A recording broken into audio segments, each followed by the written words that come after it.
beautiful souls. With grace and gratitude, I welcome you into my home. I want to put a picture. At least 1 minute of content is needed to create a short. I don't want to create a short. They told me I could change the picture. Maybe if I do this, hold on. Let's see what happens. Let's see what happens. But welcome, welcome, welcome. I'm going to be opening the container and doing some healing rituals, and then we're going to get into the channeling. And, as we do, whoever, gets here first, we go in order. It's all divine timing. There's no rush. Everything happens exactly when it's meant to. So what does this say here? Let me see what we got here. So, oh, yay. Oh, cool. There's this, I want to bring this picture in, because this is the picture that was on the front.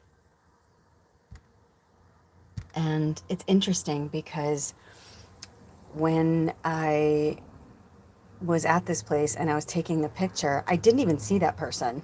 When I came back and I was editing, I was like, oh my gosh, that's such a great fucking picture. I'm like, it's not one of us, but it doesn't matter who it is, And I didn't know what I was going to do with it. But when I was putting this together, I thought this is so perfect because it's like, whoever needs to talk to whoever, you know what I mean? It's like these are pure channeled messages from spirit. So I kind of feel like this could be you connecting with nature, connecting with, the person that you want to speak with, or it could be the person that you want to speak with in their, angelic realm, wherever they are, and they're just waiting for you.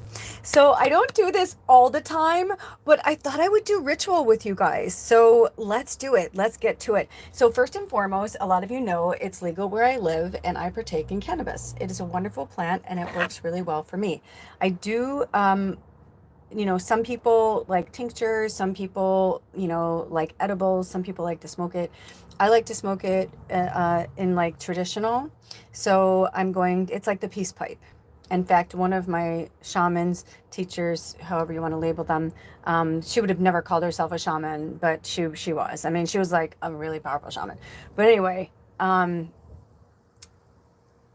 she was a pipe bringer from her Native American culture.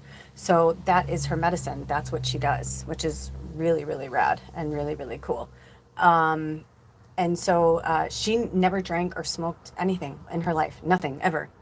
She always knew what she was. She always knew, but I always found it interesting that she was chosen to do the peace pipe, right?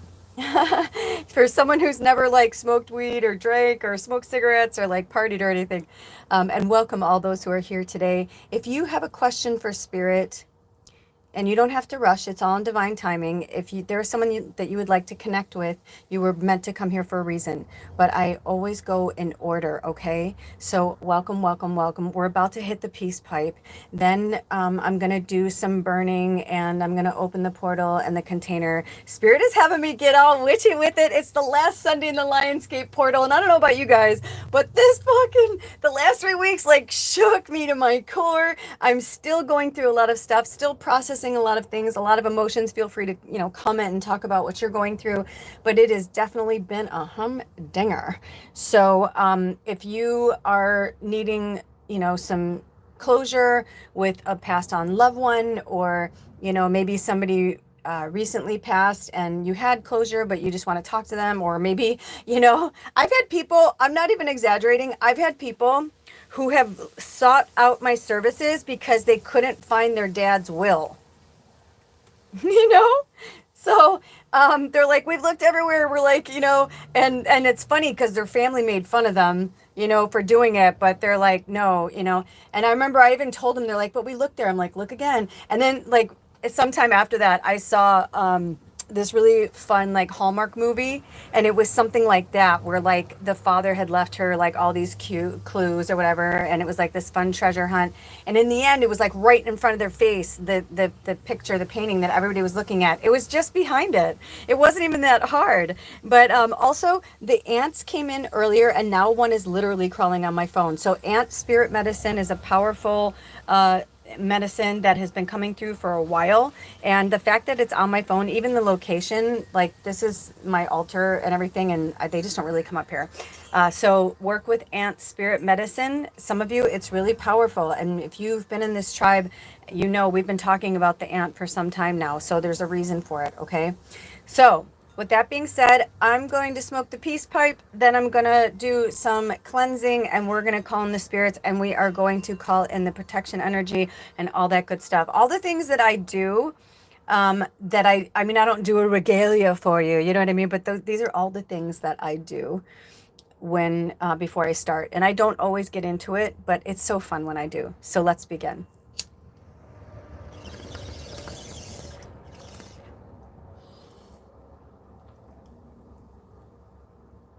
And I always like to do what I call the puff puff pass.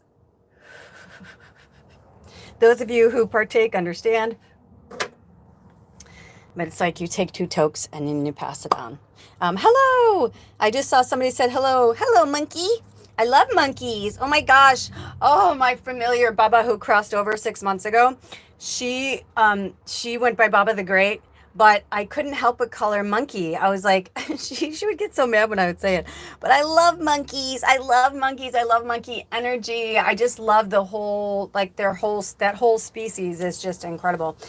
So welcome. And if you would like to talk to a crossed on loved one, okay, the ant just came through, monkey, so that must be for you. Work with ant spirit animal, spirit medicine, however you want to put it into the search engine. Look up both. Traditionally, medicine, spirit animal medicine is more associated with indigenous medicine, and spirit animal is more in like the angel realm or like the witchy. So, look at both, whatever feels good to you. But if you would like to talk with a crossed over loved one, you just let me know and say yes. You were the first one to speak. And you don't have to say hi. Hello, Sophia, welcome. And again, I always say to people, if you don't want to, just because I see you, you know what I mean? Like, obviously people see you too, like this year, that you're there. But once this goes in posts, it disappears. So it's only here when we're here. And I'm about to open the portal. So if you guys would like to talk with anyone who's crossed over, or if you are just here because you're like, I don't even know why I'm here, we'll do the channeling. Things will come through. I've been in many channeling circles where somebody's asking a question and then somebody else, they're like, that's my dad. You know what I mean? So it's like, it just depends. It just depends, it goes in the order, as Gandalf always says, a wizard arrives exactly when they're meant to. So the messages will come through exactly how they're meant to. And moving forward, I believe we're going to be doing this every Sunday, you guys. I believe we're going to be doing this every Sunday live at noon Pacific Standard Time on this channel. We started this series on Mother's Day earlier this year, and it wasn't a full channeling. I mean, we did readings and channelings and things like that, but this is getting more intense. I'm getting this vibe from spirit. Tyler Henry stuff has been, it's like, I'm like, okay, I get it. So, because it's important. The work that we do as mediums, it's really important. We really help people get that closure and, maybe get that connection, that message that they needed.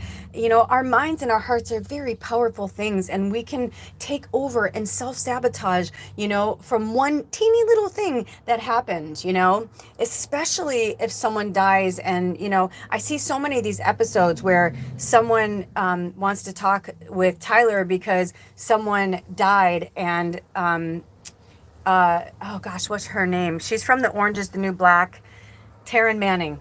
Oh my gosh, hers like ripped my heart out of my chest because she said literally the last thing she said to her dad was, I fucking hate you. Ugh.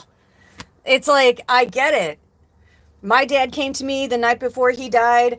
It was so peculiar, and I laughed myself silly. And the only reason why I didn't reach out to my dad was because it was the same day Maya Angelou died. She's like one of my heroes, and I was just so distraught. I was working, and when I got home, I was like, I just moved, and I was tired, and there was all these things, and I kept giving all these fucking excuses, and I was like, I'll call him later, I'll call him this weekend, blah, blah, blah, blah, blah, even though it's like everything in my fucking being told me to call him. Sure enough, I'm taking a shower. It's 9 o'clock. I had a window in my bathroom, and the fucking, like, everything blew open. My doors, everything. This huge gust of wind comes through my house. It's a new apartment. I'm kind of freaked out because it sounded like my front door open, and I was just like, who the fuck is in my house? And I was like kind of freaked out. Then my phone rang, and it was my mom.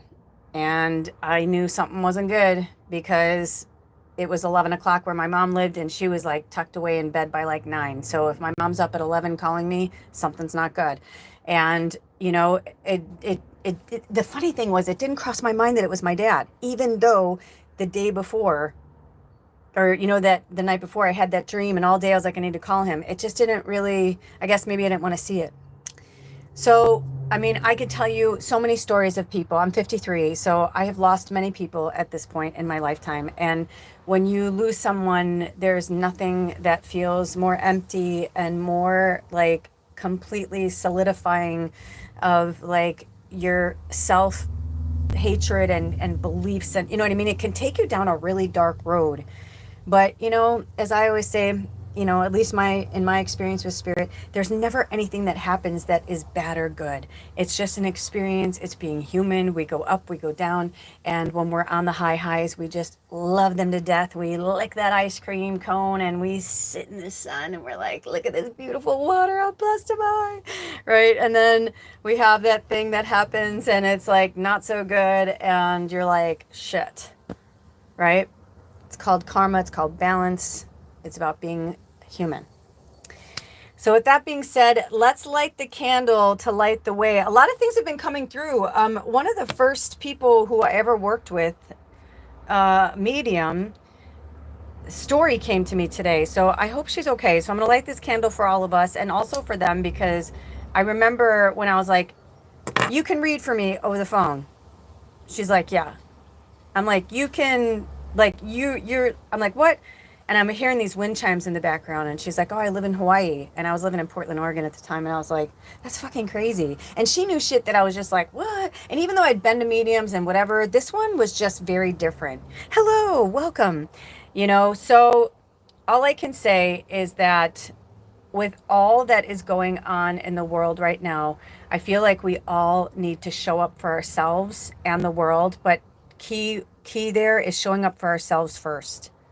Understanding ourselves first, connecting to spirit, God, goddess, you know, whatever you want to call it, you know.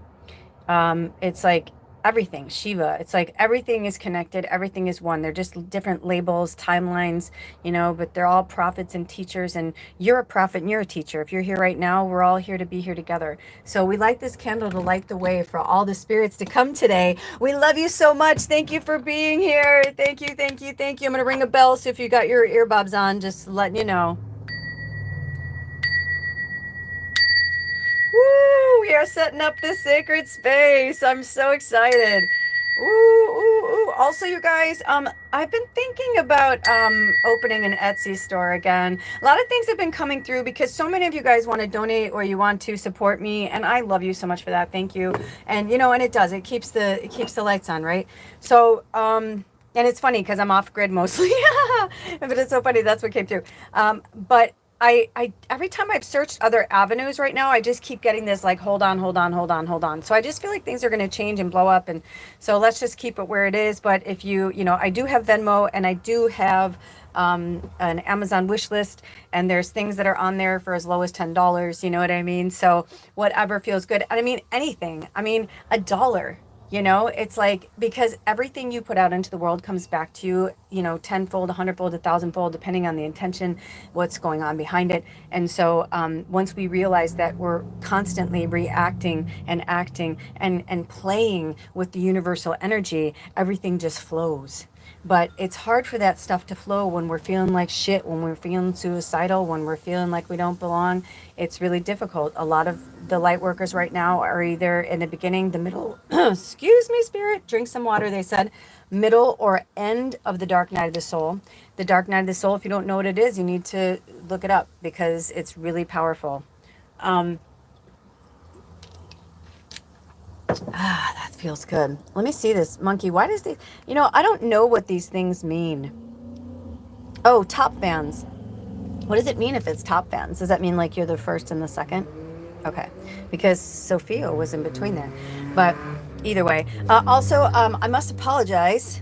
Sorry, not sorry, but it is where I'm at right now. That's another funny story they wanted me to share with you, is that I live in this beautiful, magical place in the Pacific Northwest, but I also live like right off the freeway. And I was brought here for a reason, and I totally understand why. And, you know, I've moved over 30 times in my 50 plus years and lived in 5 states in the United States. And every time I'm drawn to travel, you know, in the United States or outside of the United States, I know I'm bringing the magic and, getting the magic, you know, bringing the medicine and getting the medicine. So, whatever is meant to happen today is what is meant to happen today because I go in spirit's time, I go in divine time. That is the way I go. And, you know, I'm feeling a lot of anxious energy. I understand. But, you know, interestingly enough, in one of my deep teachings with I basically I went on this amazing, and I mean amazing, meditation journeys with these two light workers who use singing bowls. And I think they had 7 around me. They had all these singing bowls around me. And where we lived at the time, it was a communal farm. It was 100 plus acres. And it's like there was a gazillion things wrong with it, but there was also some really good things that were magical and happened there. And when we had our crops had come in, cannabis, because like I said, where I live is legal. Um, when the crops came in, we were getting ready, you know, to harvest them. So of course we were smoking it, and I was like, oh my gosh, this is like the best weed to like do a meditation on. I'm like, this is the kind of like this is like dream weed. And our shaman who grew it, Greg, this magical fucking wizard. I remember there were so many times he and I would have these talks without talking. We would just smoke weed and look at each other and like laugh. And he reminded me so much of Willie Nelson, and not just like to be on the nose about it, but he really did. And he was really small like him too, like just everything, his beard, everything. But he just looked like a wizard. And every time when I would see him, I'm like, dude, I see you. I'm like, I see you. I was like, this may be the best weed I've ever had in my life. And I've had a lot of weed. And he's like, yeah, this is magic weed. So I went into meditation on it, and I heard they had offered to do the singing bowl meditation with me. And I kept saying, I don't know, you know, I don't know if I'm ready. And they're like, you'll know. So after I smoked that weed in meditation, I said, I'm ready. I want to smoke this weed. I want you guys, you know, let's do the setup. So it was really cool because everybody on the farm was super supportive. So they knew like to stay, like we all had our own individual spaces, but then we had like this really cool, like common house that was around like all the animals, which was really cool. Because, you know, we had people who were there as caretakers. We all had different jobs. We all did different work trade. And, when I got into the meditation, it was almost as if like I was gone for so long. In fact, when I woke up, I said, how long have I been gone?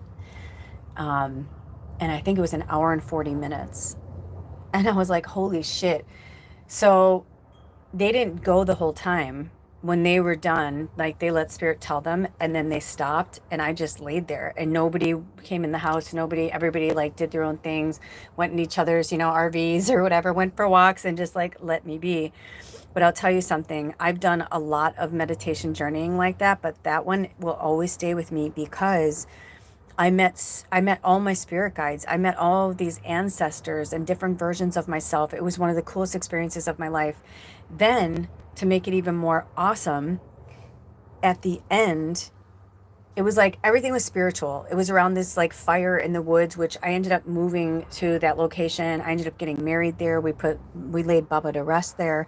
But I saw this place, you know, in my mind's eye in the journeying before it even, you know,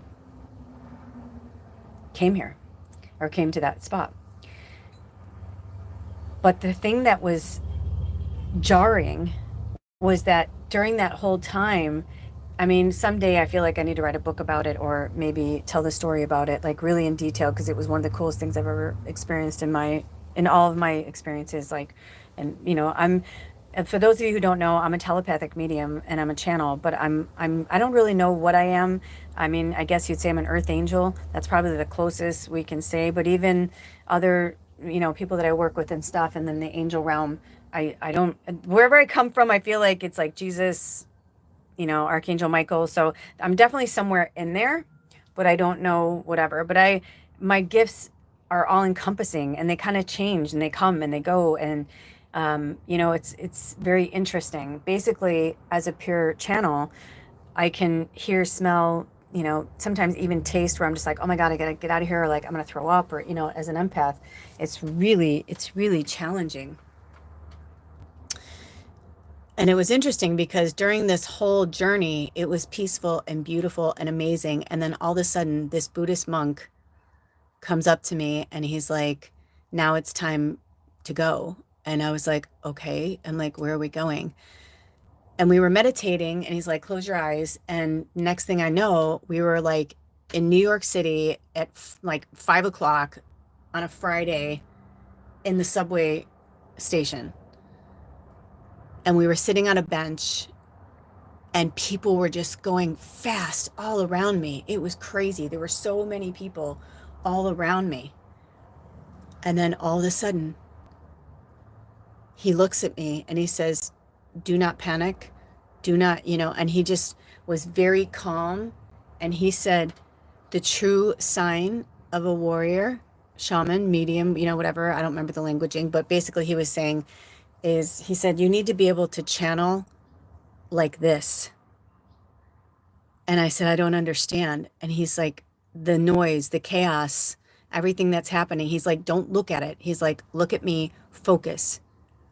And it's so interesting because I feel like living in this place, it's so weird for me because I grew up on the south side of Chicago. I could only dream that I'd live in such a place that's so beautiful and magical. I mean, I literally, like, if you took away the freeway and you took away like all the businesses and the homes and everything all around me, if you took that all away and brought it back to like what it was, this would be a fantasy dream place to live. However, there is a freeway in my front yard. There are businesses all around me. There are houses all around me, And when we first moved here, I told my landlord, we lived at one of his other properties and he was getting ready to, work on that property so he can sell it. And he's like, you can go to this property. And we came here. I'm like, nope, no. I'm like, are you fucking kidding me? I'm like, I can't. And so it's interesting because when I looked back on all the properties that I lived, I have been like, literally everything comes back to that meditation, that journeying meditation with those ancestors to show me like what I had to do. And now I feel this really cool vibe of like, I'm about to fucking graduate. I'm about to I'm like, holy shit. Because when the summer started, I'm like, I can't live here. I'm like, no fucking way. I'm like, dude, how am I supposed to do readings here? I'm like, there's no way. I'm like, I was looking around. I was trying to do this. I was trying to do that. And spirit was like, no, firm hand, no. The irony is I'm a city girl. I was a city girl for years and years and years and years and years. Even though I was born in Joliet and I grew up in Tinley Park, Illinois, we went to the city all the time. I worked downtown shortly after high school, worked downtown for years, then moved to LA, then moved back to Chicago. Then I moved to Kansas, Wichita, which was wild. And even that was like, taught me so much, Then I moved back to Chicago because I was super suicidal and depressed. I didn't know who I was, what I was doing, what my path was. I'm like, what the fuck? Who am I? I'm in my 30s. I don't know what to do with myself. It was a really, really tough time. But over those years, I finally was like, this is who I am. This is me. Like, I don't know why I have these gifts or why I know these things or why, And it took a witch, another fellow witch, to come up in my face and go, wow, you are fucking witchy. She's like, do you know how gifted you are? And I was like, well, I don't know you. Like, what? Angry, like, why am I, whoa, who are you? But the interesting thing is it was the beginning of everything. A lot of you have been saying, I can't find work. I can't find a job. I can't. Yeah, because if you're trying to get a job, you know, in a field that has nothing to do with your purpose at this point, you're not going to. If you're trying to get a home, if you're trying to get with somebody, if you're trying to, you know, whatever, you know, insert your story here. If it's not aligning with your path and your purpose as a light worker, you know, you hear me, you feel me? So that is key right now. That is key. So interestingly enough, when I was in Chicago, I went back to school and I was in school for fashion design, and one of my professors said to me, "You don't belong here, man. Like, you need to go somewhere else." Because I went back to school in my late 30s, some of my teachers were not, they were either younger than me or close to my age or not much older than me. So it was really cool to like have real conversations with them, you know, after the other students would leave. And so interesting that I was like, I don't know, I'm thinking about going back to LA. She's like, I just feel like, she's like, Portland, Oregon is like really blowing up right now in the fashion world and la la la la la la la. And so that's what I ended up doing. And I just followed the breadcrumbs. And a lot of times that's all it is. It's about following the breadcrumbs of where you need to go. So I followed those breadcrumbs, and Portland brought me to Olympia, Washington, and I had other places in between. And then slowly, slowly, I was moving out into nature. I'm like, I want to live off grid. I got the opportunity to live off grid. I'm like, I want this. I got to do that. And this is why I say to you guys, be careful what you wish for. Be careful what you think. Be careful like what's going through your mind, your body, and your soul, because you're reflecting it back to the universe. If you're feeling fear, fear is going to come for you. If you're feeling joy, joy is going to come for you. You know, we're always going to have shitty situations. Stuff's always going to happen. It's part of humanity. We spoke about that at the beginning of this. I thought we were going to go straight into channeling. We are, but I feel like for some people and for the new people, welcome. And for those of you who keep coming back, welcome back. We love y'all. Thank you. Thank you. Thank you. Oh my gosh, I've been watching too much Leanne Morgan. I love her. I'm like, we love y'all. I come by it honestly. My mom's side of the family's from the South, and my mom said y'all a lot. So what I'm understanding from spirit is that everything in my life has led me to this moment, just like everything in your life has led you to this moment and where you are. And some people are really confused and scared, and they're not really sure who they are or what they're doing. By the way, we're going to do some scrying with some shells. So whoever came here, if you have any questions for spirit, if there's someone you want to talk to, I just heard Todd, but that could be one of my spirit guides, but sometimes it's actually the name that just came through. But anyway, I'm going to hold this and see what happens, or tell me to finish my story. So this beautiful long story short is that we are all where we are meant to be. We are all where we are supposed to be, even if it feels scary, uncertain, unsure. That's okay. Those are feelings that you're meant to work with and face. And if you're new here, check out my channel. There's so much going on. You're here for a reason, and not to throw flowers at myself, but you know, I was donned the turquoise woman by the Cherokee culture, and also the healer for the healers. But one of my shamans said it in a different language, and it was really cool. But that's basically what it comes down to, is that I'm just here, and I'm not even really, we all heal ourselves. Can I heal people? Yes. Do I want to? No. It takes a lot of my energy, exerts a lot of my energy, but sometimes I'm meant to. Sometimes I'm meant to kind of rattle someone's cage. So whether it's through Reiki or just I'm used as a channel to, you know, whatever it's meant to be. No, not yet. I said, are we going to do a healing right now? Are we going to do it? They're like, no, not yet. We're going to work with the shells. But the coolest part about this story is that I recognized that I was meant to live in this place because I need to be able to sleep, thrive, inspire, do readings and channelings, even if it is nonstop summer weekend traffic. I mean, they wanted me to do Sundays at noon. I was like, Sundays at noon where I live? Are you kidding me? I'm like, it's so busy. A lot of people are going home, you know, because they came for the weekend. I live in a super, super touristy area. So it gets fucking nuts around here. There are some days where I'm like, I'm gonna lose my noggin, you know? But it's okay. Those are days where I usually just smoke a lot of weed and I either, you know, watch something to distract me or I listen to music and dance.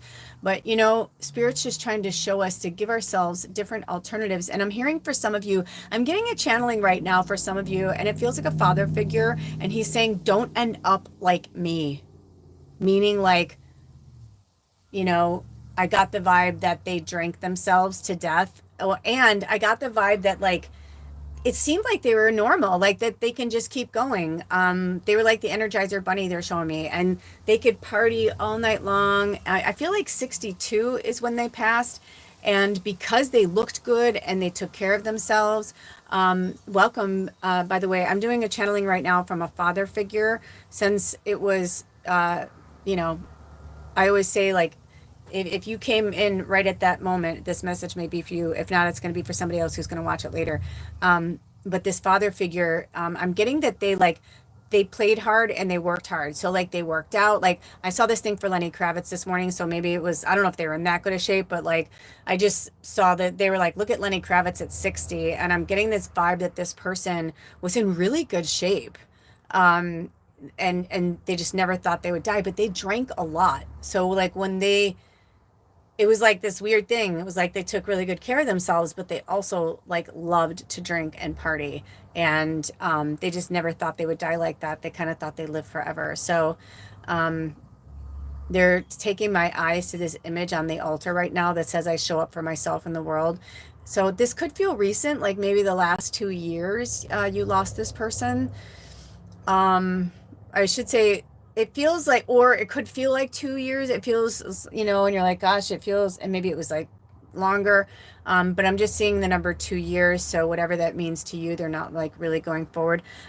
Also, they're having me look at these shells and I see a whale right now. So like maybe a whale was a spirit animal or something that you like to enjoy together, water. It's really interesting because I got these shells from the ocean water and literally like they've been sitting in water and they almost have like this, you know, like when you let something sit for a while, like a shell or meat or something, and it starts to get rancid. I almost feel like somebody, you know, you or somebody, this message might be for somebody else. Now sometimes spirits come in and out and like they're just here to show up and say, hey, I love you, and show up for yourself in the world. Like don't get caught up in my death, or like don't be like me, you know.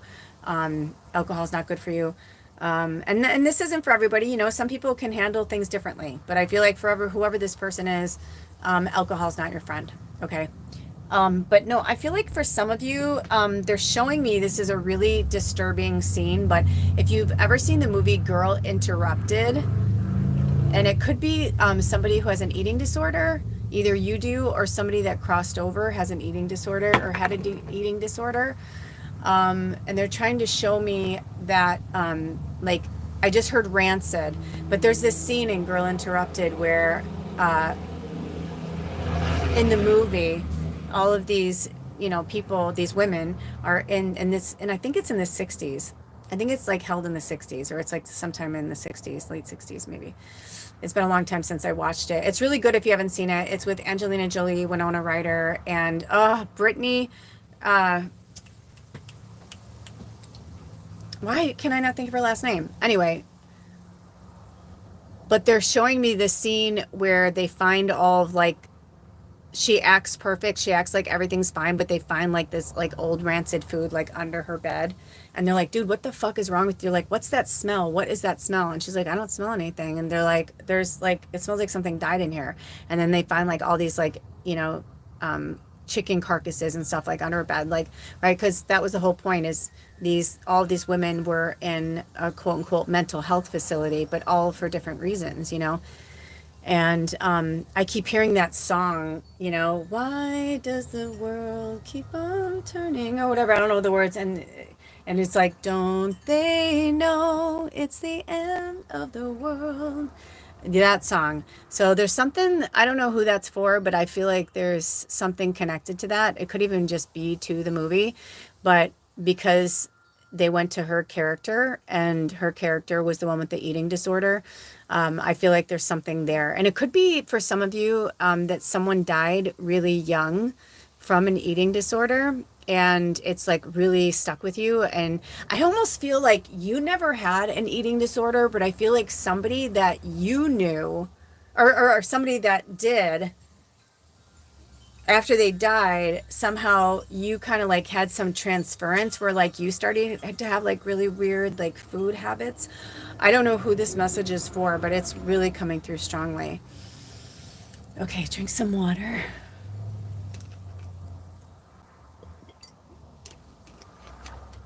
Okay, let's see. Anybody have any specific questions? Otherwise, I'm just going to keep channeling. Do we have any more messages or spirits that would like to come through right now and speak to us in any way, shape, or form? I just heard they showed me the number 8, and obviously, you know, we're in Lionsgate portal and all that right now, but I literally heard behind the 8 ball, and I saw like a pool, like a bar, and like playing pool behind the, I heard behind, get behind the 8 ball, get behind the 8 ball. So I don't know who that's for.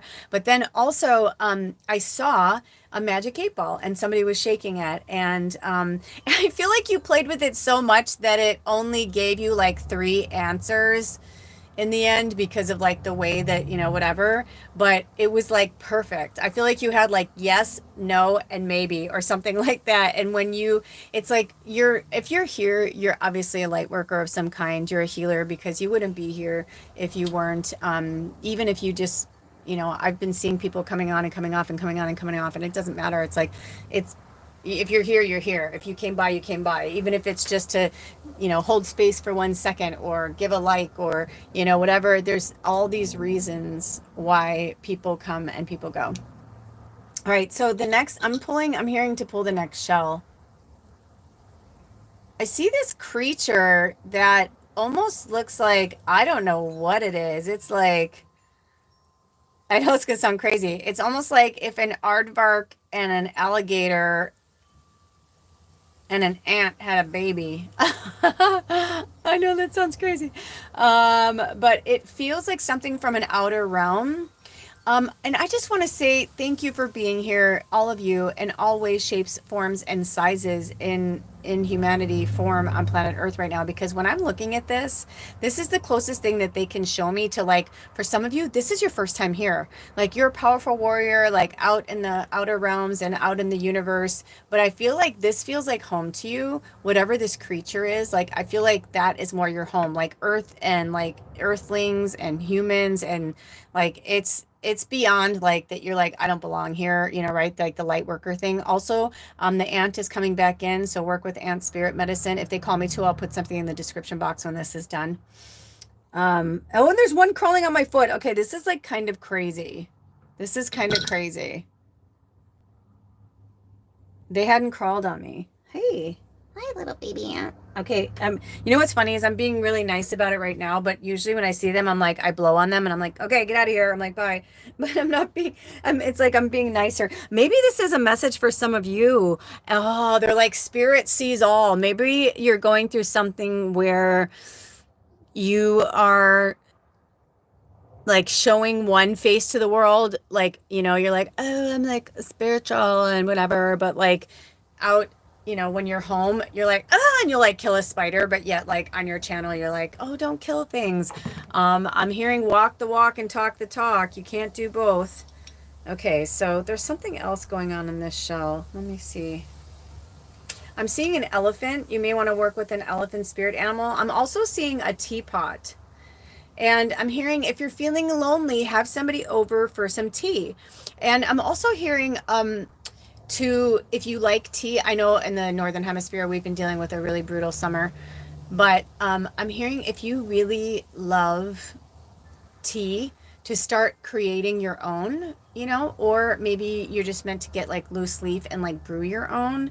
But I'm hearing to have somebody over for tea. And they're saying maybe it's just for you. Maybe you're having a date, you know, just I love myself date. No, I'm not feeling anything there. Oh, okay. I feel like somebody was just in a tornado.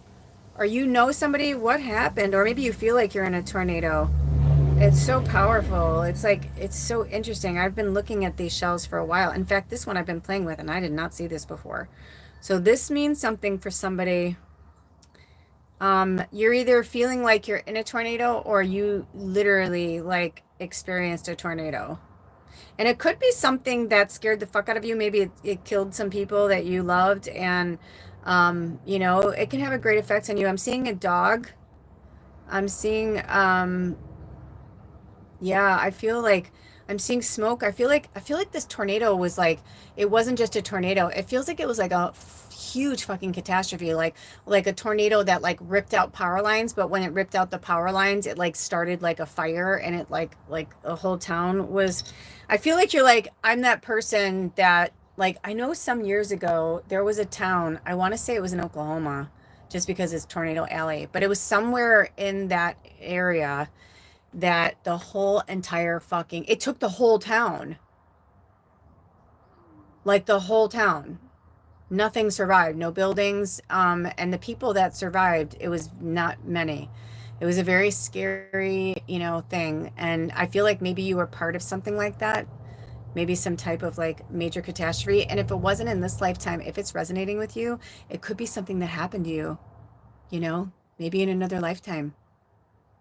Where, you know, I mean, tornadoes aren't like new. We just are more aware of them because we have, you know, TV and social media and things like that. So, wow, interesting. When they said channeling, I thought we were going to do like we've been doing, where like people just come on and we do readings. But this is like, this is, I mean, not that your readings aren't fun. I love it all. It's all fun and interesting to me. But this is just really interesting. They're coming through so fast and so many. Now I'm seeing a volcano, which is interesting because we've been having volcano eruptions. So basically, I feel like a lot of things are fear. There's just a lot of fear that's going around. And you know what? Listen, if you found yourself here, there's no reason to fear because you, fear is a human invented emotion, right? Like it's literally there to like keep us in line, and we don't need to be kept in line. You know what I mean? We're allowed to have feelings and experience and all that. So we are in the fifth dimensional energy now. We are, this is new earth. There, you know, people are feeling it more and more every day. When we talk about the third dimensional energy, it's the lower vibrational energy of greed and control and wars and rape and horrible things, right? But it's something that we invented and co-created together. So, you know, we're going through this initiation kind of period. Although Earth started in the fifth dimensional energy, it's always been a training ground. This happens every thousands of years. That's why we have, you know, we were in the year of Pisces during all of that, you know, the third dimensional energy, and now we're in the age of Aquarius. So, you know, that stuff has to fade away. There's no other, there's no, it has to go, you know, like it will go. Now, it's, people think that we're going to like pass through like some realm. It's like we've already gone through it.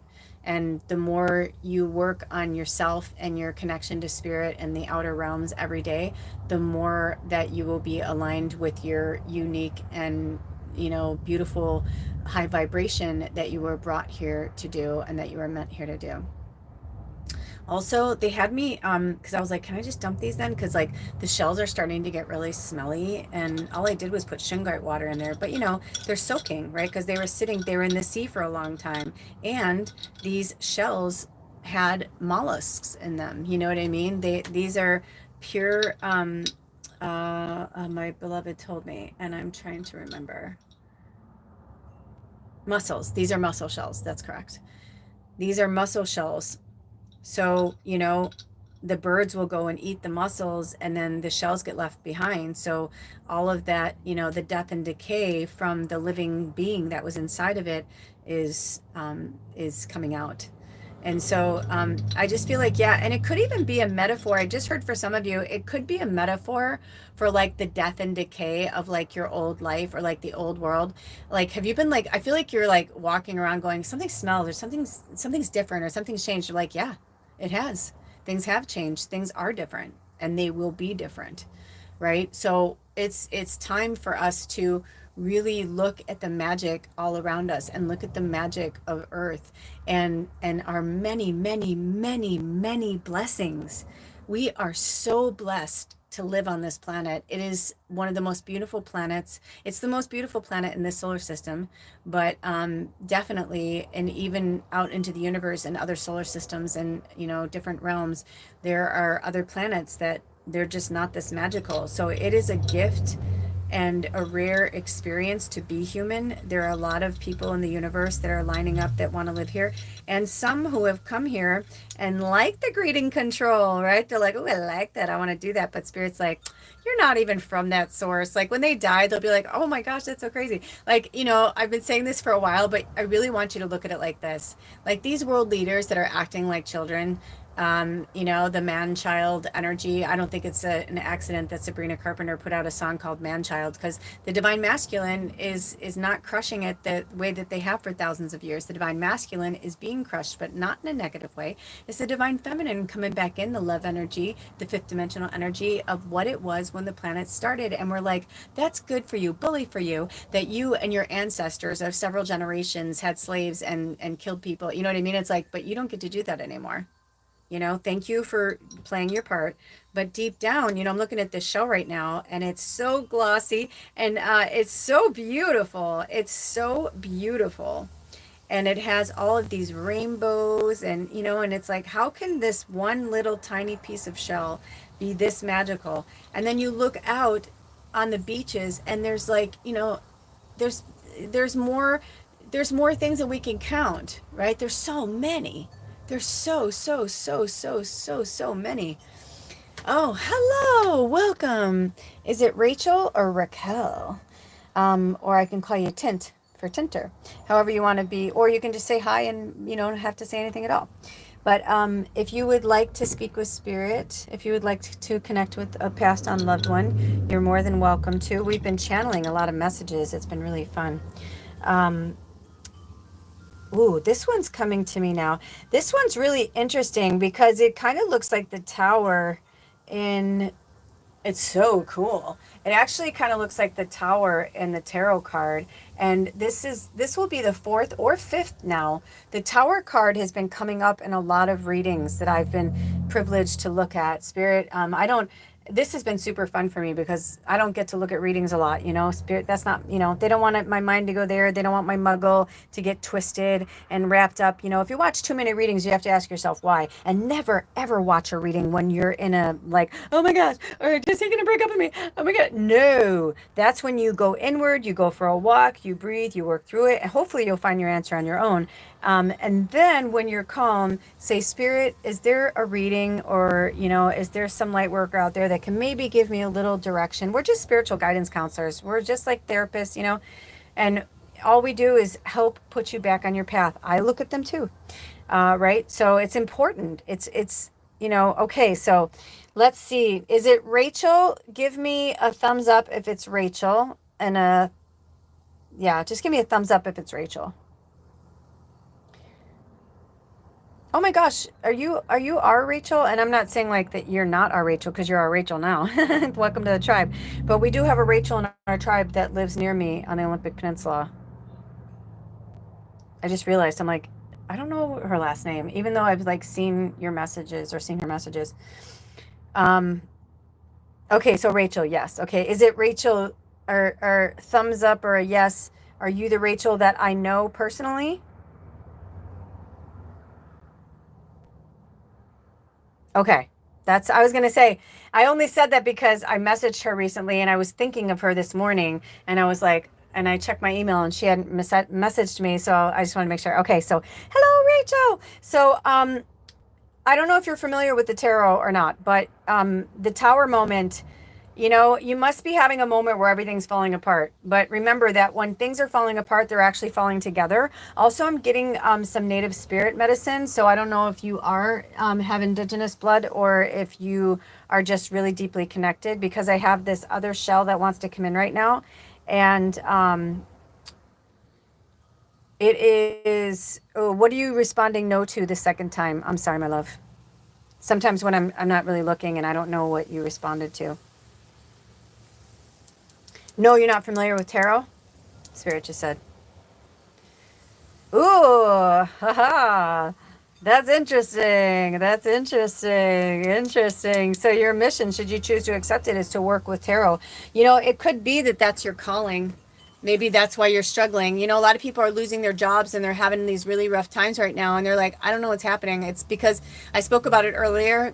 After this is done, you might want to watch this from the beginning because there's a lot of channeling going on. There might be some further messages in there for you. But the tower, when you get the tower in tarot, and it has different things. You are a energy healer, but not for pay. Okay, cool.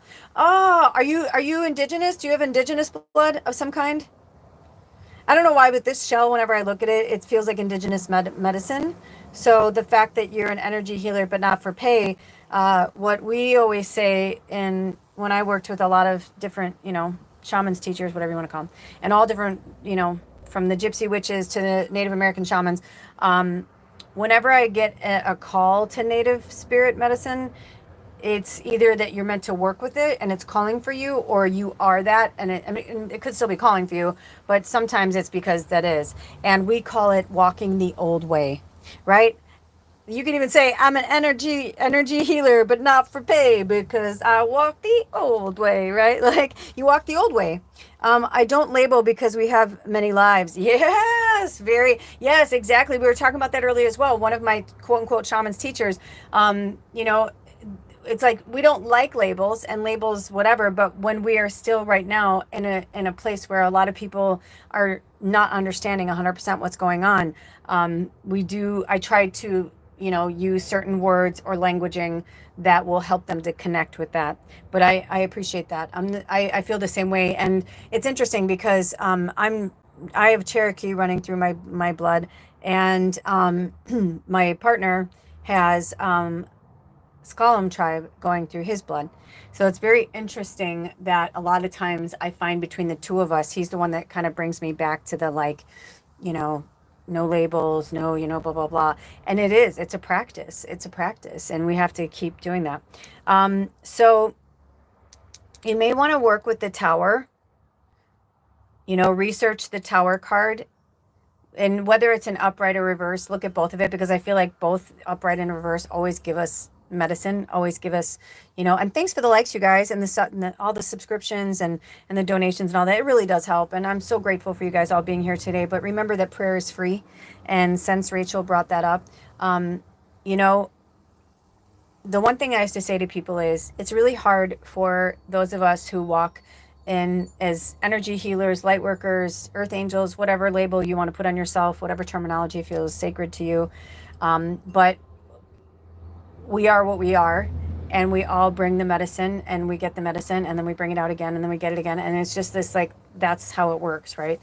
And I think it's interesting because in my experience, I feel like it's the indigenous medicine that is always like the more sacred, because it's really old and it comes from like that medicine people energy, before things, rolled into like royalty and, division and like all these things. And then, we've just been programmed for so long that it's going to take a while for us to, just rewire and, figure out like why we're here, what we're doing, blah, blah, blah. But one of the things that one of my teachers had said to me was, it's lovely that you want to walk the old way, but they're like, remember that if that is your path, money is not dirty. There's nothing wrong with it. It's like, it's part of, so there could be something that's going on with moving forward. Okay, what did you say? You said, I did not look into shaman healing class, but not sure because I do things differently. Okay, my tower is to stop gambling, which sucks because it's fun. Oh, okay, but you know what? This is really fucking cool. I've actually worked with this very extensively. So let's get in there. Let's talk about this. It takes an addict to know an addict, that kind of thing. So I was raised around addiction and had my own addictions. And I had one of the worst things that's ever happened to me in my life. The very first man I almost married, we were engaged to be married. And I found out through all these ways, which was all meant to happen, that they had basically like used my name, my social security number and all this because their gambling habits had gotten so bad. And I remember when I went to a judge to file for bankruptcy, and he's like, oh my God, you're like 21 years old. He's like, this kills me. He's like, you had perfect credit. I'm like, I know, and I built it all on my own since I was 18. I had an American Express card, but when I was 19 years old. And so, long story short, he said, this is gonna suck. He's like, and this was my tower moment, right?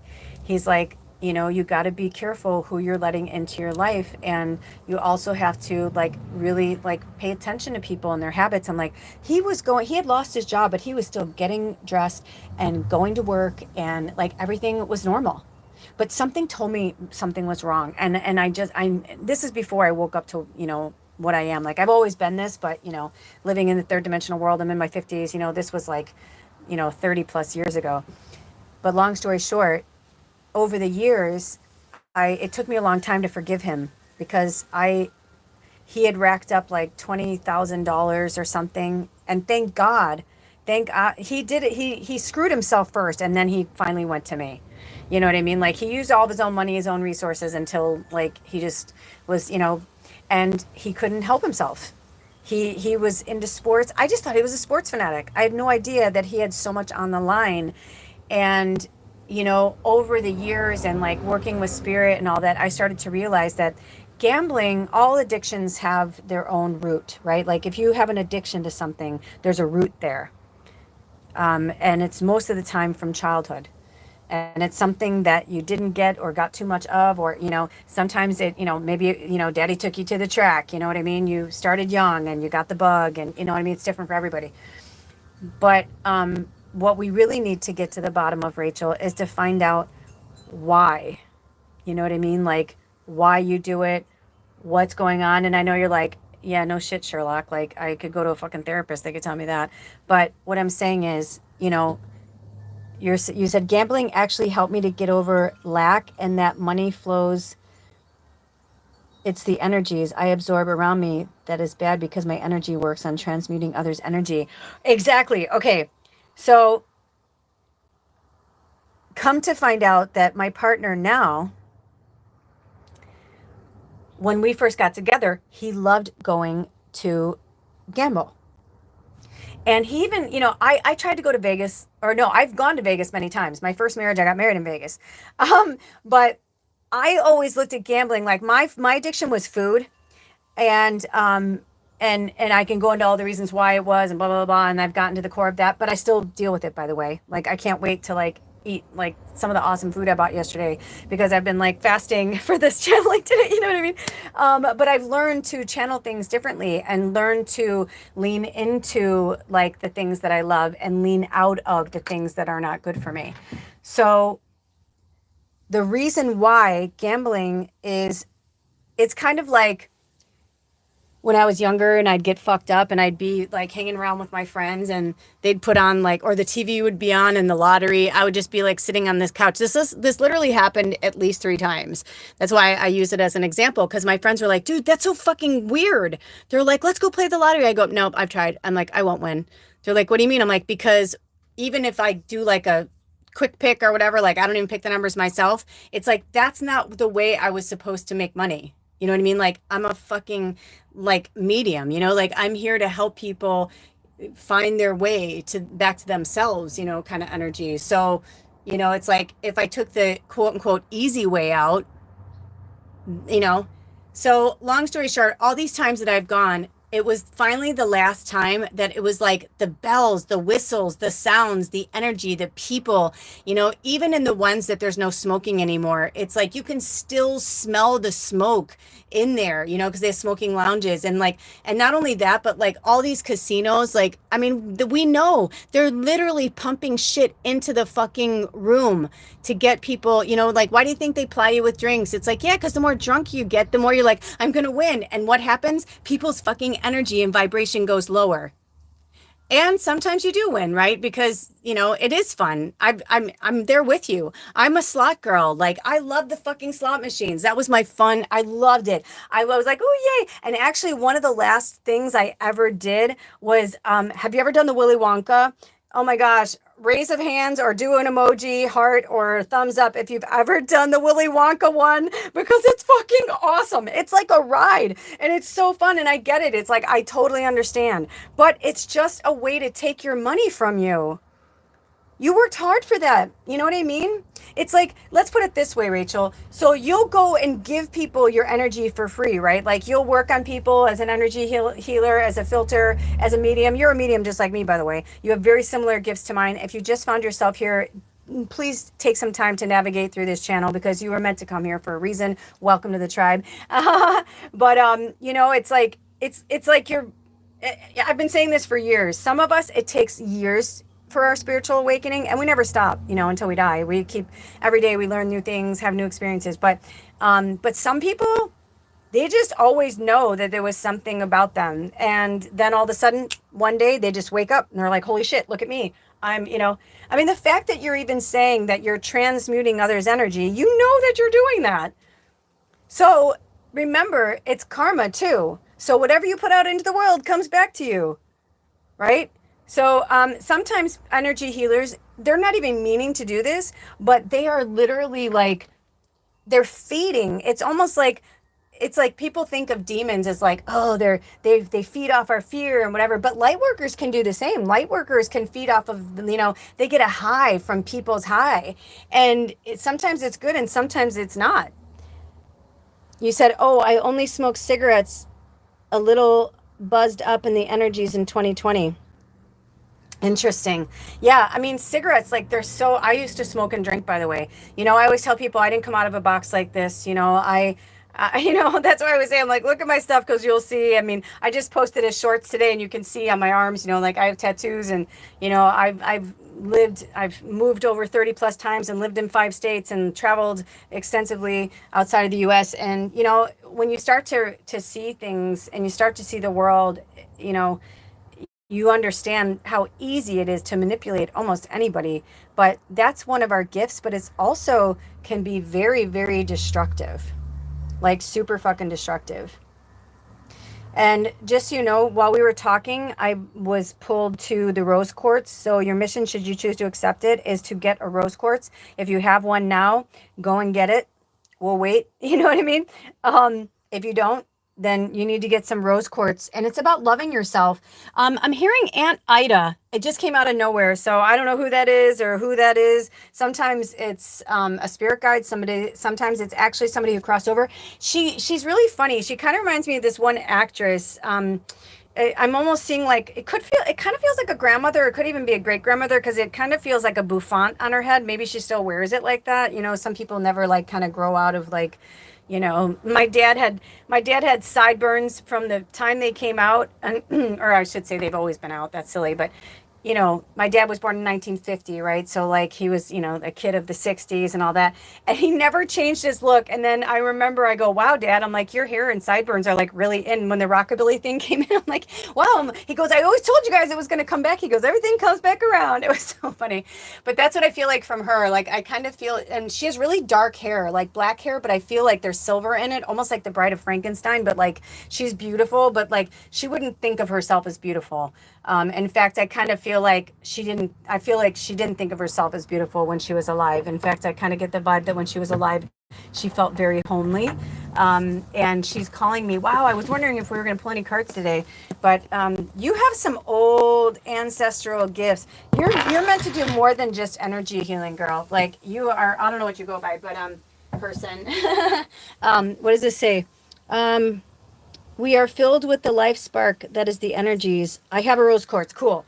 So work with that. And I'm getting, yeah, like you're like, they're like showing me like you're on deck. Like it's almost like you've always known who, oh, did you hear that?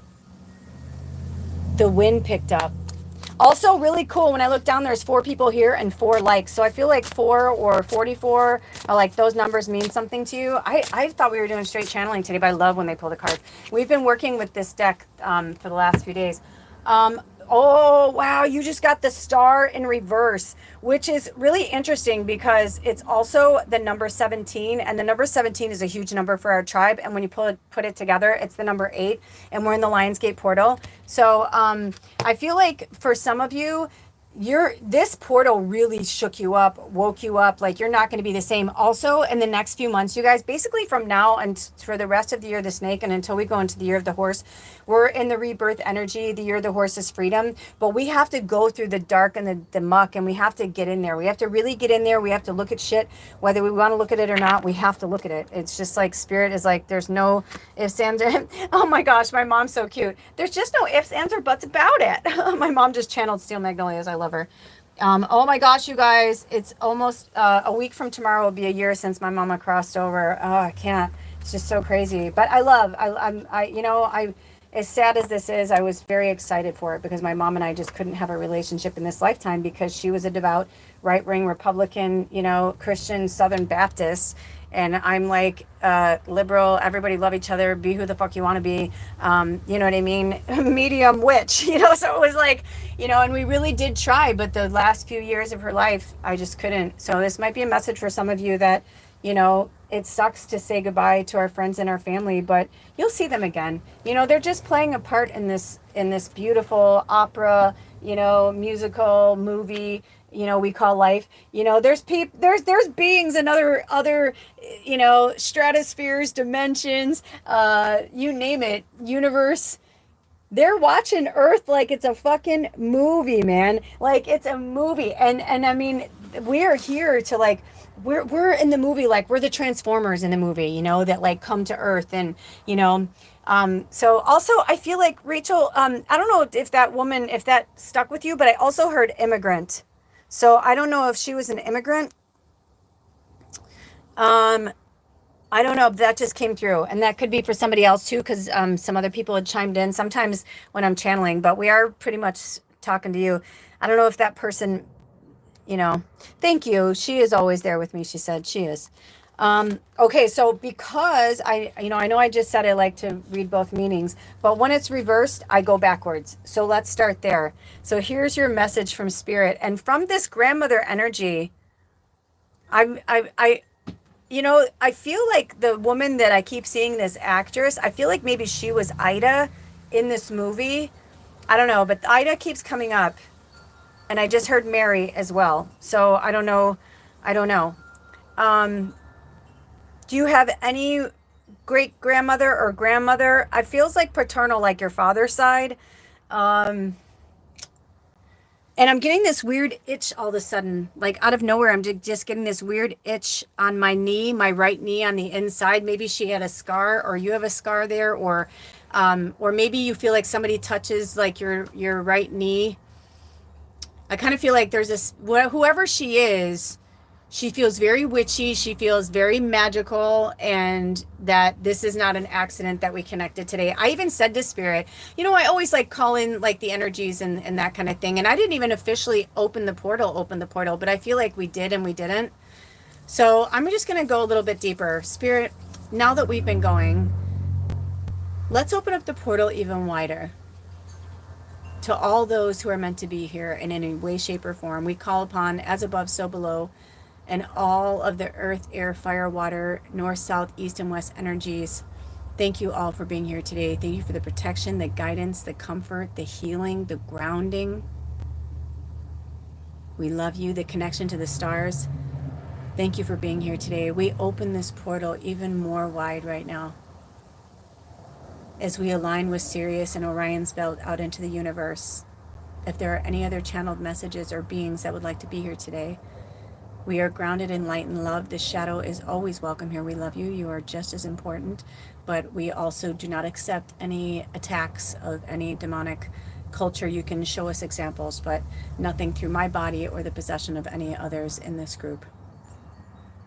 And so it is. Whatever's in each individual's greatest and highest good today, that's what we claim for us, and so it is. Blessed be Yahweh. Okay, thank you. Yeah, I'm getting that weird itch again. That's so crazy. You said, I am not close with family, so I don't know. Interesting. I have a friend like that who's adopted, and they know so little. And I'm always like, I push them all the time. I'm like, you really need to find out who your ancestors are. And he's like, I don't care. And I'm like, yeah, but it's beyond your like ego and like, I don't, they abandoned me and like all that. I'm like, yes, work through that. But it's also like when these ancestors are coming through to talk to you, it's because it's really important. You chose this path, or somebody who chose the path to be in an orphanage. It's like, why does that happen to me? No, well, you did that. Like, like, why? That's the thing. Like, ask yourself, what did you want to learn in that lifetime? Like what's going on? Also, so interesting. I closed my eyes for a minute and I thought I shut the book on my finger, but it just opened the death card, which is also the number 13. And remember, you guys, 13 is the divine feminine. And it's also, it's an angel number, just as powerful as 1111, right? 13 is also the number 4 when you add it together, and 4 came through earlier. And it's about having a strong, solid foundation. So for some of you, it's, you're not just going to jump from one job to the other. The hardest part is, I wish I could just put you in my experience and my journey and, and just like give you the fucking cliff notes so that you can just get to where you need to be. But it's really about you following the breadcrumbs and you following, it's your individual story. I share my life and my stories with you guys because I want you to know that, I, like, for myself, I just told you, I didn't come from that. I had to escape it. I had to leave. I felt alone, and most light workers felt alone as children. And a lot of our trauma comes from abandonment and feeling unwanted and unloved, or hiding who we truly are. Because, like earlier, when we were doing that scrying in that shell for that being, I'm like, maybe they don't feel beautiful in their human body. I mean, I've worked with supermodels that are like, they have more insecurities than someone who, we may not deem as like, as, beautiful, right? It's, the beauty is really inside. What did you say? Okay.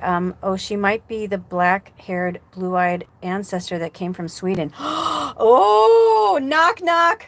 I just heard knock, knock, knocking on heaven's door. That's, oh, dude, I just felt that through my fucking stomach. Like, I felt that through my sacral chakra.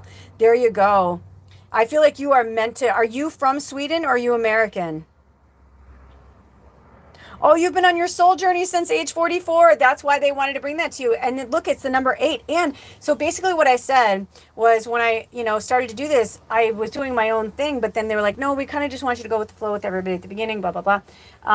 But then it was the first time that I said, please bring people here today that, like, this Lionsgate portal, they need to, you know what I mean? Because every Lionsgate portal, it only happens once a year that we align, with Sirius and Orion's belt. And I always, when I look at it like that, and when I do my meditations, I see the Lionsgate portal as, like, literally, like, where it's a big ass portal and it's got this huge arch, like this massive gateway that's like, 4 stories high or 10 stories high. You know what I mean? It's just like really majestic and beautiful. And I feel like that's the universe. Like, that's us.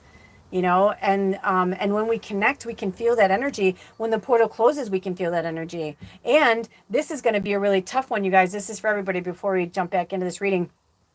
Remember that we've got eclipse season coming right around the corner in September.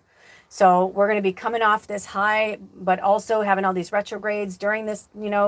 This hasn't been the easiest Lionsgate portal. Most people that I feel like either showed up today or have been watching the readings. And also, Rachel, you might want to check out, I just did a group reading and pick a reading for the Lionsgate portal, and I did a podcast profit. The podcast profit's really cool, but it gets more into like my experiences and that I share with everybody, and channeling comes through, of course, always. But the group reading and the picker readings were really cool. They're always different, but this one was like, I mean, it felt like a fucking roller coaster ride from beginning to end. And a lot of times I urge people to just pick one pile, but if they're called to pick, but at the end I was like, you guys, this was really cool. I'm like, I would urge you to watch this whole thing. But there was a lot that came through. Each reading we channeled multiple messages and energy, so there might be some other things in there for you.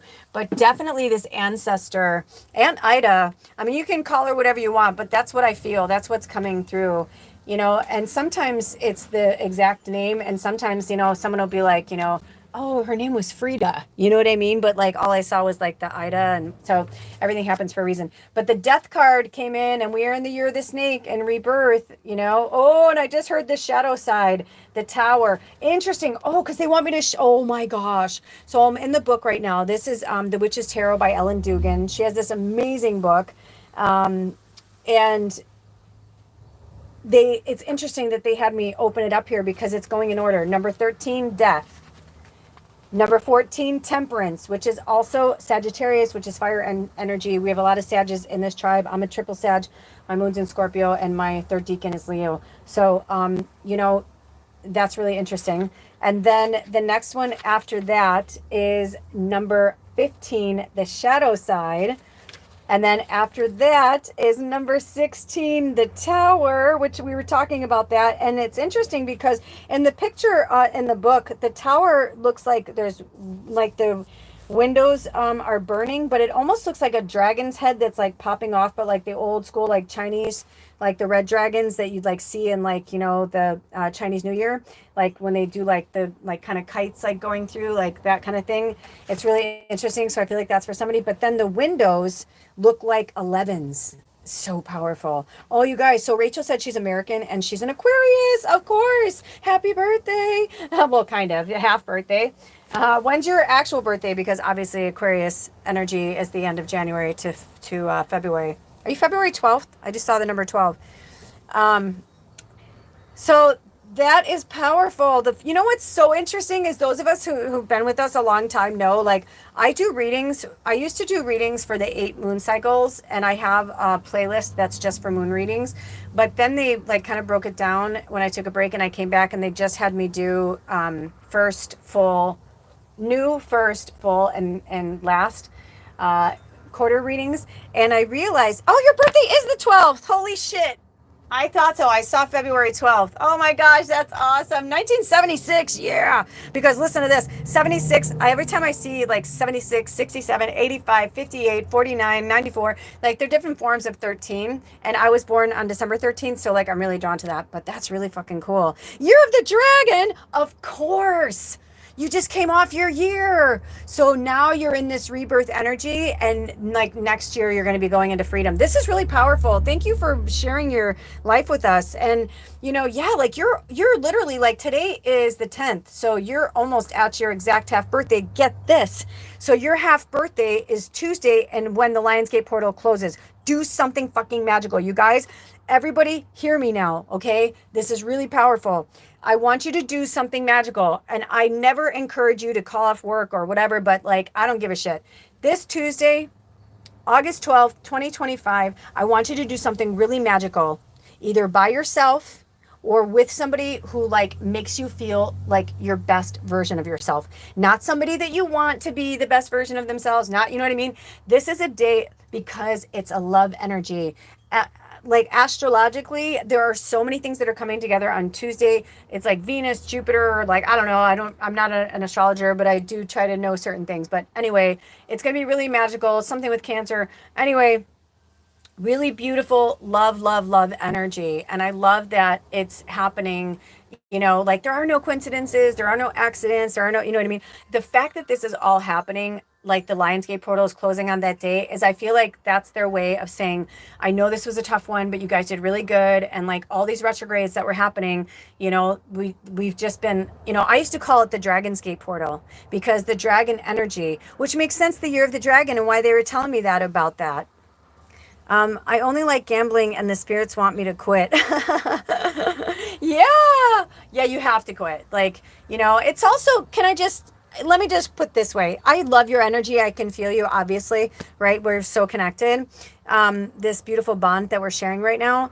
But it's cheating. It is cheating. It's shitty. It's cheating. It's like, you don't need to do that. You can make your own money. You may have to, if you're walking the old way, then they're like, we said this earlier, and maybe this message was for you. It's time to walk the walk and talk the talk. You can't talk the talk and walk the walk. I call it yoga pants. I can't fucking stand it. It makes me feel crazy, but I get it because I was there and I understand. The irony is most people who are in that kind of yoga pants mentality actually are spiritual, but they're too afraid. They're living in a fear-based energy that people will actually see them for who they are and not this perfect image that they're putting out into the world. And this may blow your wig off, but I'll even talk about gambling. I'll even up the ante. When I lived in Los Angeles, I lived in this beautiful vintage bungalow from the 50s, and it was connected. Our homes weren't connected, but our garages were connected. And my neighbor literally was a professional gambler. He literally would go to Vegas like twice a year, and he would make anywhere between like 20 and 60,000. He was a card player. He was really good, but he was a writer. And I remember when we got the place, I said to my landlord, I'm like, who's the, because it said duplex. And when we got there, I was like, and I remember when we pulled up, I'm like, oh, please don't be on the street side. Please don't be on the street side. I was like, because when we, it was a really busy street, and we pulled into this, the side street next to it to park. And when we came up, I noticed there was a yard behind the other one. And I was like, oh, this place is magical. I'm like, oh my gosh, it's so cute. And I go, I think this is the one. I think this is the one. I'm like, please don't be the other one. And long story short, of course, I got the one with the yard, whatever. But I lived there for 5 years, and I saw him maybe 3 times, and I'm not exaggerating, because he would like go into the garage, and like I wouldn't even see him. Like he would like pull out. And so when I found out he was a professional gambler, but my landlord said, but he's actually a writer. And I said, is he a writer? And he's like, well, I read some of his stuff. He's like, he's really gifted. He's like, but he's lived here for 9 years. I'm like, 9 years? I was like, oh my gosh. And of course, we love living there too. That's why we lived there for 5. But, I was like, 9 years. He's like, yeah. He's like, he was here when I bought the property. And he's like, and the guy told me not to let him go because he's never had a tenant pay earlier on time that much in his life. And so long story short, he was his like prize tenant. And, I remember one time we had one conversation, and I said, is it true you're a professional gambler? And he's like, did Keith tell you that? And I said, yeah. He said, I mean, he told me you're a writer, but he told me that like how you make money is that. And he's like, yeah, I'm good at cards. He said, I'm good at cards. I'm like, you must be pretty good at cards, because our rent, I think, was like, and this was, 25 years ago, our rent was like $850, and that was the cheapest, especially in that area. We were in Sherman Oaks. That was like unheard of. But and I always thought it was so crazy. We had the same rent, and he was on the street, and I had this beautiful little yard, and that I made into this like with French, like it looked like people said it looked like a French cafe, and I had a chimenea and white lights and bougainvilleas on the walls. It was just like this magical oasis. I had a fountain, you know what I mean? And it's interesting because your star card is the Aquarius, right? They're the water bringers. So I feel like there's all these things that are coming through to this story, because at the end of the day, he could call himself a writer all day long, but he was a fucking gambler. He was a professional gambler, because that's how he made his money. He had never sold a script. He had never, you know what I mean? And maybe he was in there writing or whatever, but you know what I'm saying? It's like, I feel like Spirit is trying to say to you, you have to decide who you are and what you are. And once you decide that, because you're so powerful, all you have to do is change your trajectory, and everything will fall in line. So you said, but I Qigong the love vibes all the time around, so I wish they would let me gamble anyway, at least once a month. No. Okay, so, all right, let's put it into perspective. Have you ever seen Dexter? If you haven't seen Dexter, Dexter is a TV show that's based on a serial killer. But the reason why people love Dexter and he's so lovable is because he only kills people who are quote unquote bad. But basically what Dexter is doing is playing God. He wants to kill. He has a penchant to kill, to murder. He can't control his anger. He can't control. He's like, this is what I am. This is who I am, right? He can meditate. He can have a beautiful life and a family. He could do Qigong all day long. But if he's out there fucking, cutting up people's bodies and draining their blood and whatever, it's like he's basically a fucking murderer. And you know what I mean? So it's like, you can't, right? She said too funny, right? But these are like the kind of analogies that Spirit gives us. This is the kind of shit I'm talking about, though. You know what I mean? It's like, you can't be a meat-eating vegetarian. You're one or the other. If you like to eat meat, hi Jessica! If you like to eat meat, that's fine. But I'm just saying, like, don't go around telling people you're a vegetarian. If you eat, I had someone in my life, she used to say all the time, I'm a vegetarian. I go, dude, you eat chicken. She's like, I eat it like once a month. And I go, yeah, but you still eat chicken. So 12 times a year, you eat chicken. I go, I never eat chicken. I never, you know what I mean? I call myself a vegan, but once in a while I slip. I found out recently that one of my favorite junk foods, and it's, healthy, quote unquote, organic. Drink some water, you guys. Oh my gosh, I feel like it's like throat chakra. What's happening? because you don't want to change, but you have to. But I found out it said on the package has milk in it. I'm like, what? Because the jalapeno sauce that's on the chips, they probably using milk powder or some type of whatever. So technically, if I eat a bag of those a week, then I guess I'm not really a vegan. But technically I am. I don't eat cheese. I don't really eat animal products, and it's probably just a little bit. But again, I'm going to be forthcoming and say that that's true because it is.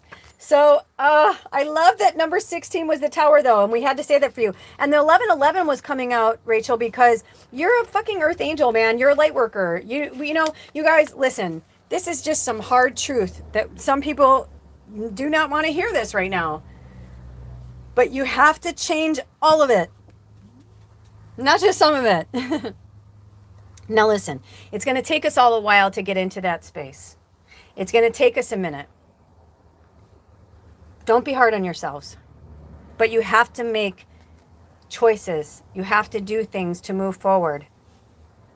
Listen, I've been home free. A lot of you guys know my story.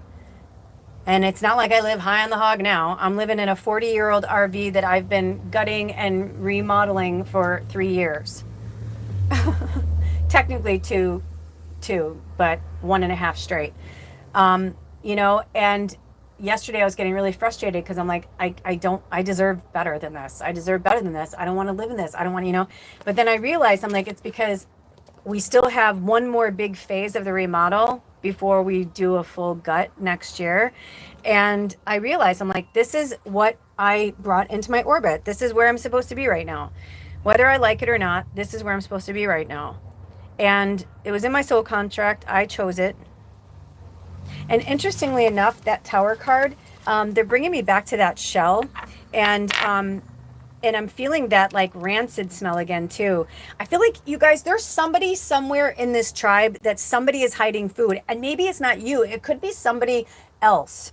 One time when I had moved back to where I grew up, the area I grew up in, my brother and my sister and my mom had all moved down to this really cute little town like 45 miles south of Chicago.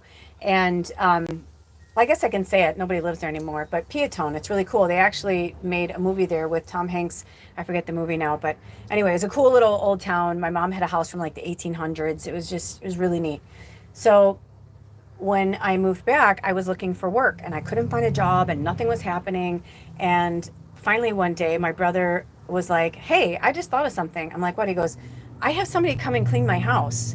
I'm like, yeah. And he goes, I mean, if you're not above it, he's like, I pay her, $15 an hour. Why wouldn't I pay you that? And this was like, I don't know, almost 20 years ago. And I said, okay. I'm like, all right. I'm like, are you sure? And he's like, yeah. And he's like, or we can do like a flat fee or something. He's like, we can work it out. And I was like, okay. And I said, well, why don't we do a test run? And so we did you can't hear? Is that me, Jessica? Can you hear me? Give me thumbs up or a heart emoji or something if you can hear. Okay. It might have been because that big, I don't know if you guys heard that, but a big motorcycle went by. Loud motorcycle. I'm sorry, you guys. It's so hot here today. It doesn't get really hot in this area where I live. And it's like, we're like gushing towards the 80s, which for me is like, I live in an RV and full sun. So it's more like 100 degrees in here. So I'm like doing my best. But anyway, long story short, I ended up cleaning for my brother, which I didn't think I would ever do. That's a whole story in itself, and that ended badly. So I don't suggest that if if it, whatever, but it was something that it made me kind of step out of my comfort zone. And I have a friend who would never clean houses for a living. I actually had 2 friends that ended up being cleaning houses for a living, and they loved it. And I'm so sensitive as an empath, like I can't stand smells or whatever. Like I can't be around fake shit. I can't, But we always have to remember that the world is changing and there are more people who want to use organic and healthy, cleaning things. Or you can even say to somebody like, I charge this much, but I might be a little more expensive because that's because I use, vinegar and I use natural products and I use baking soda and I use essential oils, or you know what I mean? Like I use natural things. I don't know who this is for, but I feel like this is for somebody. If you like to clean or if you're really fastidious, you may find that you really like it.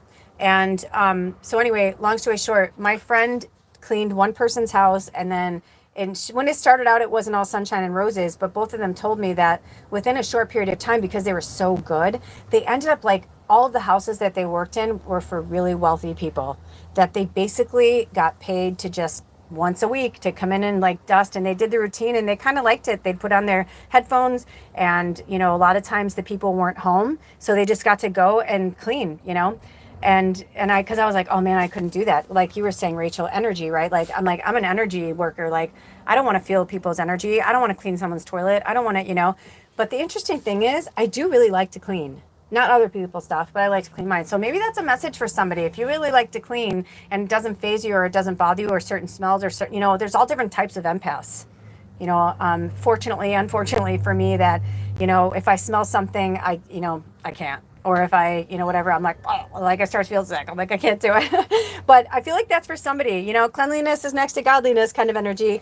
Also, I'm hearing like, working with like fresh lavender and like, fresh products, which by the way, you guys, I've been thinking about opening an Etsy store, and I have some local guy that I really like his stuff, and I've been, the stuff he grows, and it's all natural. So, let me know if you guys are interested in that, if that's something it's really been pulling to me. Also, I feel like people want to do more readings with me, and I know a lot of light workers on all different, YouTube, Instagram, TikTok, like they have Etsy channels where you can go and purchase a reading. So, oh, do I live in Minnesota? No, I actually live on the Olympic Peninsula in Washington State. I'm on the north side, like literally, like I can see Canada. If I go outside right now, I'll see Canada. Like I'm the only thing separating me and Canada is the Strait of Juan de Fuca. That's it, just water. So, it's a really magical, really cool place. That's why I'm saying, like, to us, a heat wave is like in the 80s because it normally stays really beautiful around here. And in the area that I'm in, they call it the Sun Belt. So I'm in between Canada, like I said, and the Olympic Mountains. I forget and I think it's at the Victorian Mountains, whatever the mountains are there in Canada, across the way. And then I'm literally like between the Canadian mountains, the Cascadian Mountains, and the Olympic Mountains. So what happens is they pull like we have a rainforest in the Olympic Mountains, and so the water gets sucked up like into there, and it's like we just have like this little bit of sun. Oh, welcome, David. Oh, hello, David. Oh, you're French. Oh, I love France. I love Paris. I just watched something with Lenny Kravitz today, and was like, I will have a house in Paris someday. I will have a house in Paris someday. I will have a house in Paris someday. I mean, I was only privileged to go to Paris, and I went to the Père Lachaise Cemetery. I took the train tube or whatever they call it there, to the Père Lachaise Cemetery. I had a choice to either go to Versailles or the Père Lachaise Cemetery. I should have known then I was a fucking medium. I was like, oh no, I want to go to the cemetery, until I got to the cemetery, and then I was like watching all of these like energies and entities walk around, but it was kind of cool because I got to hang out with like a lot of like crossed over celebrities. It was really fun. Anyway, so welcome, David. Hello. So Sophia, I don't know if she's still here right now. We're doing a reading with Rachel. So David, if you would like to speak with Spirit, we're channeling some messages right now. So we will see what comes through. But we are in the midst of working with Rachel. What'd you say? Oh, cool about the store. Wow. What store, Rachel? What were we talking about? Oh, you mean like doing a store? Oh, good. That means you got a good vibe from it. Yay! That's what I'm thinking too, because I've been feeling like I want a brick and mortar, and I was in a pop-up shop for a long time in Portland, Oregon. Well, 6 months, but that's kind of a long time. And I tried doing it out of my home when I lived there, and then I had an Etsy store for a while, but it just didn't feel right. So I've been looking around. I've been looking all over the peninsula to see if I'm meant to have a. I'm really drawn to Forks, and I know it's like very Twilight or whatever. But the reason why I like Forks is like they vividly believe in like werewolves and vampires and all that. And I have to tell you, when you're there, you'd understand why. It's a very magical, cool place. So I'm on the same, like from Twilight movies. I'm on the same land, the same peninsula. I'm just on the north side of it. Forks and everything from Twilight was on the west side, like with the oceans. And obviously, if you remember from the cliffs and all that, that's all very real. And so funny that we're talking about this because I was thinking about going there on Tuesday. I was thinking about going to La Push. I was just looking at that. That's so funny. Anyway, so let's get back to this reading. And other things, if they were left, then they're either meant to be left or we'll come back around.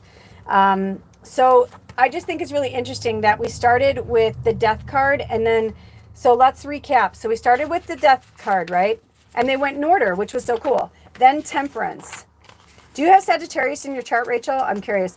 Then the shadow side, then the Tower, and then the Star. So let's start from reverse. Pessimism, delay, doubt, and spiritual blocks. There you go. There you go. Right there. Proof's in the pudding, Rachel. That's what Spirit's saying. That's what Spirit is saying. And you're saying it, it's like, what are they saying? Like in recovery, like the first step of like recovery is like admitting that you have a problem or admitting that there is a problem. So I'm very happy for you and very proud of you because, your pessimism is because you've been taking the easy way out. Yeah, gambling's fucking easy. Who wouldn't want to just go in somewhere and play and gamble and then walk out with money? I mean, it's like, let's put it this way. The cool thing is you learned how to work the system, which is cool. But when you lose, that's also a reminder that you're gambling. You know what I'm saying? So that's very interesting. And because, yes, it is, the star is associated with an Aquarius, and you're Aquarius, and that you're here today. The deities, these are the deities that are associated with this card. So your mission, should you choose to accept it, is to continue working with your rose quartz and work with these deities. Star goddess, Astrea, Venus, Isis, Ishtar, Nuit, and Thoth, however you want to say it. And if you would like, I can put a screenshot in the community section. I was really into the community section for a while, but I've just been so busy. I've been busy in like my everyday life, and then like, with the Lionsgate portal, I've just been working my ass off, and I love it. I love it. I mean, everything is meant to happen the way it's meant to be.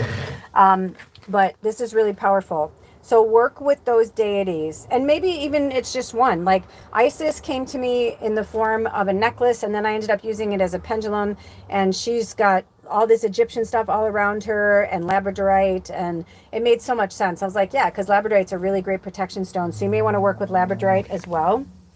And then the key words for this card are healing, inspiration, intuition, renewal, hope, peace, wishes granted, astrological magic, wisdom, creativity is flowing. So let's go a little bit deeper. So the meaning behind the card is the star is a card of hope, inner peace, creativity, and healing. Also, Spirit is saying to you, where can you go more in your creative? And honestly, I don't think she was a grandmother. I feel like it's Aunt Ida.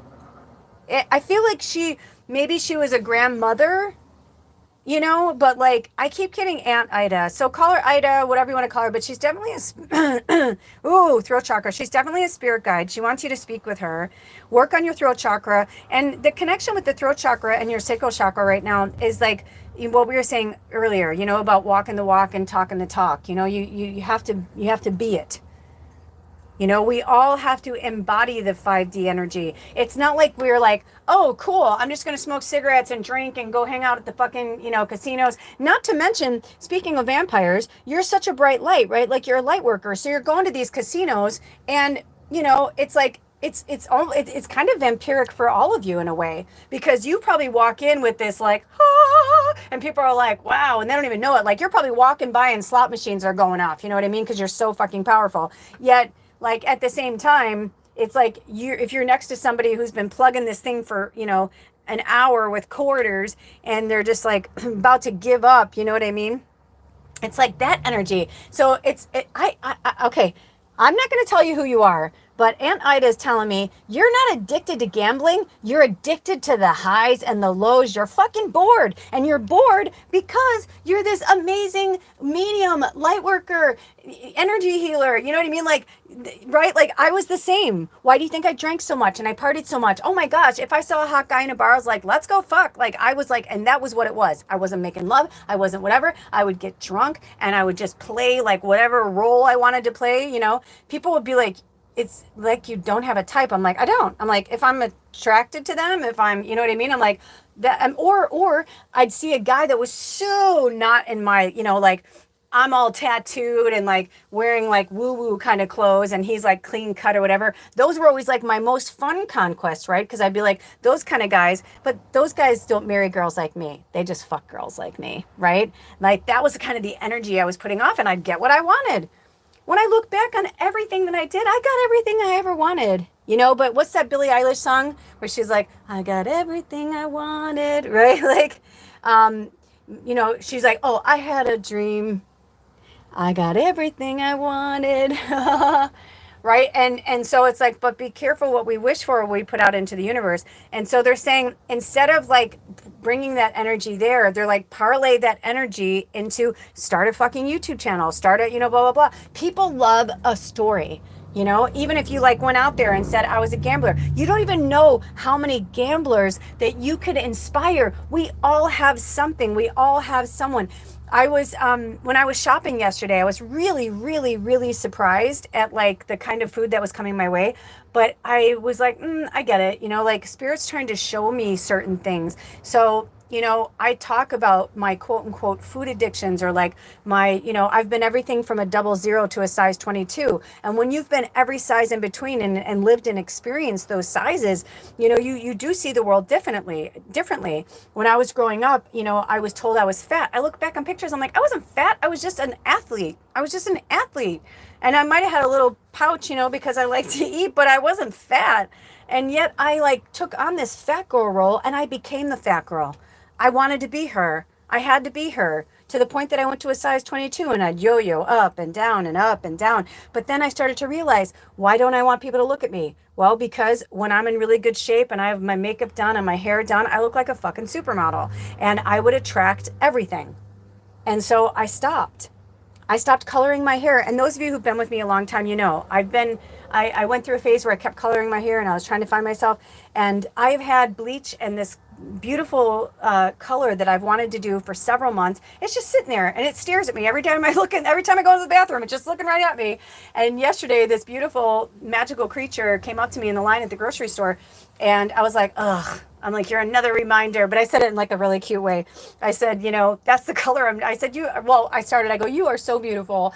And she was like, oh, thanks. And I was like, I told her that. And I said, thank you for the inspiration. I said, I'm going to do it this week. But the truth is, I did want to do it a few weeks ago, but they say never color your hair during Mercury retrograde. And I didn't want to find out the hard way. We had a lot of retrogrades going on. And I was like, but the truth is, I wasn't ready for it.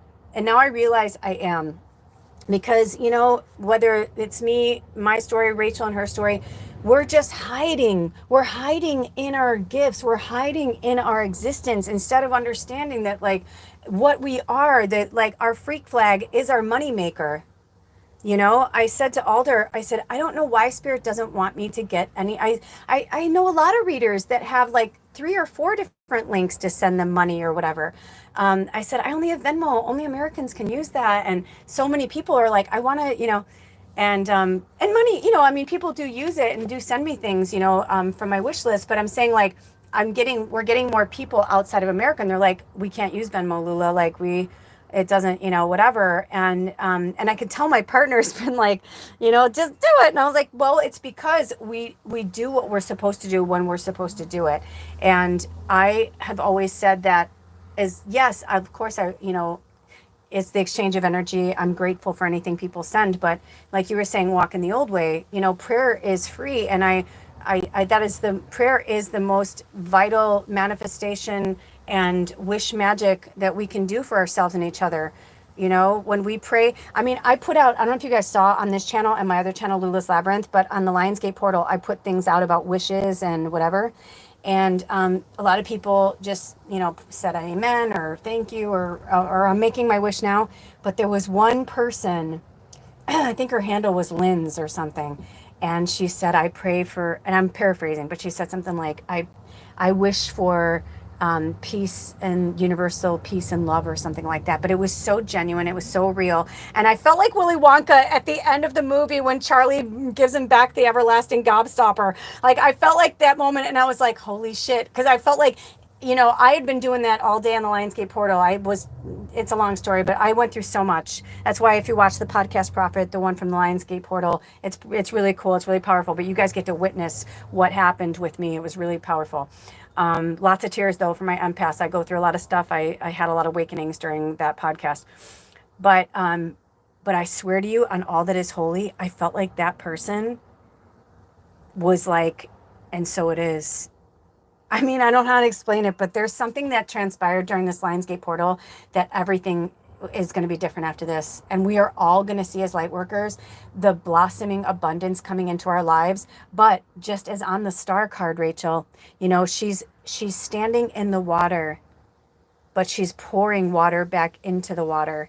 And I'm hearing like there's some reciprocal energy that you need to focus on and work on. Okay.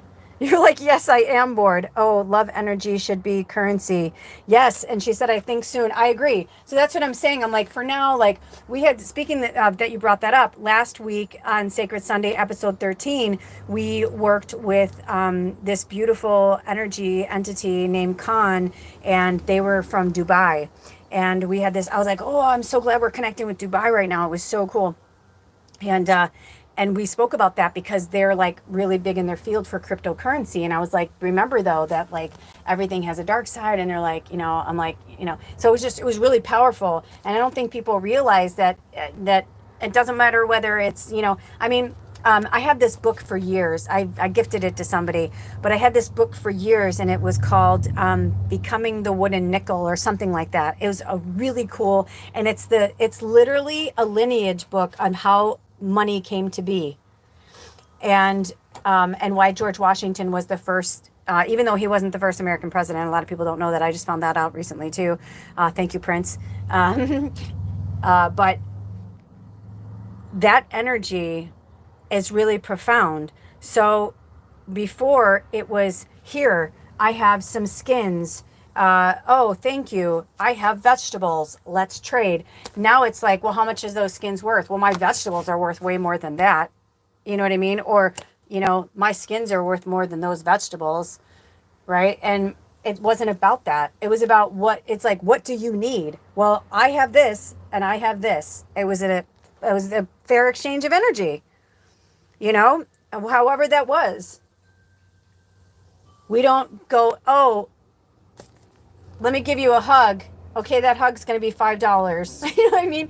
So the spiritual community is having their comeuppance as well, because a lot of people took that and ran with it. And they're like, oh, we're abundance. Yeah, but there's like all different forms of abundance and different forms of currency. But like I was starting to say earlier, and see it came back around, is one of my shamans said, but we do deserve abundance and we do deserve money. And he's like, unfortunately, you can't pay your bills with a reading or a crystal, or you know what I mean? It's like, it doesn't work that way. T-Mobile is not going to fucking be like, oh, cool, can I just do a reading? Does anybody at T-Mobile need a reading? Can you just, take my phone bill this month? It just doesn't work that way right now. But I do believe we are going to go back to a certain system, and maybe cryptocurrency is like the beginning of that, because when you think about it, cryptocurrency is kind of crazy because it's something that it's not tangible. It's just numbers on a screen. And we all know now, and I was engaged to, by the way, you guys, I've been married twice and I've been engaged 5 times. So when I say engaged and I talk about people, yes, I've been engaged, and they were all different. But one of the guys that I was engaged to, he literally was given an option to either go to prison or work at the Pentagon, because he, for fun and shits and giggles, he and his wizard friends wanted to see if they can break into the Pentagon from their computers, and they did. But of course, it's the Pentagon, so they had a system, and even though they thought they were safe, they got caught. So knowing that, I don't trust that. And that's not like me saying like, oh, I don't trust humans. It's like, no, I don't trust a system that, is like, I don't trust something that I can't see. Now, some people would be like, but you work with spirit and blah, blah. I'm like, but I can see that. See? Where people are like, I don't believe in God. I don't see, if I can't see it, I don't believe in it. I'm like, but you could see God, quote unquote, goddess, creator, whatever, insert your label here. But, whenever people give away their power or go into victim mode, you're giving away, you're saying, oh, I can't do this. Earlier today, I couldn't get this cabinet open because it's really hot and it's an old vintage cabinet. And I was like, oh man, I really need that thing. And all of a sudden I was like, nope, I took a deep breath. I, changed my position. I did this thing and I was like, I can open this cabinet. I'm going to open this cabinet. And sure as shit, it fucking opened. We are so powerful. They've just wanted us to think that's why they've been controlling us. They don't want us to, they're like, it was like this ongoing thing for years. We only use like 5% of our brain. Well, then, like, shouldn't we be exploring that? Right? Like, shouldn't we be thinking about why we're only using? And even now, when I started to do these channels and I wasn't getting viewers and I started to research, and I've done all my research, right, with the algorithms and all that. And, it was as far as I was going to go. And what I gathered was that, like, in the end, it's like there's so much manipulation that's happening. And it seems like every time you get to know something, they change the game again. So if you change the game and then you change the rules, it feels like you can't win. But the thing is, there's always loopholes. And you don't have to play their game.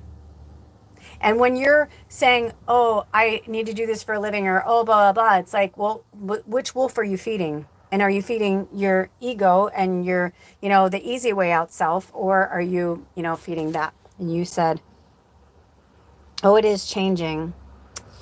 When one is not connected to life spark, it gives me, it is give me, but we are moving back into connectedness. It will change soon. I can't see God. I feel God. Interesting. Exactly.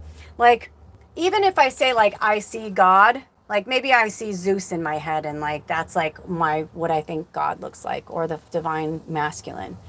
That's still just something that I'm putting there. But like, that's the whole point of this whole matrix system. What are you programmed to see? And what do you see beyond? Why do you think I do so many scrying videos for you guys? And I say use your third eye, because you're meant to see the picture. Just like somebody else would have just saw that this book and that picture of the tower card and maybe they just moved on. But instead, I was led to see the 1111. I was led to see the Chinese dragon. I was, you know what I mean? And then Rachel says, Amir the dragon. You know what I mean? It's like follow the breadcrumbs. If you hear it, if you think it. Now, this is the thing. This is the kicker, and this is the hard one. And this is what I was trying to say earlier from the beginning of this when I spoke of working with these different shamans and teachers, is that it took me years, a decade, to get to where I am, where I can still do this channeling right now. Wow, there is right now people going back and forth on both sides of the freeway.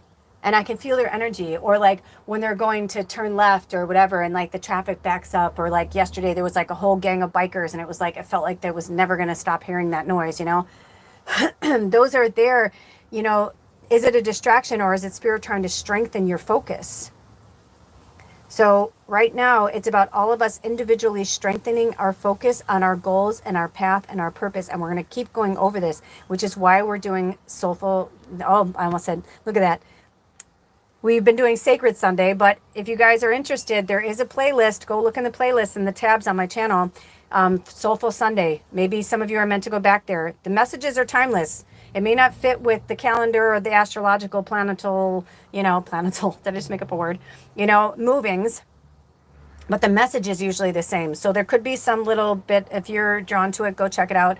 But we did that, I think, Tribe, didn't we say, I think we did that like 6 years ago or 7 years ago. So when Spirit called me to do Sacred Sunday and go live, I wasn't sure how this was going to go down, but I just have been definitely feeling like we needed to connect at least once a week like this, because what the world needs now is love, sweet love, because it's the only thing that there's just too little of. Okay, so let's keep going on this card. I love it. Okay, so I'm going to kind of go back. So it says the star is a card of hope, inner peace, creativity, and healing. When this beautiful, tranquil card turns up in a reading, it is a sign that physical and emotional healing is on the way. Have hope.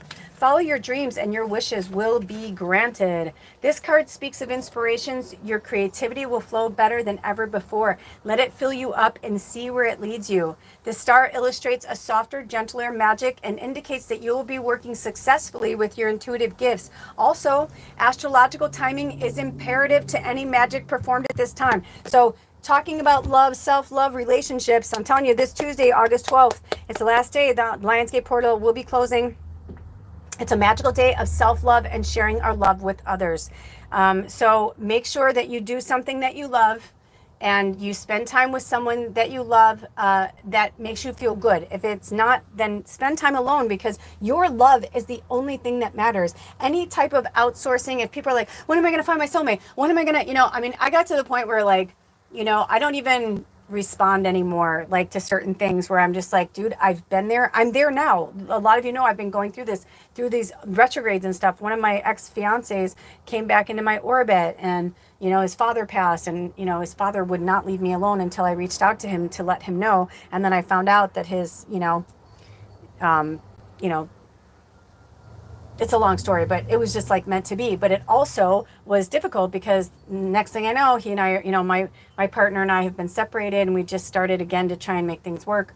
But we were separated for a year. And so it's really interesting that here comes my ex, and it's like, what is going on? But it's because Spirit's like trying to have me revisit things and understand what's going on and all that good stuff. And, oh, hi, Lily. Oh, are you Lily?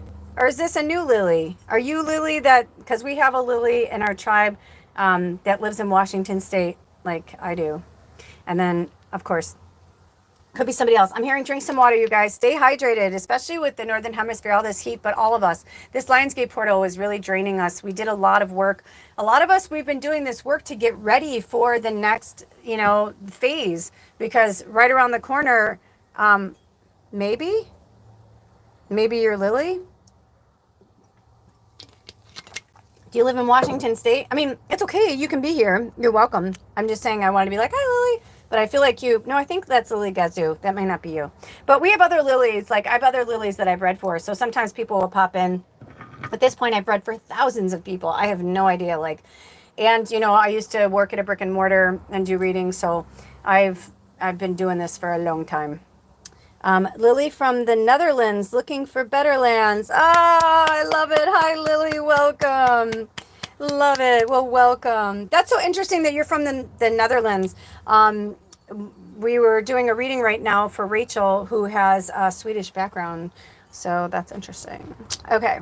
Last week I was saying we had Dubai. And actually in the last several weeks, we've been really blessed. We've done a lot of cool. The very first one we did was Mother's Day in this series, Sacred Sunday.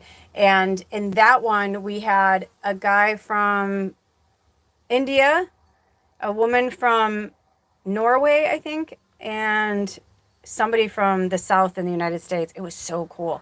I love when we do that. But I love when we connect with the countries like this. It makes me so happy. Welcome. If you would like a reading or a question, you guys, we're wrapping up Rachel's reading. So I am compelled to read the other part of the card. And it says, the star goddess stands nude at the water's edge.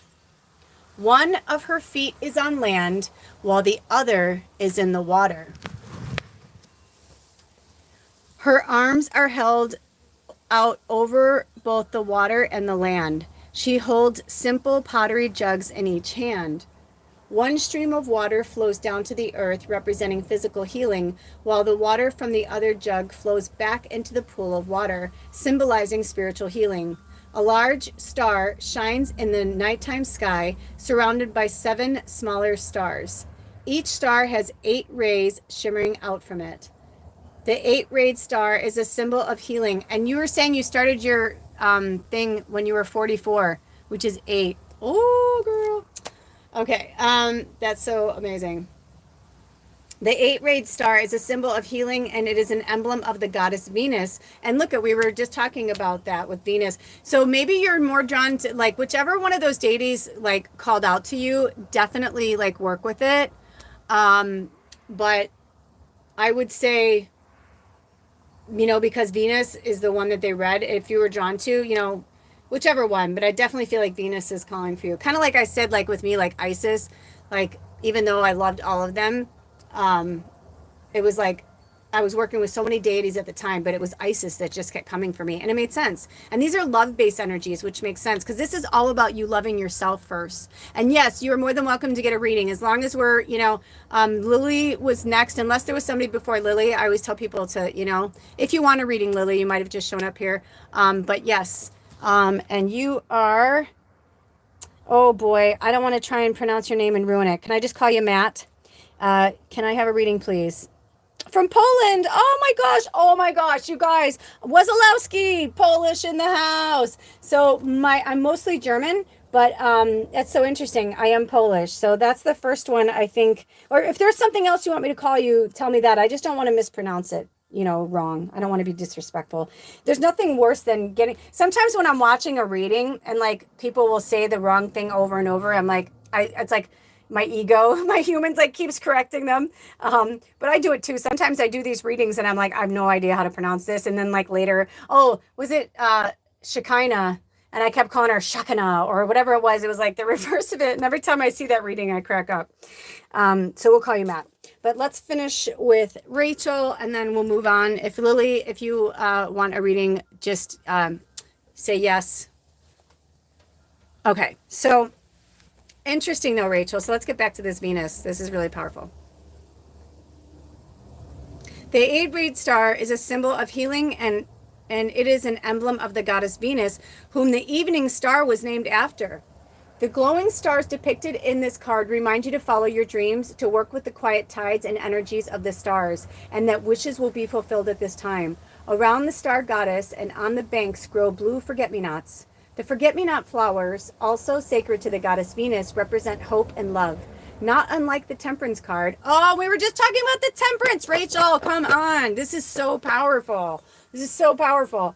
The star goddess is working between the worlds in this depiction. To be quote unquote between is one of the most magical places to be, right? Because like right now it feels uncomfortable, right? Because you're stepping out of this old world of, that isn't serving you anymore, and now you're stepping into the unknown. But they always say depression is focusing on the past and anxiety is worrying about the future. Your job, your mission, should you choose to accept it, is just go with the flow. Just go with the flow. Just go with the flow and follow the breadcrumbs, follow the signs. And this last thing says, the sacred ibis bird standing on the log at the shore represents Thoth, an Egyptian god of divine wisdom and science. Thoth was the inventor of astronomy and was considered patron to the art of magic. Wow, Rachel, that's really powerful. That's a really great reading, dude. And if you guys ever want to go further with me, I do one-on-one readings. And I'm working on putting together something right now so it'll be a little more accessible, like maybe an Etsy channel or an Etsy, something like that. I used to have a Patreon, so maybe they'll lead me back into that. We'll see what happens. But if you'd like to one-on-one reading, I do recorded readings and over-the-phone readings. If we're in different countries and we can't align, or if, whatever, the recorded readings are just as good. And I go on a donation basis, and its minimum is $85. That's just because that's my time and energy of like just focusing on you. And every Sunday we go live, but obviously, you can't just come here every Sunday to get free readings. It's like, that's about the exchange of energy. And the other thing too is a lot of times I do readings with people, like really long in-depth readings, and they'll be like, can I talk to you like all the time? And I was like, no, the whole point is like, or they'll be like, can I book another session with you next month? And I'm like, no, go work on what we talked about. Like, if you want to call me in 6 months or a year, sure. I'm like, but if like the whole point is for you to do the work, I'm just I'm just a mirror. I'm just, you talking to you, telling you what you need. That's what I am. I'm a channel. I'm a medium. So a lot of you're light workers and mediums just like me. Okay, so and also, so you can email me magickalmedium@gmail.com, and if you go at the top of my channel and you click on where it says live, you'll go in there and it has all my information to reach out to me to work with me one-on-one, or if you'd like to donate anything, it's never expected but always appreciated. I do have an Amazon wish list for our international people. There's a lot of things on there, whether it's cards or I just found this really fun organic nail polish that looks really fun. But then also I have my Venmo for those. I think it's only America, but it could be other countries. I don't know. But some of my other countries people, they're like, we don't have Venmo. So whatever, but it's all there, and follow the breadcrumbs to that as well. We love you, Rachel. Thank you so much for being here. Happy almost half birthday. And we are going to go to Lily, and then we will go to Matt. Okay, so Lily, I used to, and also Rachel, be feel free to stay here. You're one of us. You're one of us. We are all connected. We are all divinely connected. And you know what, you guys, let me do something. Lily, before I jump in with you, I'm going to take I just realized it's been 2 hours. Spirit wants me to take a little break right now. So just a few minutes. I'm going to put my phone on mute, but I'll be right back. I'm going to go, as my grandma would say, I'm going to take a potty break, drink a little bit more water, and get ready for the next channeling. All right, I'll be right back with you. Love you guys so much. And if you're leaving, take good care of yourselves and each other. I love you so much. Blessed be. Aho. Bye. And also my channel, there's tons of readings and tons of things with the Lionsgate portal. So go check it out. I'll be right back. Love you. Bye. I'll be right back.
Okay, you guys, I'm back. And I just saw that Lily said that she's going to go get a drink and go to the bathroom as well. Okay, cool. So let's see. Do we want to pull any cards for Lily or Matt? Okay. Do we want to channel for... I know. I was gonna say. I'm like, Matt can hear me. I'm sure. They're like, you're like, I'm here. Oh, that's awesome. Are you actually? How about this? We'll chat a little because I just was asking if they wanted me to read for you. Lily's just like, I'm back. Before we go into yours, Lily, Matt, were you born in Poland or you live there and you were born somewhere else?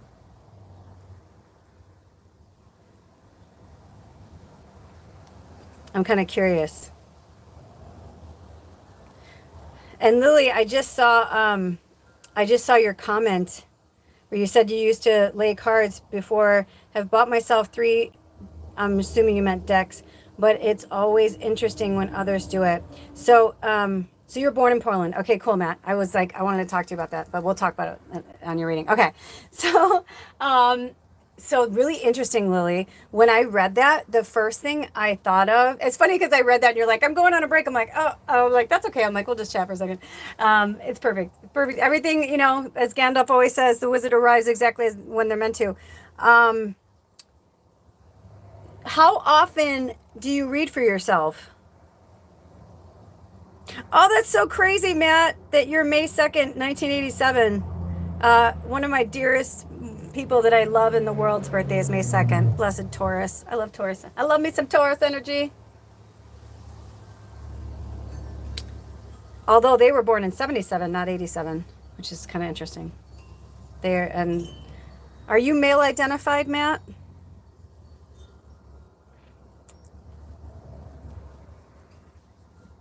I never like to, especially with names that I don't understand the, you know, the basis origin of. It's, you can't assume. Okay. Oh, that's so funny. You know what's so funny that you guys are like putting that up front is the last reading I did for Rachel.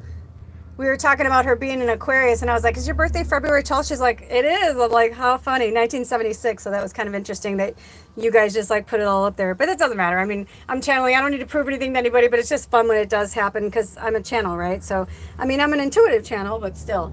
Okay, so Lily. Oh, yay, Scorpio. My moon's in Scorpio, Lily. That's awesome.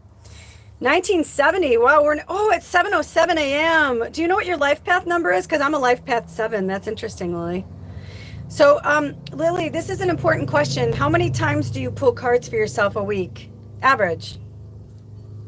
Even if it's, or like maybe it's only once a month. I don't know, but whatever it is, because I feel like we need to talk about it. Oh, so the first deck you ever played with, I guess, worked with, whatever, was Isis. And your mom. So it comes from your mom's side. I kind of have a feeling it comes from both your parents, though. I kind of have a feeling. I mean, let's put it this way. I've told people if you found yourself here, you were meant to find yourself here because, you know, I'm like the healer for the healers. I'm basically just you marrying back to you. That's it. About 3 times a week. Give me a thumbs up or a heart emoji, something, if that is correct. Because that would make a lot of sense. Because I have I'm really strict about that actually. I let's put it this way. I stopped reading for myself. Let's put it this way. I'll put it another way. I had to stop reading for myself because you have to remember that you're human here, okay? So, and we're so powerful. It's like that's why I work with a pendulum so much. Some people think I work with it too much, and I always check in with spirit. Am I using my pendulum too much, or, whatever? But that's why I use my pendulum is because it's easy to manipulate an outcome or a disaster if we are feeling it. So when I saw that, I literally feel like that's why you're here. Stop reading for yourself. It is the fastest way to fuck your path. It is the fastest way. Because even as a reader, and I speak about this a lot, do I watch readings? Yes. But I don't watch. There'll be sometimes like weeks will go by, and or like there was one time I'm like, I think it had been like a few months since I'd watched a reading, and some people are like, don't you watch readings? And I'm like, not too much, and definitely not when I'm emotional or I'm going through something, because I know that manic panic feeling, right? Like we all get that, like, I want the answers, I want it up front, I want it right now, but it's not, that's why I read for other people. Things come through. The interesting thing is the more I read for other people, the actually better I do in my life, because I also receive downloads when I'm reading for people, or spirit will show me through your eyes, through your story, my story, but looking at it from a different perspective. Okay, so you said, but I didn't do it for maybe 19 years. Started this past Easter. That's so interesting. Well, you know what? I mean, have you thought about having your own channel or doing it in town? Because I get the vibe you're really natural at it. I mean, you're in your 50s. I'm 53. I was born in 71, so you've got to be in your 50s. And also kind of cool that you started it again. So I feel like, but the interesting thing is, I will say, I know I don't know you, but like the vibe I'm getting is like I don't feel like you're doing it out of manic panic, even though I know a lot of people do that. I feel like you're using it more like therapy. Would that be a little more? Because that's how I use it. I'm like, what's the difference if I go see a therapist or I watch a reading? I mean, it's those who are stuck in the muggle mind will take a reading that, especially when the reader has hundreds of thousands of subscribers. It's like, I'm like, dude, there's only 3 fucking readings. You think sometimes, I mean, let's be honest, you watch a reading, you're like, how did you do that? Like, you just went into my life, right? But then it also shows us how close we are related to each other, that like we're all going through the same thing, right? Because we're all dealing with the energy, but we're just dealing with it in our personal life. So she says, yes, I do check around to be inspired. So yay! Oh my gosh, does it excite you to think about having your own channel and doing readings for people? Also, by the way, I'm seeing 4 decks. So I don't know if that means you have 4 decks, or you need 4 decks, or you're working with 4 decks. I don't know what that means to you. Maybe you, um, on seeing what others do on the internet to know the market before I would start. Like the stock market or grocery market?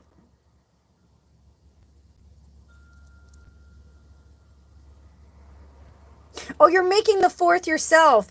Oh, I think the 4th is the charm. Whatever the 4th one is, like, I feel like, what's so interesting? In Rachel's reading, at one point there were 4 people live and 4 like yes, or 4 thumbs up.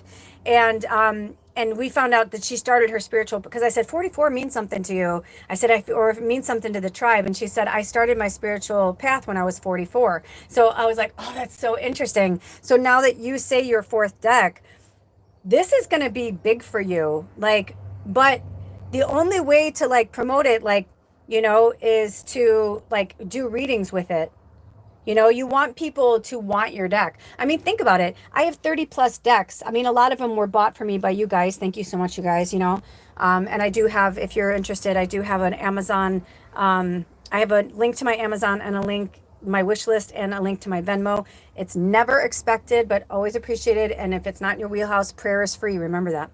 It's about the exchange of energy. That's it. So, but I'm really getting a good vibe from this. And I'm seeing like where you're doing readings, like on YouTube or wherever you want to, wherever you feel comfortable, and people going, oh, I love this deck. Where did you get that deck? And you're like, oh, it's mine. I made it. And you're like, here's a link to my Etsy page, or here's a link to my, whatever. Especially now, there's so many self-publishing, from books to tarot cards to, cliff notes, you name it. There's just a lot. Also, you guys, I do have a few screens open, but I want you, if you are hearing this right now, I want you to make a wish during this Lionsgate portal. We are still in the energy of the Lionsgate portal and the full moon in Aquarius energy. I want you guys, when either now, if you already know what it is, put it out into the universe. If not, and this goes for you too, Matt, and anybody else who watches this, if you are part of this tribe and you're seeing this video right now, I want you to think about, your dreams, your hopes, your aspirations, your wishes, and send it off to the stars. Because I just had, like, those little flowers, the little dandelions, the little fairy flowers that you blow on and make a wish. one of those just like went past me in my house, like flew past me in my house. So I'm like, that is not, and the fairy. So, and it could be, and it could be the fairy realm. So I don't know if does it have fairies in it, or are you really like connected to the fairy realm? Do you like the outdoors, Lily? Because I know Matt's here and all the rest of us are here too, but this is your reading. So that's a wish for all of us. But after that, I heard she's a fairy, or she's like us or something. So I know a lot of people in our tribe, consider themselves fairies or fairy witches or all of the above, whatever we were talking about labeling earlier. It's like whatever's comfortable for you. Um, but I'm feeling a good fairy energy from that. So I'm wondering if the fourth deck has anything to do with fairies. You don't have to say, because I just realized, right? That's like a writer. That's like a writer saying, but if it's something, if you could just say, whatever. But if not, we'll see it eventually. You said, yes, fairies, mermaids, dragons, and earthlings. Oh my God, I love it. Yes, yes, dude, you're going to make a lot of money on this deck. It's going to be one of those decks like, let's think of a big one that like everybody, I'm like, there's so many in my head right now. But I was seeing the archetypes, like the Wild Unknown Archetypes deck, Kim Kranz, like how she's got like multiple decks and like they're really famous. Like I feel like you're a writer. You're also, I'm hearing, oh my gosh, I'm hearing work on your short stories. Work on your short stories, and your artwork is good. It doesn't have to be perfect. Your version of fairies, or the way you look at the world, is the way you look at the world. So I'm hearing there might be I'm hearing resonance, but I'm also hearing this like a little insecurity. I'm hearing a little insecurity about the artwork. Also, you can always outsource, you don't have to do it yourself. I had this book that I wanted to write so bad, and I'm like, I know what I want it to look like, and I don't see myself drawing it. And then I found this friend, and they like started helping me write the book more, because they were like, I haven't finished it, and I know eventually I will.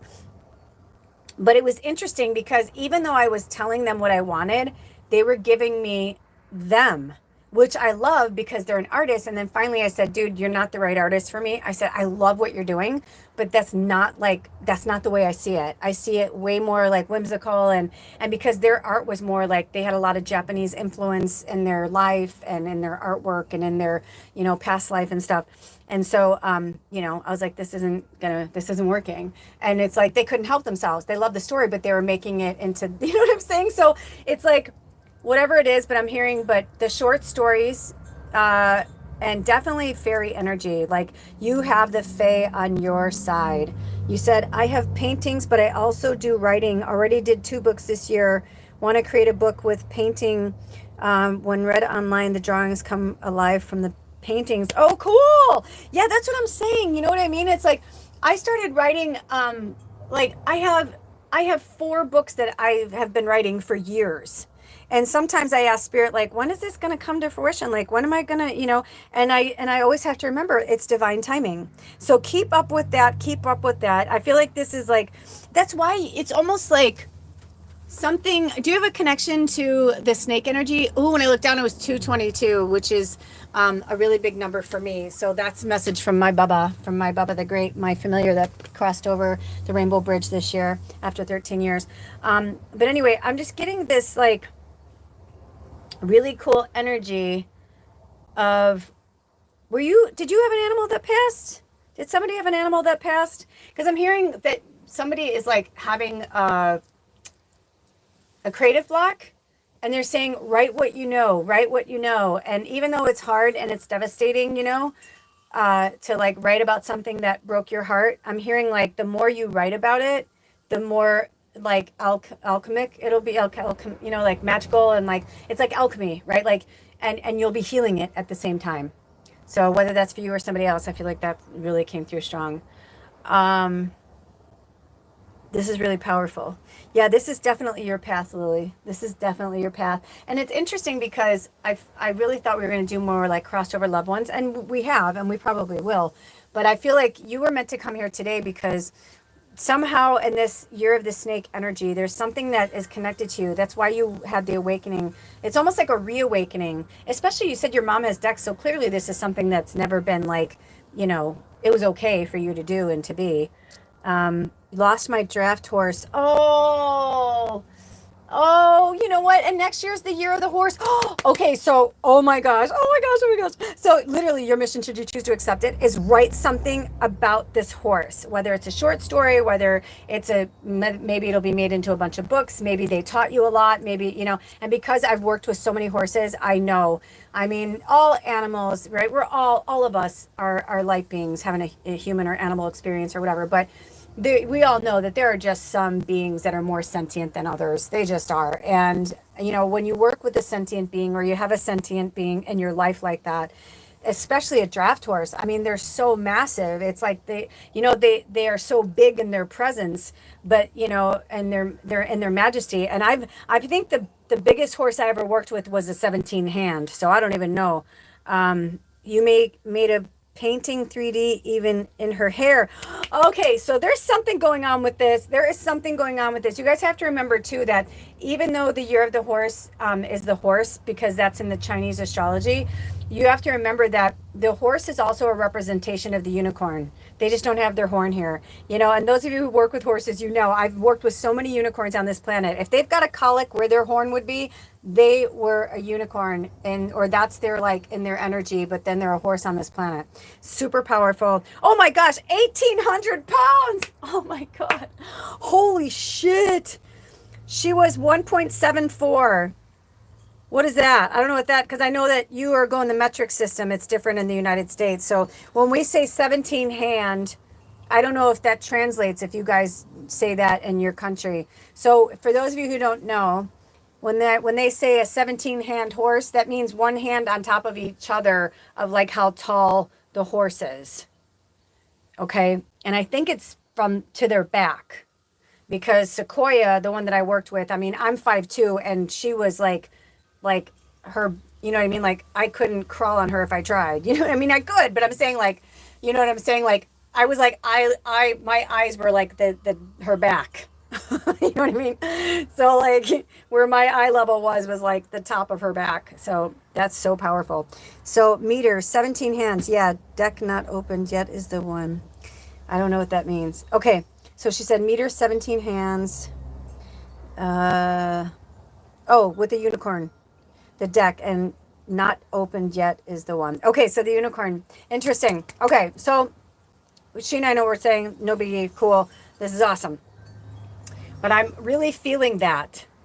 And that's probably why they brought up Bubba. Because, I mean, you know, I just brought Bubba's channel back to life. I mean, I had to take the link for her channel off my other channels. I have 3 channels. I have this channel, The Magical Medium, Lula's Labyrinth, where I do inspiration, but I love to act and sing and be silly and, you know, and channel, you know, energies and entities. And then I have Baba the Great, which was my familiar. And she was a tuxedo Maine Coon, and magical and just amazing. But she just passed January 31st of this year, and it just took me on her 6-month anniversary of passing for me to revive her channel. She's like, it's time. And now I'm having more fun with it and more fun with her. And it's just been such an awesome experience. So, you know, I feel like in a way you will honor her. What's her name? What's your horse's name that passed? Did you say it was a girl? It's interesting because I felt a lot of masculine energy when I saw Draft Horse, and not just because, you know, they're so big. I felt more masculine than feminine. I feel like their name is important. They want me to, so. And if you're just showing up, I'm still channeling. I'm working with Lily, and then after Lily, we'll be working with Matt. So you would be second in line because we're wrapping up Lily's. Yeah, they're if it's a female, she's really like I feel a really strong masculine energy from them. But what does it say?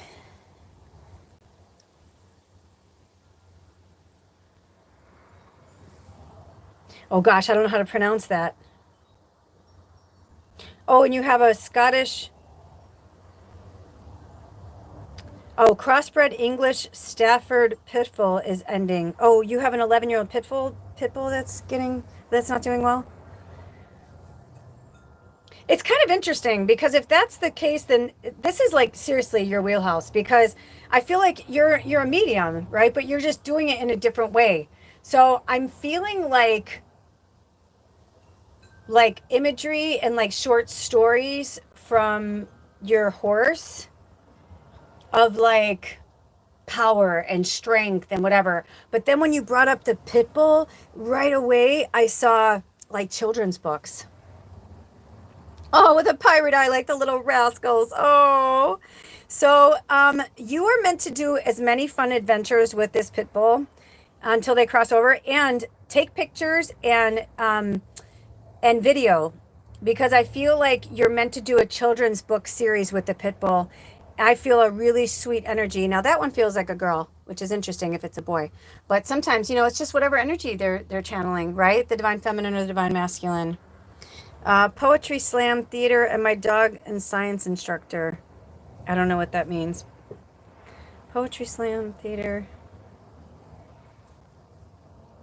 and science instructor.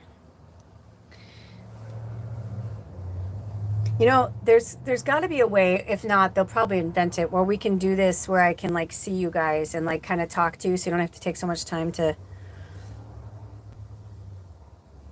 Mad S fence for children. I don't know what that means. I know it's so hard, right? Because it's like you're trying to, and I'm assuming you're trying to put this in English, right? Because I'm assuming that if you're from uh, the Netherlands, English is not your first language. I always applaud you guys, that come on here from other countries. I know you guys are doing your best to get your messages across. That's what I'm saying. It'd be easier if we were like looking at each other and talking, because we can, figure it out. Teaching kids nature, techniques, and science. Well, maybe that's it, but I'm just feeling like there's something with kids and the pit bull. I didn't feel that on the horse, but I definitely felt like, let's put it this way, right when I saw pit bull, I saw like, it's interesting that you said that they have a eye, because I saw them gray. But I just saw them like with this big, like cheesy smile on their face, and just like, they just like light up a room. I saw them like running next to you. Like they're so happy. And like, and I just feel like they bring a lot of energy. I mean, even if it's like you create these books and you bring the dog with you, to like children's hospitals or something like that, or like maybe you're meant to like, use them as a service dog or something. Are they sick, or are they just getting older and they're not showing me that?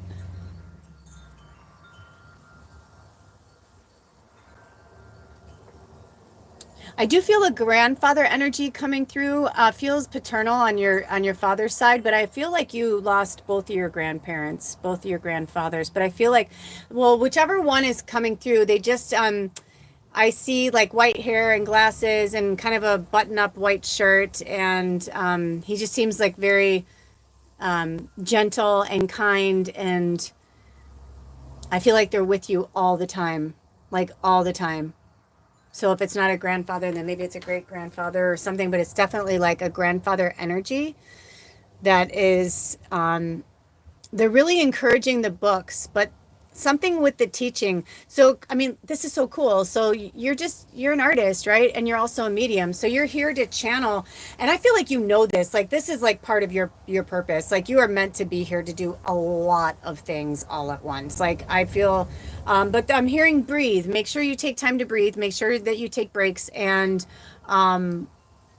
what is that? There's something hanging on I feel like I'm meant to look at this. What are you? Are you a flying ant? Oh, I saw like a queen ant. I don't know what this means. Hold on. You ready? So then I just saw this like queen ant with like wings on them. So I don't know what that means. I was favorite of them both. With one, I always went fishing, and the other cattle business. Okay. Yeah. So the one that's like, there's just one that he kind of reminds me of Bernie Sanders. Do you know who Bernie Sanders is? He's an American senator. You probably know of him because he's been like fighting against the patriarchy and bullshit in our country and in the world. But he kind of reminds me of, that's like the energy. Like I kind of see him looking like that, and I kind of feel like Although this could be split because I do feel like one was like more sweet and kind, and I feel like one was maybe they're showing me Bernie because he was more of like a ball buster. Like nothing got past him. I don't know. It might be all in the same person, but I just get this energy like nothing got past him, and but he did it with kindness. There's a lot of love. I'm also feeling like a builder, and I'm seeing a Viking. So I don't know if that means anything to you, but I'm seeing someone like literally a builder, like. And then I saw Viking, but it doesn't necessarily mean, because Viking could be, like you said, you're from the Netherlands, right? So it could be, that it's just, that's open. That's really interesting. Um, I'm hearing less tech, more heart. And I don't know who that's coming from, but they're saying, because when I saw the technic part, I don't know why, but like it just kind of like seemed, I was adverse to it for some odd reason. Um, but I'm hearing, they say the sweet was always cooking, the one with the cattle business, aloe, later bricks. Okay. What's aloe? Business aloe, ALO, I don't know what that is. But later bricks. Okay, so building things. That's interesting. That's interesting. Because I definitely got a builder. Which one of them would have the Viking connection? Yeah, the sweet one is just, I still feel the Bernie vibe from him. That he kind of looks like him. It's almost like they brought me Bernie because it's like one kind of looked like Bernie and one was kind of like a fucking warrior like Bernie, like fighting for good, fighting for what's right.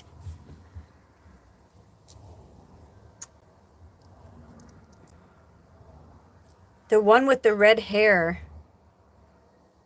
Are you saying hi to them? Oh, they're always with you. They're always with you. I feel like that might be it. Let's see if we have any more messages. They both wanted to come through. There's a little lady coming through too. It feels like grandma, but she's really little.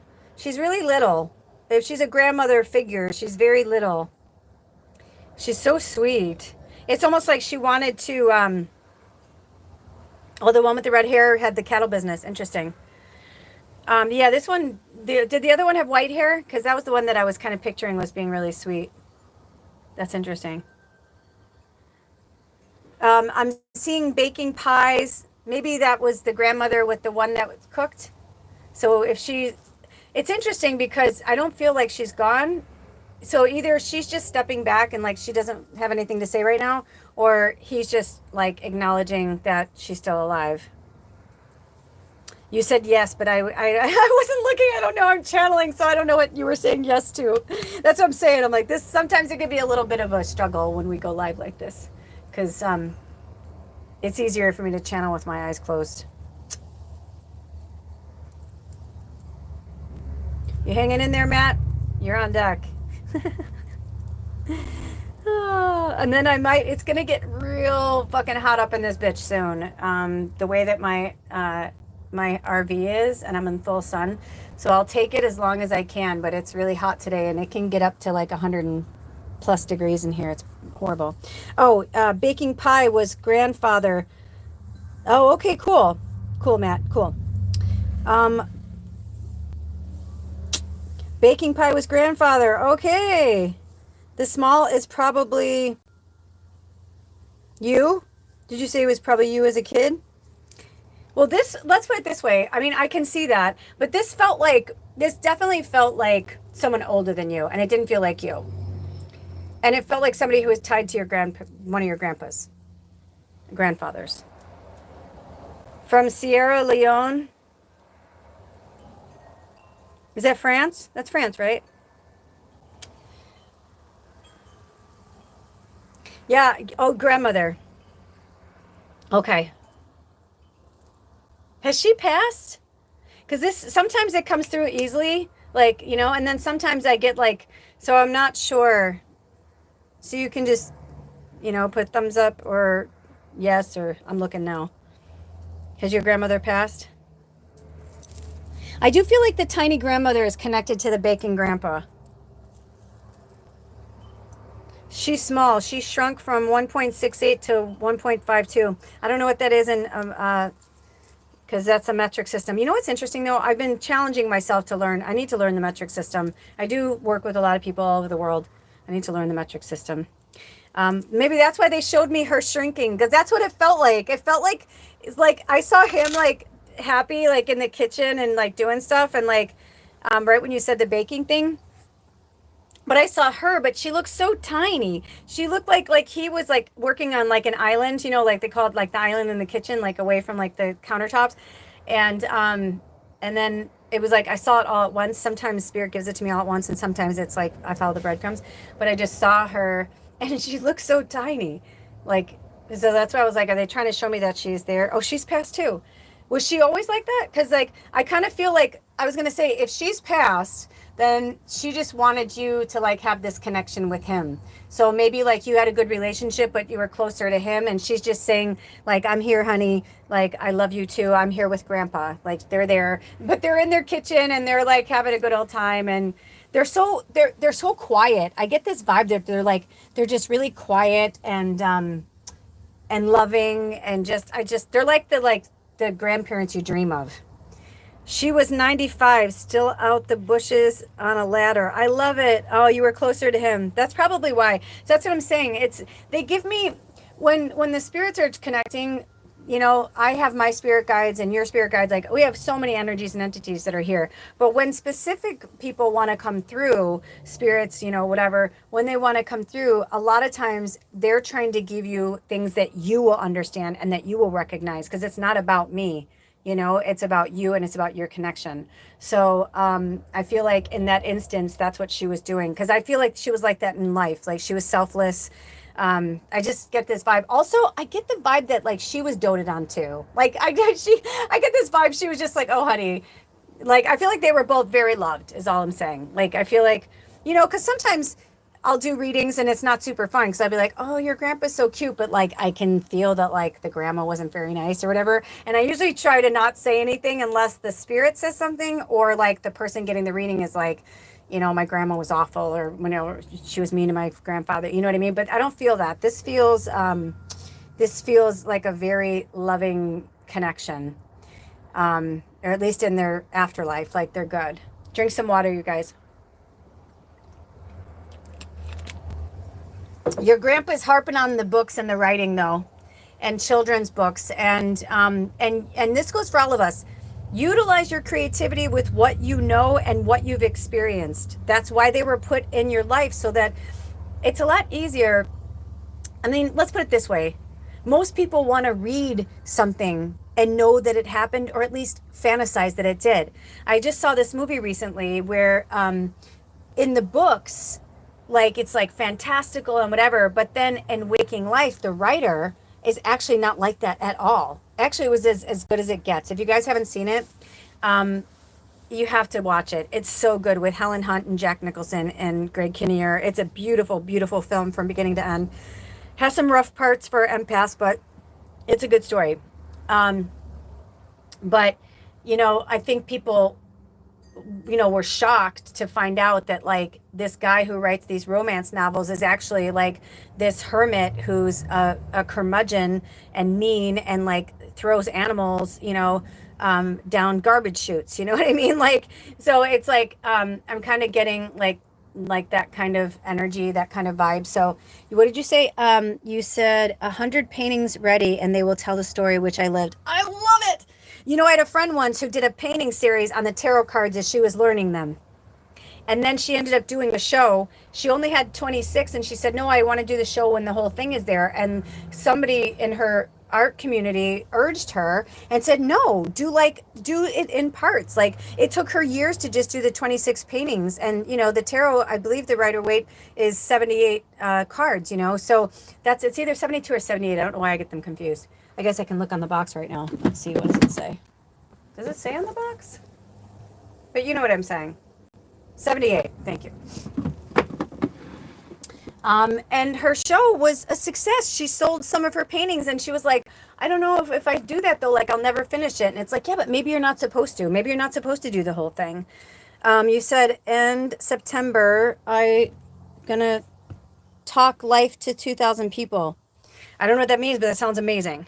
So so were you just drawn here today, or did you just need some confirmation, or do you think it was just the family crossed over, I always like to ask people, if you're new here, like, what brought you here, what drew you here, why, it's very interesting. Um, and it's not that we can't do readings for ourselves, like I do readings for myself once in a while. I created a deck as well, but I pull that deck out when I really need something, like where I'm like, okay, I'm not sure what to do. 9 out of 10 times, it's spirit will tell me, like, it's just because I'm in the waiting room. You know what I mean? It's like sometimes we're just in the waiting room, you guys. Like Matt's been waiting patiently to get his reading. It's like, sometimes we have to wait. But the truth is, if you're listening and you're here, even though this is someone else's reading, you're still gaining pearls and knowledge. It's like, this is the connection that we have with each other. I've been saying this for years, the light workers, we're just little push pins all over the world. And now we're connecting together, and we're here to raise the vibration of the planet. It's a group effort. It takes millions of us to do it. And some of us were put here to be the muse, right? I mean, it's not an accident that you were born, oh, wait, you aren't an Aquarian. I was looking at Rachel's card, but I just saw the star card and the Aquarius. I just want to see, maybe they're trying to tell me to pull a card for you before you go. Okay, no. But they're just saying, like, the world is your oyster. But also at the bottom, it's number 11, or it's 2, but it looks like 11, and it's the high priestess. So you know what I mean? You are here. You are meant to be here. We were meant to connect today. So she says, it just jumped in front of my face. I didn't didn't do because I wanted a reading. I got attracted to the nice nature picture. Oh, well, what's so cool? That is from like an hour from my house. And I just took that picture on the last adventure I went in that area. So that's really interesting that you said that, because I was so drawn to go more back into the podcast format for this when we do channeling. And then this, like, they led me to put this picture in there. I had to follow the breadcrumbs. And then, because I wanted a reading, I got attracted to the nice nature picture, and it's nice to meet others who already do what I want to do. Wow. Where do you live? So I live in Washington State in America, in the United States. It's honestly, it's like in Washington, but it should just be its own state, and it's called the Olympic Peninsula. So if you look at a map, you'll see that there's Washington, like the state of Washington, and we border Canada. But then there's like what they call the Puget Sound, and it's like where, like, you've heard of Seattle, Washington. So like there's like a gap in between. So where there's water, so Seattle's on ocean water, but it's not on the ocean, right? Because it comes in from the Strait of Juan de Fuca. It comes in through a strait from the sea, right, from the Pacific Ocean. And so if you look on the map, I'm left of that body of water between Seattle and the Olympic Peninsula. And I'm on the north side of it. So like if I go outside right now, I literally can see Canada. I'm just separated by a bottle of water. Drink some water. I'm separated by a bottle of water. Oh, that's hilarious. They're saying that to me because I'm channeling, and then it's hot as balls in here. So I'm just gonna, and I'm from the south side of Chicago originally. I may be a light worker, but I swear like a sailor. It comes by me naturally. It's from battling the shadow and the light my whole life. I'm not just here as a medium, all fluffy in like a white robe or whatever. I'm kind of Gandalf the Gray and Gandalf the White at the same time. She said, if I would ever be around, I will get you a new bottle. Thank you. Oh my gosh, you're awesome. Okay, so we have any more messages for Lily at this time? Oh, so this is what they wanted me to say. So on one side was the high priestess. So they want to remind you that you are the high priestess. Oh, you have family in Florida, California, Tennessee, and Michigan. Oh my gosh, that's awesome. I have family in Florida. I have family in Michigan. I have family in technically in Tennessee, or from Tennessee, and I lived in California for 10 years. So that's really cool. Look at all those connections. And I've been to Florida a gazillion times, but then because my friend's parents had a timeshare when I was in high school, and she was well to do, and she was a happy accident, and all of her siblings had basically moved out by the time she was in high school. So her parents would bribe her to go with them to Florida for 2 weeks over spring break by taking me. So I was very blessed that I got to do that. Oh, Matt just chimed in. I used to live in Frankfurt, south of Chicago. Shut up, Matt. Shut up. I was born in Joliet and I grew up in Tinley Park. Shut it. I just said to my fucking husband, I'm like, there's this one area that I really like that we've been like, should we move there? Should we not move there? And I said, this reminds me of this little town in Illinois called Frankfurt. Oh my gosh. So you will understand. I love Frankfurt. Oh my gosh, this is so meant to be. Thanks, Lily. Oh my gosh, that's awesome. Matt's like, LOL. So, Lily, the last thing I want to say is there was like this kind of shadow energy at the bottom of this card. And so Spirit's saying, be mindful when you're doing your work and your writings and stuff. Like, this is your last message, Lily, is like, just be mindful and, no fear-based, just being mindful. Just be mindful of when you're moving forward. They may have gone, but that's okay. Hopefully they'll come back and hear this, and if not, I'm putting it onto the units for them to just, and this is a message for all of us, that especially as light workers, we have to be mindful of our shadow, not run from it, not chase away from it, but confront it and work with it and integrate it into, especially in our work. So that's for all of our creatives. Okay, so now we close the portal for Lily and we open the portal for Matt from Poland, who lived in Frankfurt. What are the fucking odds? This is where I tell people, this is where magic happens. This is how magic happens. This is exactly what I'm talking about. Like, this is, oh yay, Lily, you got it. This is the magic that I'm talking about. Where it's like, look at how we're connected. So interesting. So interesting that Lily has family in 4 states, and Matt literally like lived in the state that I grew. So just to give you guys, since a lot of you guys may not know this, so I grew up in Tinley Park. Frankfurt is basically the next town. Illinois is a big state. I mean, so let's see. Do we have any messages from the cards for Matt today out of this deck? Do we want to do any scrying for Matt? Do we want to pull any other decks or books or anything? Okay, so we just want to do some straight channeling. Matt, do you have any specific questions? Because you've got like 3 people here that want to talk to you, but they are all sitting. It's like, talk about waiting room. It's like they're all sitting in chairs waiting. There is one guy here, another grandfather, getting a lot of paternal energy today, probably because the divine masculine is going so askew. And this guy is so cute. He's wearing like a tan suit with a bow tie. But I feel like he kind of looks like a professor. I'm getting like a gray hair elderly guy too. Maybe not even, I feel like he might not have actually been elderly. I'm seeing the number 65. So I don't know if that's when he passed, or, if like I'm seeing him as whatever. And he's like, no, I'm only 65, but I am seeing him, but he feels very studious, like a teacher or a professor, or very smart. Extremely intelligent. Like and I don't feel like they were pushy about it, because they didn't tell me they were smart. Somebody told them. Oh, you said you're in a waiting room. LOL. I'm in Poland, my parents' house. LOL. Ha ha ha. That's so funny. Okay, so Matt, does this sound like somebody you know? I'm getting an emphasis on the bow tie and the suit. And the suit looks like almost like I know this is going to sound weird, you guys, but like a baby poo brown, like a green brown, like, so it might even be like a 70s, like, like that color that you don't see a lot in things anymore, but it was like really big in the 70s. We had a lot of like heavy, like autumn color influence in the 70s that weren't also great, right? Or the 60s with like the avocado green fridge and shit. Okay, so nobody that doesn't sound, so it could be for someone else, or it could be somebody that you don't know about.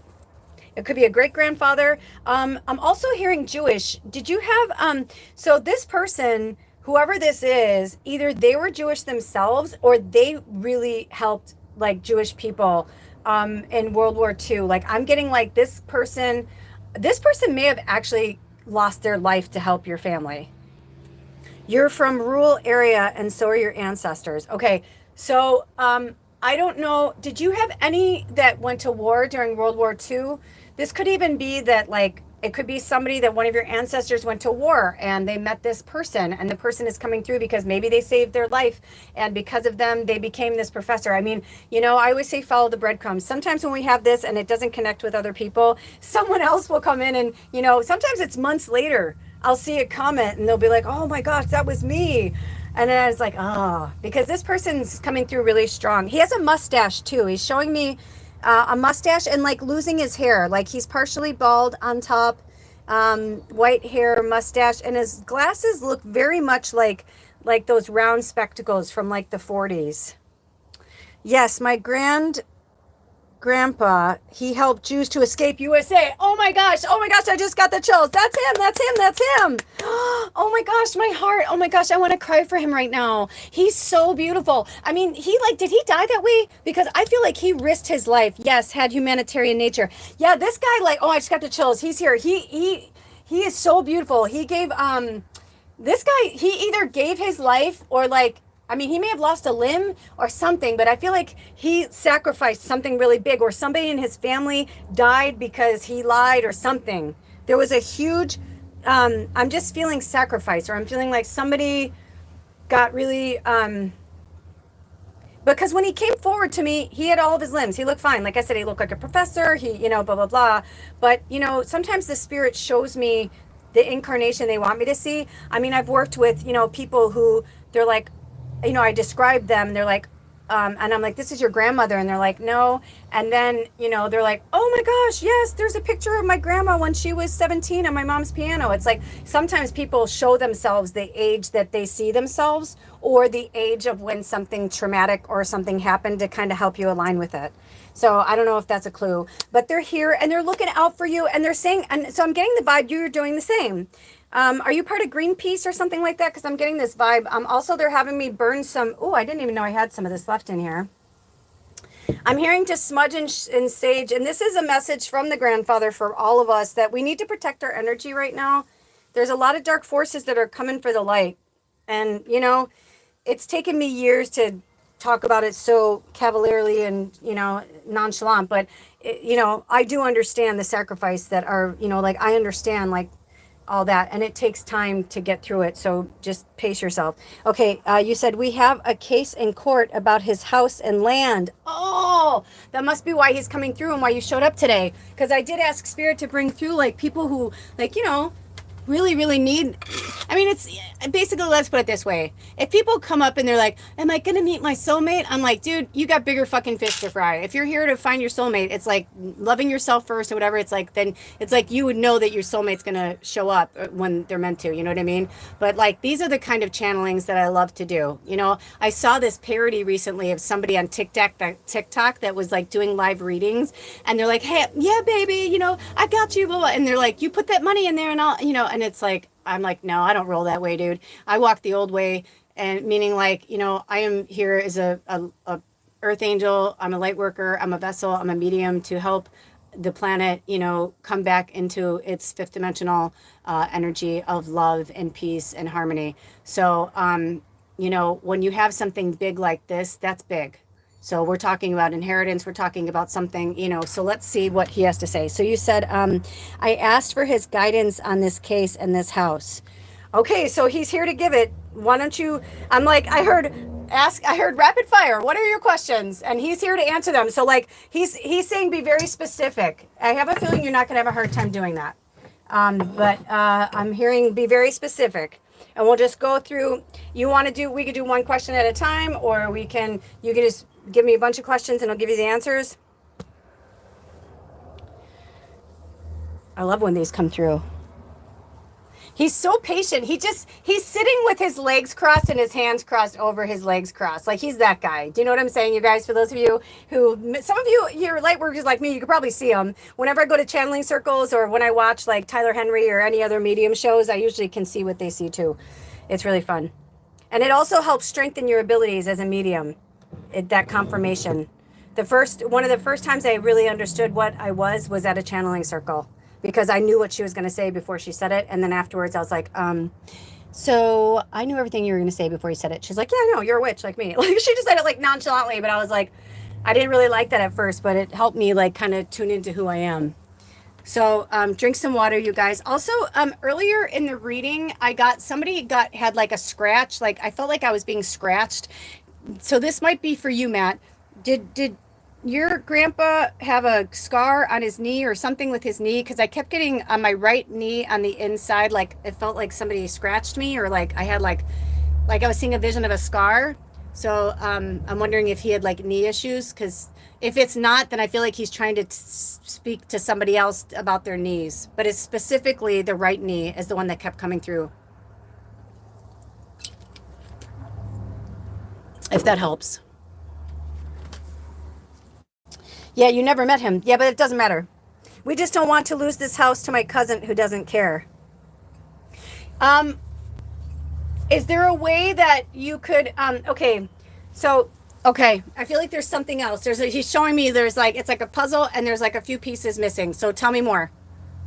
He's leading you to your own answers, basically what he's doing. Like I said a million times, sometimes I give it all, they give it to me all up front, and sometimes it's for you to get have your aha moment, if that makes any sense. And you don't have to meet him, you know. We never die, we just change form. You know, when this human, meat suit, this organic meat suit gives out on us, we just go into a different, either a different avatar, or we go back into, corporeal form, or whatever that word is, we just go back into, we don't have bodies, we don't have, you know. Do you have any more questions? Because I feel like he's trying to, because you said, because remember, you're saying this from your point of view, right? So you're saying, we just don't want to lose this house to my cousin who doesn't care. So what does that mean? He doesn't care. Like he's just going to sell it? Or also, I'm hearing from the grandfather, it's also a form of attachment, which I know that sucks to hear. Like in the end, it's just a house, it's just a property, it's just, I've been going through that recently, where my mom and my stepdad bought the land and knew they were going to retire there and built their home, from scratch and whatever. And it just makes me sad to think that nobody in our family wants it. Like nobody, it's such a cool place and such a cool vacation home. And I said to my partner, I said, if I had the money right now, I would buy it in a heartbeat, and I would just leave it for the family, for everybody to use, because our family built that. They chose which logs in the log cabin, you know what I mean? Like they chose everything from the ground up. So, you said, should I care? Is it for my highest good? When you're saying you're feeling it, you feel like you're meant to care about it? Is that what you're saying? You can just say yes or a thumbs up. Like you feel like you're meant to care about it, like you're meant to keep it or do something? Because I get the vibe that it's like, I feel like you guys are, basically, I feel like you're making more out of it than it should be. Meaning like I just said, did he build it with his own hands? Yes, my potential is bigger than my village. No care. Right, like you're a light worker and you don't really care. So did he build this house?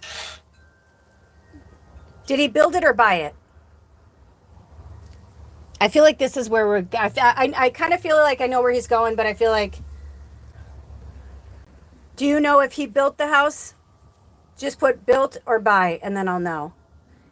Like I said, he's sitting here with me. Like he could tell me, but he's like, so he built the house in 1948. Oh, that's so crazy. That's the year my mom was born. So I'm going to ask him straight away. Is it in Matt's personal? Let's just ask for Matt right now. Is it in Matt's personal greatest and highest good to try and buy this house instead of the cousin? Okay. Is it in Matt? Let's put it this way. Is it in the cousin's greatest and highest good to just take it and do what he needs to do?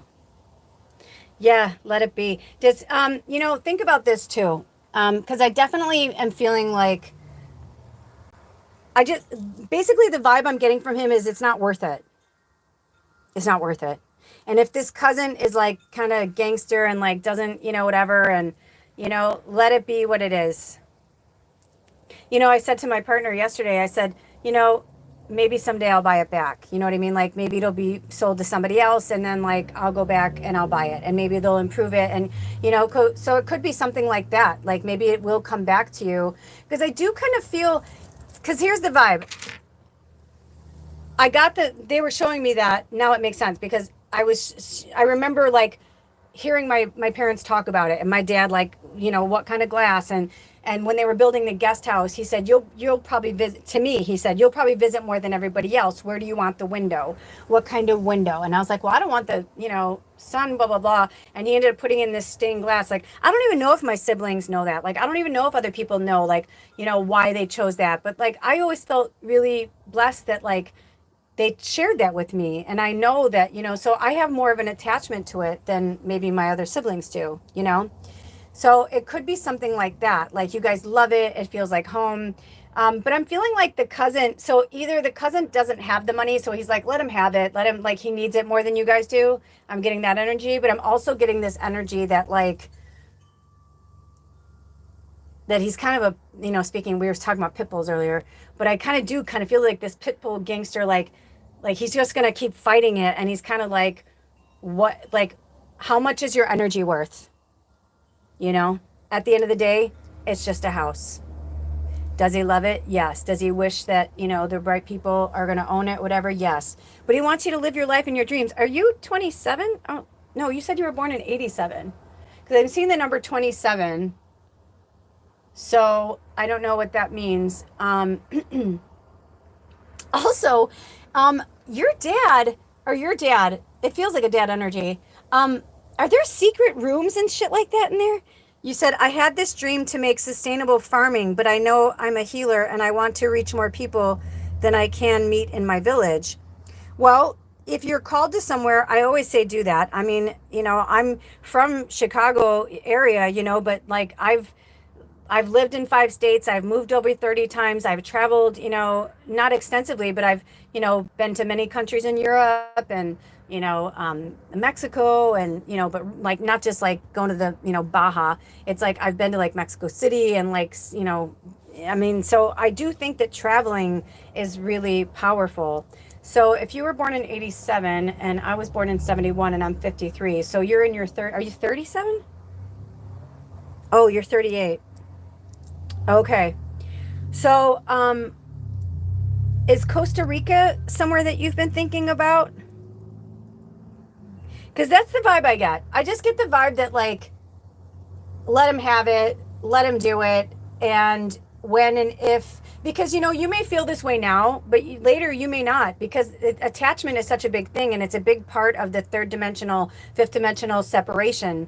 Most light workers are living in multiple dimensions at once. The fourth dimension is basically just like, it's like, we're straddling between the third and the fifth dimension, because we recognize and understand that the third D world is over, but we also understand that not everybody understands that. And so, we're in a very precarious time as we're in this shift. I mean, right now, every being that's alive, whether you like them or not, is here for this big fucking finale, biblical revelations, you know what I mean? Like for this, whatever. But it's really a spiritual war. And those of us who are in the know that. And it's the third dimensional energy that are still bombing each other and doing all this crazy shit.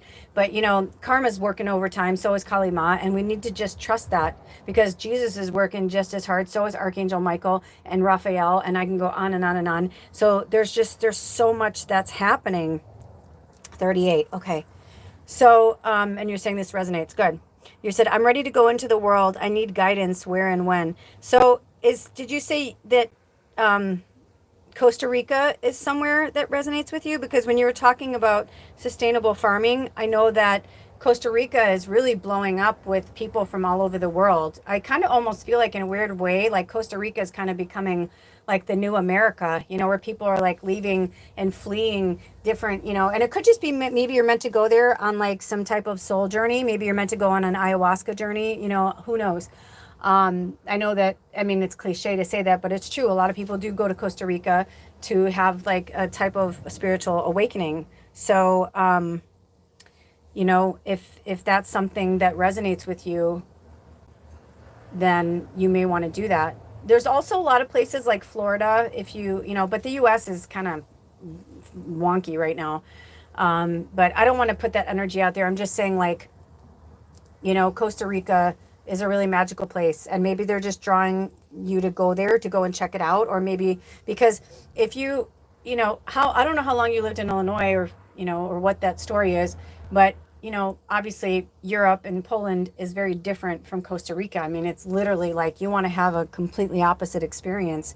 That you're talking about going from old Eastern European energy to like tropical, indigenous medicine, and that's very different. And I know on my trek I worked with all different shamans, from gypsy witches. I was talking about this earlier, and I've worked with Native American shamans, and Middle Eastern shamans, like, you know what I mean? Like, and I just say shaman because they're just teachers, but I know that that word it's kind of a trigger word and a cliff word for a lot of people right now.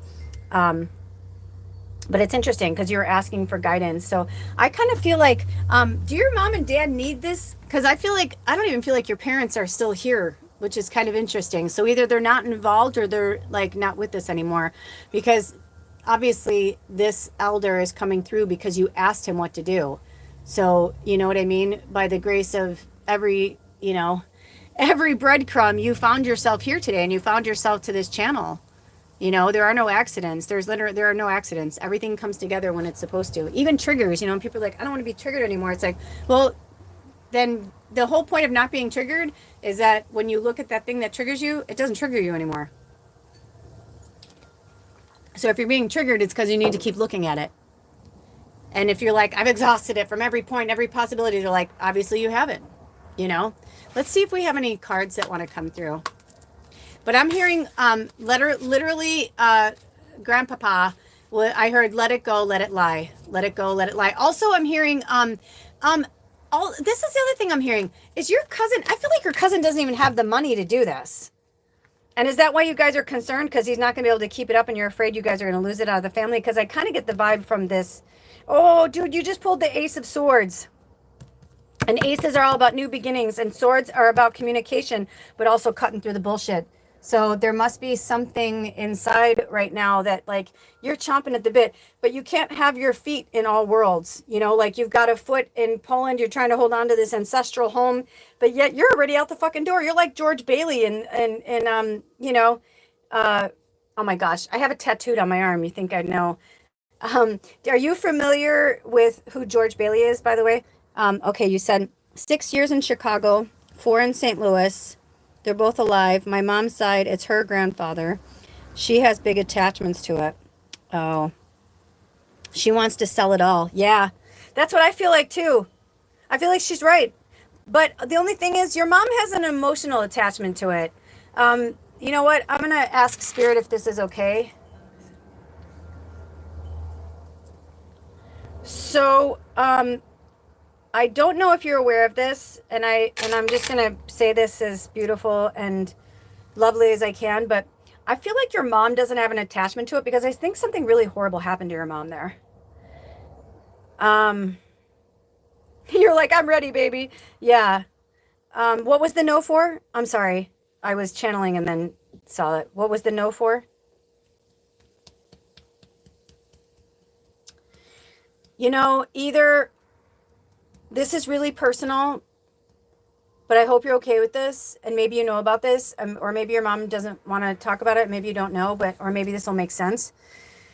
You said, sure, attachments were never good. Yeah.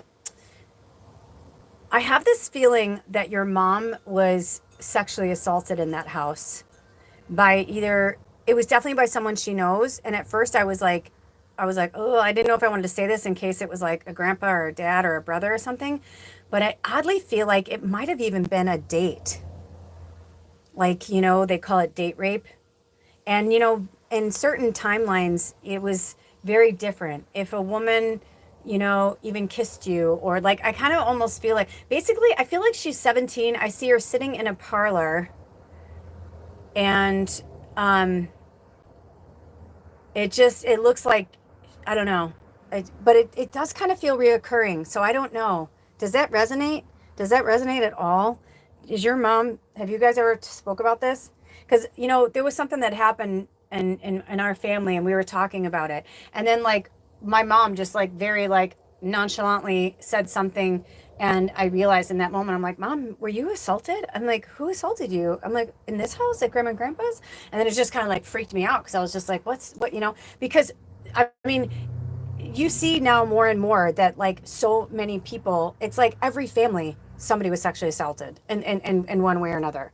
And even if it was just being groped without permission or just anything, we're just seeing, and that was a lot of the third D energy, right? Where like men felt like they had, they can just get away with it. And women too. I mean, you see women who are teachers, this kind of shit all the time. You said, my pendulum says it was her brother. Oh gosh. So I feel like when it was the way when I read your comment, I heard her voice said, sell it all. Like, I don't give a shit. Like, I don't want it. I don't want any part of it. So let it lie. Let it lie. Let it go. And I also feel like it will let your mom go. And when and if you feel comfortable enough, I feel like it's time for you to have a conversation because I can feel how loving and supportive, and you obviously have a really great sense of humor. So, depending on your relationship with your mom, I have some people who have, like my one friend growing up, he and his mom were like besties, and he's gay. So like they were more like son and or daughter. And you know what I mean? Like they had more of that kind of energy. Um, but like something was going on, and I'm like, well, talk to your mom about it. And they're like, oh, I don't talk to my mom about that stuff. And I'm like, you guys are like best friends. I'm like, you guys talk to each other on the phone almost every day. He's like, yeah, but we don't, because in certain times, right? Like that shit's like put under the rug.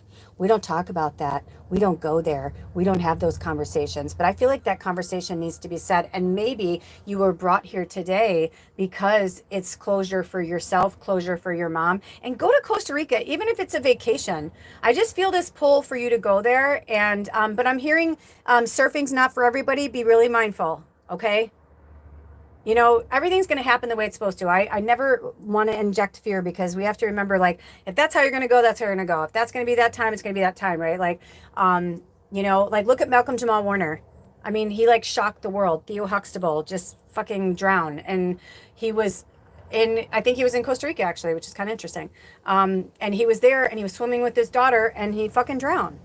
And he was in shape, 54 years old. And I after I read the article, I was bawling, because I grew up on the Cosby Show, and interestingly enough, I always thought Bill Cosby was creepy. Very interesting side note. Always go with your gut and intuition because it will never lie to you. But but it was like after I read the article, Malcolm Jamal came through and he was like, that's where it was meant to happen. I was like, on vacation with your family, with your daughter? I'm like, that sucks. I was like, that sucks. But you know what? That's just the way it was meant to be. And he showed me that he died in Costa Rica. I believe it was Costa Rica, but it was something like that, right? If it isn't.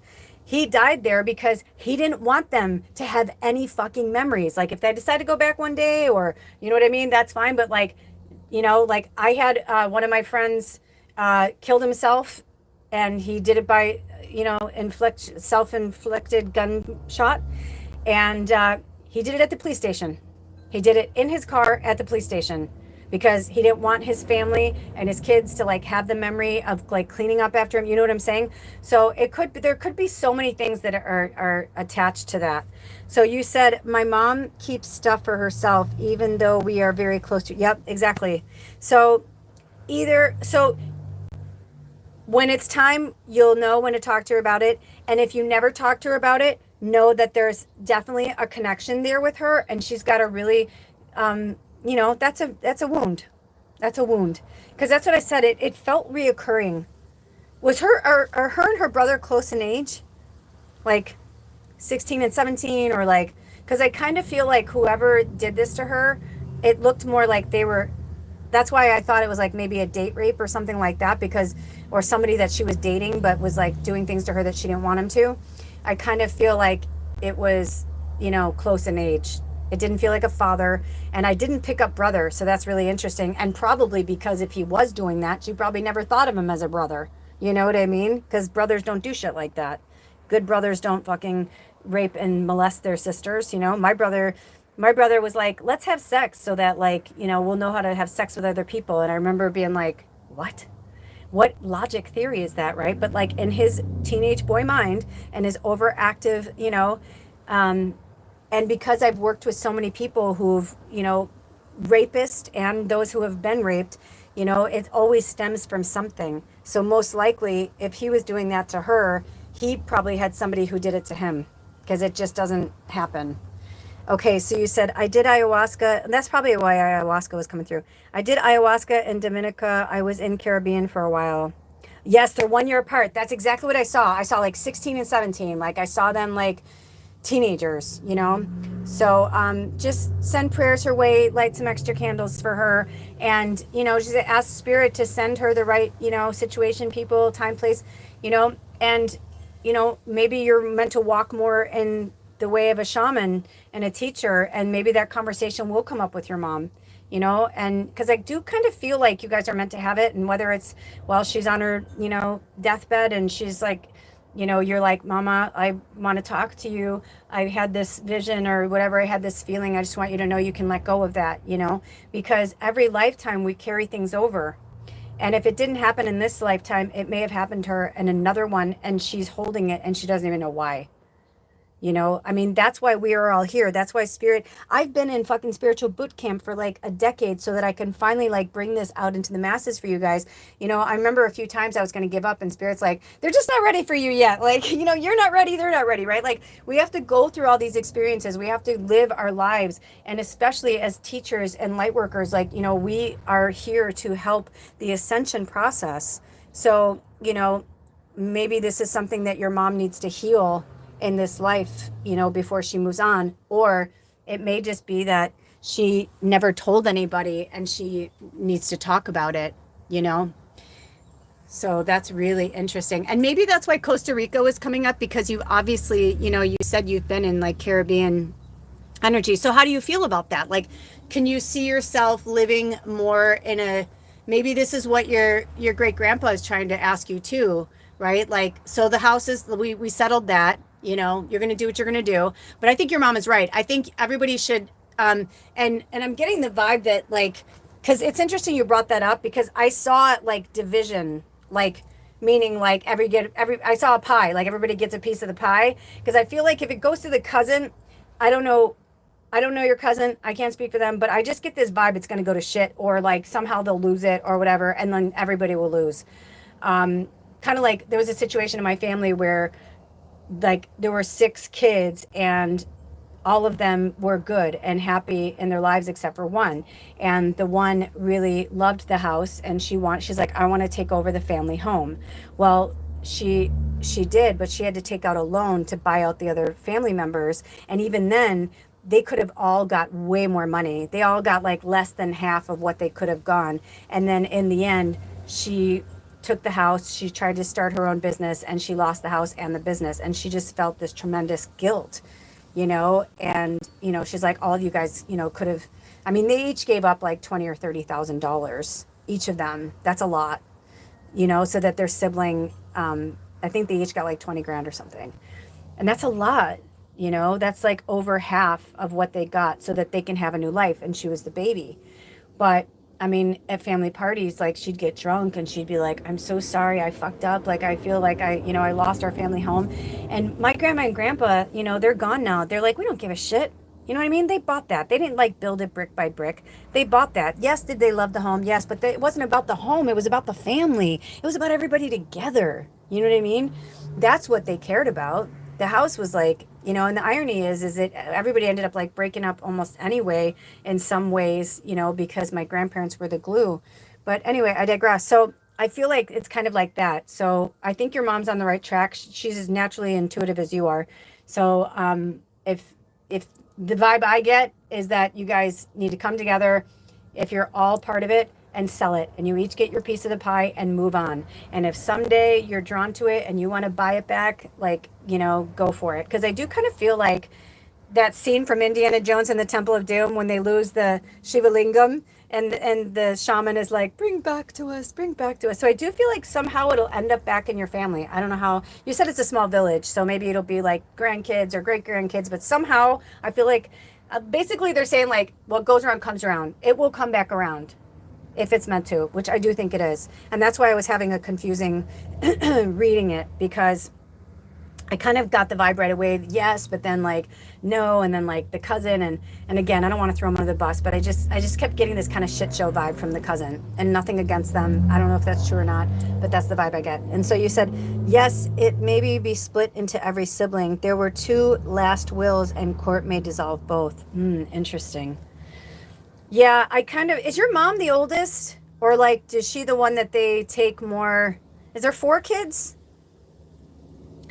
Because I felt like, if not, I feel like your mom's the most mature, or the most responsible, or like the best with money.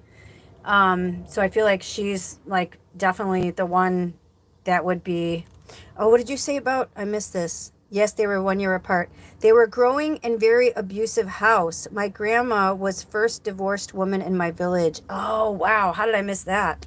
Interesting. That's a big part of the puzzle right there. No wonder. That's why your mom's like, what do I care? My dad beat my mom, and as much as I loved my parents' house, like I wouldn't want to live there. You know what I mean? And then when my parents got divorced, my dad kept the house, and his new wife moved in. And it was so fucking weird to like see my stepsisters in my bedroom. It was fucking weird. I was like, what is this? Like, take one family out, insert another, you know what I mean? So, attachment is definitely the name of the game with your family right now. That's so powerful. Yeah, so I think something happened, and maybe what's interesting? Um, when I was channeling earlier, I meant to ask you who the drunk was in the family, because I felt like a lot of alcohol. And when I say drunk, I'm not saying it to be a jerk. Like, I'm just saying it in like to give a very specific, like, because I definitely feel like there was somebody that there was heavy drinking. Yes, my mom has her shit together. Yeah, I definitely feel like your mom's like the leader on this. And I feel like if your mom says, let's get rid of it, let's blah, blah, blah, I feel like the judge will like favor your mom, is basically what I'm getting.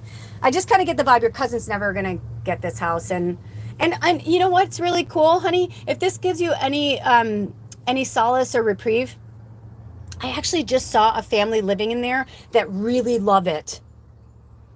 Like, that really love it. So who's your mom's dad? Interesting. That makes sense. Okay. Um, so I saw this vision. Let's put it this way.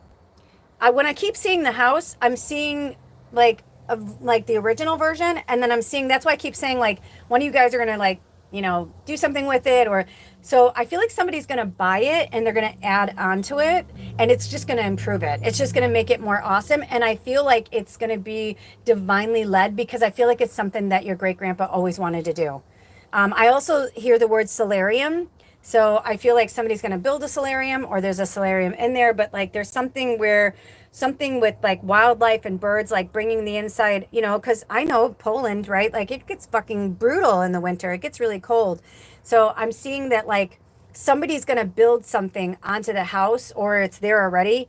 That's going to be like all year round. You can go in there, and like it's going to, I almost feel like either they're going to put something in there like a sauna, or they're going to find a way to do, because I kind of got this vibe of like humidity, but in a good way, where there's like a fountain in there. And even when it's like the cold of dead of winter, like it's like somewhere you can go in like it's summertime and just be at peace. I mean, this is a very vivid view. You said my cousins, they still live in USA. I hope they move here.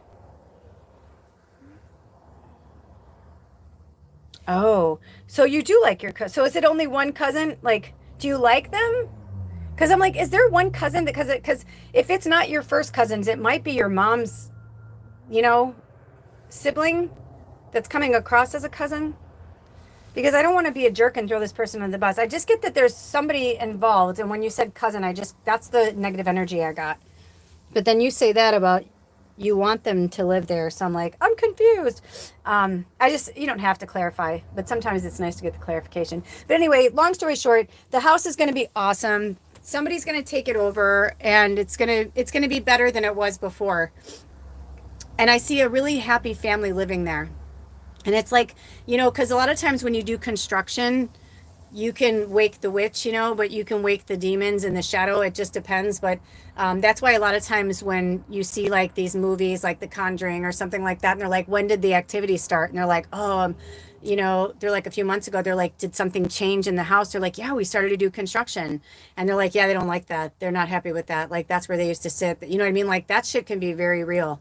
But this feels more like, I feel like, did he smoke a pipe, the great grandpa? I just see him kind of like looking out and all these windows. It just looks really beautiful. And like they're just really happy. And even though it's wintertime, they don't feel depressed. They feel good. And I just see them relaxing with a pipe.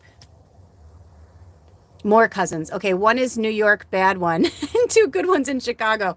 Okay, interesting. So it must be the New Yorker, which kind of makes sense. Does the New Yorker want to come in and do something to it? Like, because I kind of feel the vibe, like I said, like they're either going to fuck it up or they're going to lose it or they're just going to do it for like maybe to make money, maybe to flip it. I don't know.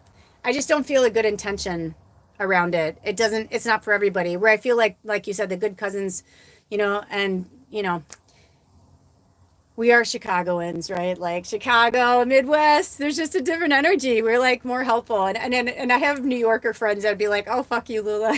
I mean, but no, New Yorkers and Chicagoans are actually very similar. But I always say New York is like New York is the shadow of Chicago. You know what I mean? Like the shadow energy, because they like pull no punches. They're just like, fuck it. And I'm going for number one. Like, I don't care. Where Chicagoans are like, what can I do to help you? That's so funny. New York, yeah, they want to sell it all. Okay, well, you know, but I do kind of feel like there's something there with like a side like winding mustache, like so yeah, just as long as you're aware of that, just have awareness, not fear, but just awareness that it's time. Is there Spirit, do we want to pull any more cards? Does anybody else have any more questions, or do you have any more questions before we head out, Matt? This was at the top, and I just shuffled, and it came out again. So you're in a Queen of Wands energy.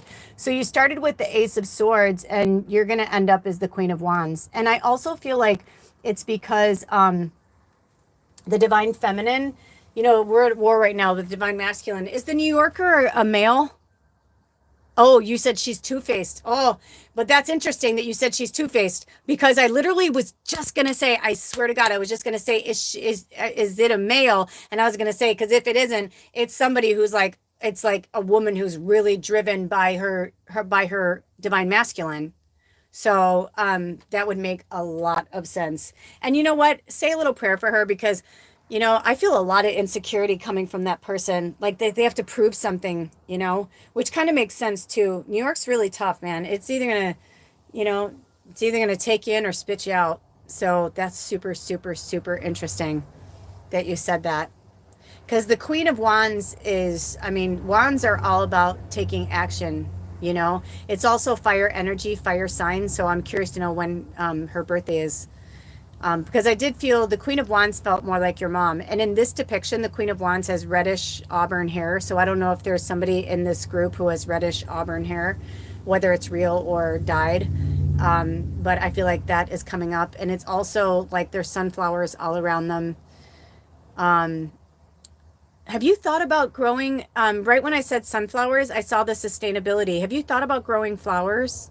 Is that something that you've thought about, or doing something with flowers? Because right when I said sunflower, I felt a really cool energy.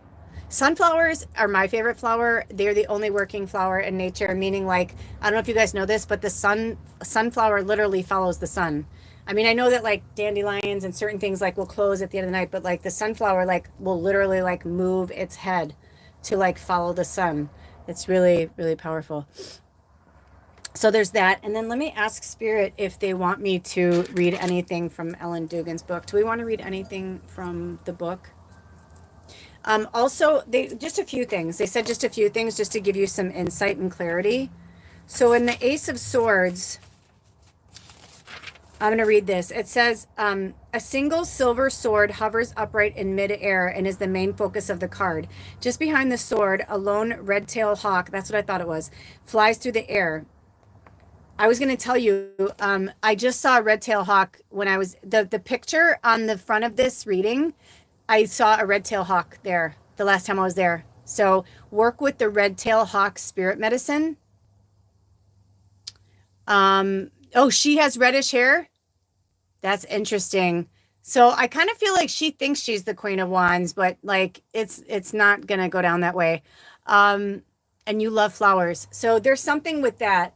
There's definitely something with that. And then you said, "Oh, the hawk is your spirit animal." Of course it is. So your mission, should you choose to accept it, when you are done with this, research red tail hawk spirit medicine, because even though you can go to a very like generic, spiritual meaning or spirit medicine of the hawk, that's fine if you feel drawn to that too. But since you already know that and it's one of your totems, the red tail hawk has a very specific medicine. And when I was training, in my, I used to call it my baby witch, when I was going through all my stuff, um, anytime I was working with this particular shaman teacher, or whether we were in person together or on the phone, one or both of us would see a red tail hawk. And so when I started to really research all the animals, the red tail hawk is literally like, it's kind of like seeing the eagle, right? Like the eagle is a symbol for the great spirit, and red tail hawk is like, I feel to me is like a symbol for the light worker, that you're on the right path. So you showed up here for a reason today. You came here for a reason, and I feel like spirit is trying to say like, there's some pearls for you in there. So just go to whatever search engine you work with and just put in, red tail hawk, spirit animal, spirit medicine, or both. You're always going to get a little different insight from the indigenous medicine than other medicines, but definitely look into that. I mean, and I wasn't going to read in the book. I mean, come on, like there's not an accident there. And then the fact that it's one of your totems is so powerful. So it says, just behind this sword, a lone red tail hawk flies through the air. A misty mountain range can be seen off in the background. I feel like this might also be giving you breadcrumbs of where you're meant to move. The sky is blue with a hint of rosy, soft clouds, and dawn is just beginning to break. The Ace of Swords is associated with the element of air, as are mountains, wind-swept places, and raptors. The mountains depicted in the Ace of Swords show us that though we may face challenges, through endurance and perseverance, we can triumph. The hawk in the Ace of Swords is a messenger. He invites us to move forward and to be open to new ideas and to discover our personal power and our true purpose in life. Success is obtainable. You need to reach out for it. This card illustrates that spiritual awareness leads us beyond fantasy to a real and lasting truth. The meaning is, the Ace of Swords is the most potent and pure form of the masculine element of air. When the Ace of Swords flies into your life, you are being put on notice that it is time to take action. This is a card of intellect, heroism, victory, justice, achievement, new beginnings, and winning battles. Oh, look at that. I feel like this is an answer to you too, right? Like you're asking a question about battles and all that, and it's like, you're exactly, you're in the waiting room right now. You're being patient in the waiting room. That's beautiful. That's beautiful. And we are rewarded for our patience when we go in the flow. Because when things aren't going the way we want them to go, it's because that's not the way they're supposed to go. And they're trying to do us a favor, right? Rejection is spirit's protection. And it's only in our ego monkey mind that is like, I want this, I want that, I want it, I want, and this instant gratification. And earlier we spoke about this hours ago now, but we spoke about how, I remember when I was studying the algorithms and all that, one of the things that I read this article, I think it was from Time magazine or something, but they were saying that the average person now, since we've come into this technology age, the average person's attention span is 15 seconds. Now, let me tell you something. You can say a lot in 15 seconds. However, they're like, in what capacity, right? Quality versus quantity. And like, what does that mean, right? So, you said yes, and surrounded to God's will. Exactly, right? Like, and the other thing too is when we surrender to the divine and we go with the flow, it's always going to turn out way better than we expected. I mean, I remember there was this one place, I wanted this one place so bad and I didn't get it, and I was really upset, and I really thought I was going to get it. And then, I was like, well, whatever. And then I went and looked at this other place, and I walked in, I'm like, oh my gosh, I love this place. I really loved it. And the other one was cool and it was really awesome, and I probably would have loved that too.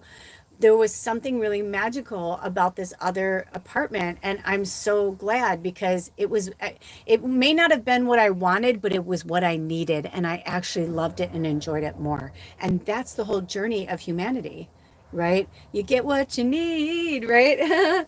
So this says, um, another of this card's most important lessons is that now you have the chance for a new way of thinking. Cut through the fantasy and embrace what is. The truth hurts, but sometimes it can also heal and make room for a new, improved reality. Success is attainable, victory is near. So go grab a hold of it with both hands, right? With your sword raised, right? That's so awesome. What did you say? Trust me? Yeah, exactly. Like trusting yourself. So the keywords are success, truth, awareness, victory, determination. Take action now. A clear perception leads to spirit and a closer connection to the deity. The element of air. Okay. But I always like to call it the reverse energy so we can work with that too. Because if you're not attaining, you may be in the waiting room, but you may be in the waiting room because you haven't like gone through something that you need to face. So let's just see what shows up in the shadow. So in the shadow, it's illusion, confusion, cruelty, injustice. Get a grip on yourself and work on finding balance. So that's really powerful. That's really powerful. Um, I feel like the New York aunt though, like honestly, I'm gonna say this. I feel like the great grandfather is coming through. She actually has a really good heart. She's just I feel like I just feel like she got hurt. So whether she went through a brutal divorce or a breakup or maybe she's never really loved, you know what I mean? I feel like her shadow side that's like coming out right now, it doesn't feel like it's her. Is that true? Because that's kind of what I feel. And I feel like the great grandpa is kind of like, at the bottom of the deck is the Eight of Swords, and it's a woman who's got her, hands tied behind her back. She's, it's the typical, Eight of Swords, and she has a blindfold on, and then she has swords all around her. And what I see, or what's in the picture, is that she's at the edge of a body of water and her back is to like this city, which is kind of interesting. This is so interesting. And her back is to the city and she's facing like flowers and like greener, like it's like more earth energy, but she's blind to it. And I feel like she may even have gifts, like, your family, a lot of you, most likely, you come from a long line of like witches, healers, and deep down believers in magic. But, some people get blinded to the 3D reality and they lose sight of like who they really are and what their gifts are. And I kind of feel like that's where she is right now. She's blinded by pain and suffering. That's the vibe I get. It says she is confused. Her husband died in a motorbike accident. There you go. Exactly. So, love her hard. Love her hard. And, this is the time, I feel like this is great grandpa's way of you guys all, and I don't know if they believe in this, maybe show them this reading or have them listen to it or whatever, find the timestamp of where it started for you and like, send it to them, whatever. But I do feel like there's like, because that's the vibe I was getting was like a one big happy family. It's like either you guys all keep the house and it's like a house that like you guys work on together, or it's like or you all go apart, but it can't be like it is kind of like all or nothing right now is kind of the energy I'm getting. And then the Four of Swords is on the other side and it was in reverse and it was showing like four fairies and like a big, I don't know if that's a dragonfly, so you might want to work with dragonfly spirit medicine, but also connecting with the fairies to have more of that loving energy. Exactly, compassion. Yeah, I mean, she's not, let's put it this way. I get the vibe that like when he died, she broke. Like something broke inside of her and we've all seen it, right? Like somebody that we know, whether it's friends, family, coworker, somebody where like they're one way and they're never the same again. Because when tragedy strikes, everybody, I just posted something recently on my shorts. Check out shorts. I post shorts every day, sometimes multiple times a day, but whatever spirit calls me to do. But we just spoke about that, where we were saying like, it was one of the word blurb things where it said, you don't have to explain that you're hurting. If it hurts, it hurts, right? Like, so, sometimes people are like, my God, they died 10 years ago. Get over it. It's like, yeah, but sometimes people don't fucking get over it. And it's not someone else's, it's none of their business. Everybody heals at their own pace and their own rate. You know what I mean? Like, there's no timeline on healing. Do we want them to heal so that they feel better and they're not sad and depressed? Of course. But it's like, it's just different. You know what I mean? So I feel like great grandpa took us on a really great journey today and your story. And thank you so much for sharing it with us, because I'm starting to get emotional. I automatically like just have this different view of her. And I kind of had a view because I said from the beginning, I felt this very masculine, like dominant, like I said, like everything I said is the energy, but also I kind of feel like maybe that's the energy from what people are putting on her too. So, you know what I mean? Like there's definitely something there. And, the only way for us to heal is to go through it. So work with the dragonfly spirit medicine, work with the red tail hawk. And let's see, do we have any more cards or any more messages that want to come through? Also, Grandpa, you're the most touched out of your family. Your great grandfather is telling me. And you know how they say like things skip every other generation or whatever? I feel like you're the one that's going to like that's why you got the Ace of Swords too. Like this is a new beginning, not just for your family, but for you too. And also the Queen of Wands is holding a stave. You know what I mean? Like, so the first card was like metal, like, like an Ace of Swords. Also, I think of Archangel Michael when I think of the swords, right? But also the Queen of Wands is fire energy, and Archangel Michael is the Archangel of the South, of protection, so it could even be like maybe she doesn't feel heard, or maybe she doesn't feel protected. And most of the time when people are dicks, it comes from a base root of not being heard, not being loved, not being accepted. And the attachment might be that she's like, maybe she's looking for something new. And if she wants to buy you guys out and she wants to keep the house, let her do what she wants with it. You know what I mean?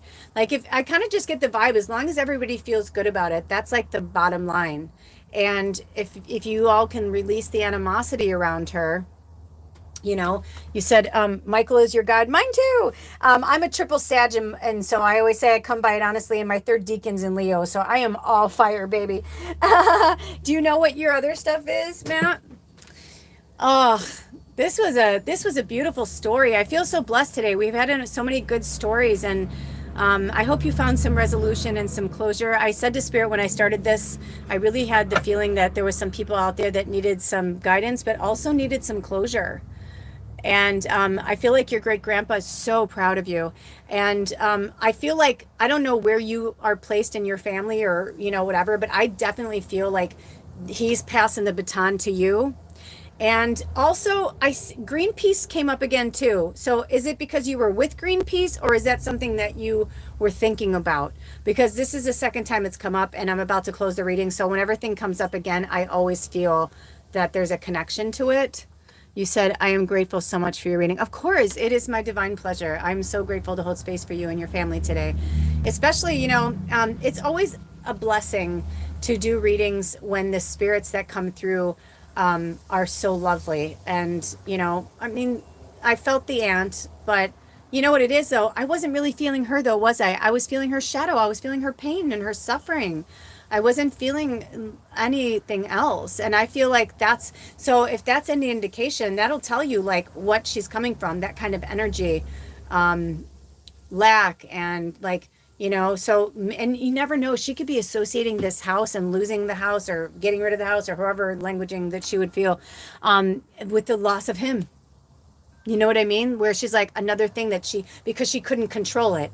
I mean, obviously he died on a motorbike. There was nothing she could do, even if she was with him. You know what I mean? It was just his time. But it's really hard for some people to hear that.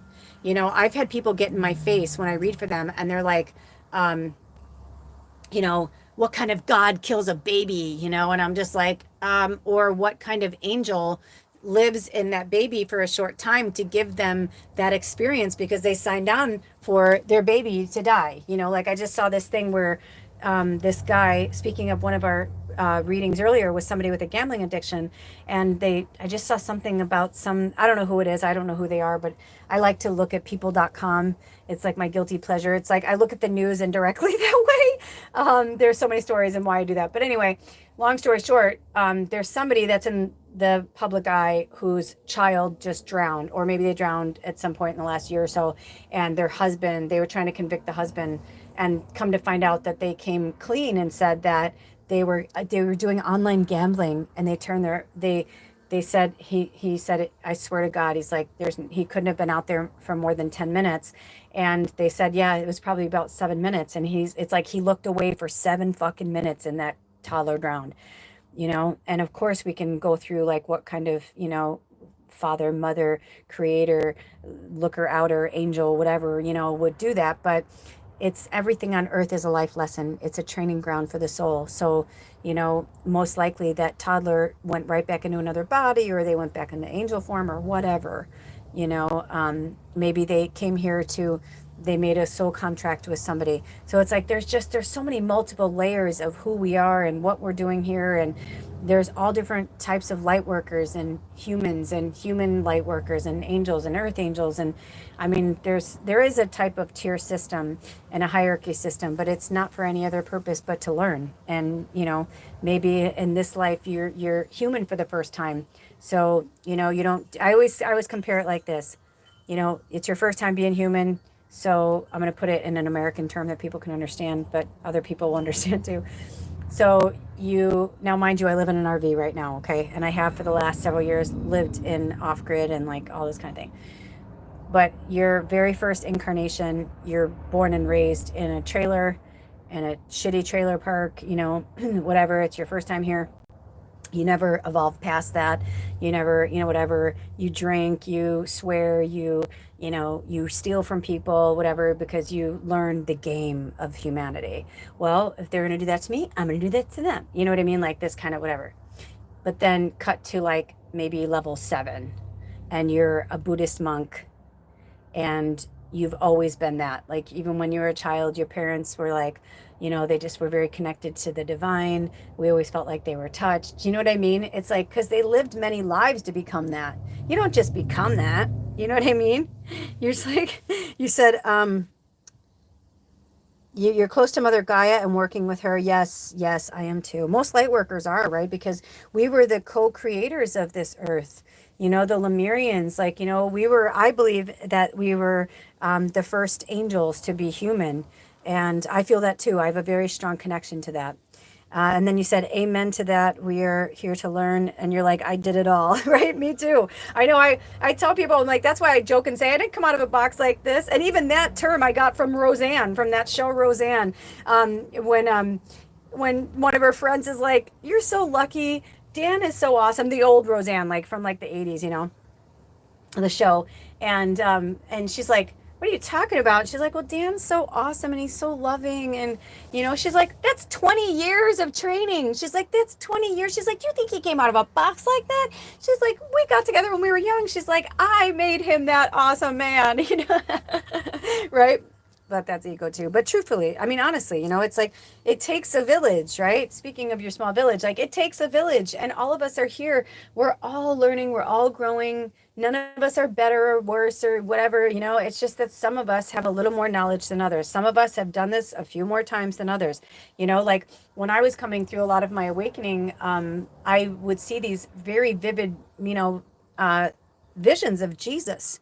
And I would see this woman washing Jesus' feet. Now I grew up in, the church and all that. So of course, I know there's biblical texts about it, but it was deeper than that. Like I would see it. And then it wasn't until like, I don't know how many years ago, when I linked with one of our tribe members, Jordan, I was reading for him and I freaked out. I kind of had an out of body experience. I saw him hanging from a cross and I was like, holy shit. Like I've worked with a lot of Jesus Christ consciousness people, but like I had never seen that before. And I was like, I don't know how to say this. I'm like, and I don't want to be weird. And I even remember like, I went home and told my husband, I was like, I think I just like literally read for Jesus. But I realized that he's in this very hierarchy, Christ consciousness energy. And that's what Spirit was trying to show me. Was he actually Jesus? I don't know. I mean, I don't think Jesus is incarnated in human form right now. I think we all are. You're Jesus, I'm Jesus. You know what I mean? Like, those of us who are fighting for the light. That's why Jesus came here. I feel like Jesus is like, bitches, I did my thing. Like, I'm good. I'm not coming back. Like, he just bred Christ consciousness into all of us. And when I was in Paris and I did the Rose line and all that, like, I felt Jesus. I felt like I was on a treasure hunt. And I remember when I was in Bruges in Belgium, and I was in this church that is the oldest to this day. It's from the 9th century, and it's the oldest running church at that time. That was still, they built a beautiful church on top of it. It's where they have Jesus shroud. I forget the name of the church, but anyway, it was either in Brussels or Bruges. I don't remember now. So it was like 20 years ago. And I just remember that it was like a cave underneath the building. And they're like, this is where the church was. And the closer we got to the cave, the more I was like, I can't go in there. I can't go in there. She's like, come on, come on, come on. She's like, and I said, no, I'm really claustrophobic, dude. I can't go in there. And she's like, it's not like a cave. I go, no, I can't explain it. And when I got to the entry, it was like a cave. And then there were like kind of like stone, like benches, and it was so, I just so freaked out. I'm like, a lot of bad shit went down in here. I feel like they sacrificed animals. I'm like, this is like very wild to me. It was just so weird. But we have these connections that we can't understand or we can't explain or we can't, and at that time I didn't know 100% what I was, but looking back on that, I'm like, yeah, I probably felt a lot of like people crying, for someone who was sick, or, like as empaths, we don't realize how much we take on other people's energy. So it's really important for the light workers that are working empathically and are in that very deep Christ consciousness where, we feel so deeply for all beings, everything living. Yet in the same breath, earlier I was like, get out. I was like, oh, hi, ant, because they were crawling on me. And earlier today, I was like, oh, my, get off my thing. And I like kept blowing the ants off of um, um, my counter, the little sugar ants, it's just summer, they're looking whatever. But also, ant is a spirit animal that we've been working with a lot. So I brought that up again. So work with the ant spirit medicine as well. But either way, all of these things, it's like we're all connected and we're seeing more and more how connected we are. And I needed to leave. Like I needed to go to different countries. I needed to go to different states. I needed to be in different families.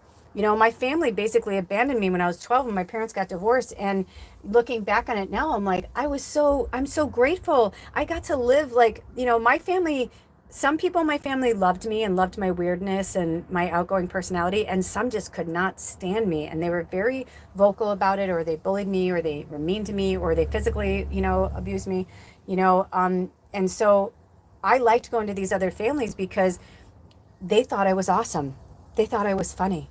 They thought I was smart, you know? And so I'm grateful that I had those experiences. Every single experience that we have leads us to something else. So I'm grateful that I can be here for you guys today. I think we're wrapping it up. Okay, do we have any more messages for Matt or his family? Do we have any more readings for anyone? Because it's so hot, you guys. It's got to be like 100 degrees in here or more. It has to be. And I have, luckily, I should say luckily, not luckily, but I know everything happens for a reason. We're having a lot of fires in the mountains where I live. And so I'm grateful for the wind when it's this hot because it helps, keep it not so hot. It's like 16-mile-per-hour winds today, but also that can be really dangerous when there's fires. So just send some good prayer energy. I also know that it's a cleansing, and when it needs to happen, it needs to happen. Several years ago, my beloved rainforest on the peninsula, we lost like 1 million acres, and I was like devastated. I was so fucking devastated. I was so devastated. We lost some of the most incredible big elderly trees, and we have one of the oldest trees in the world on the peninsula. We have 1,000-year-old Sitka spruce, and I'll tell you, when you sit with her, you just can't even.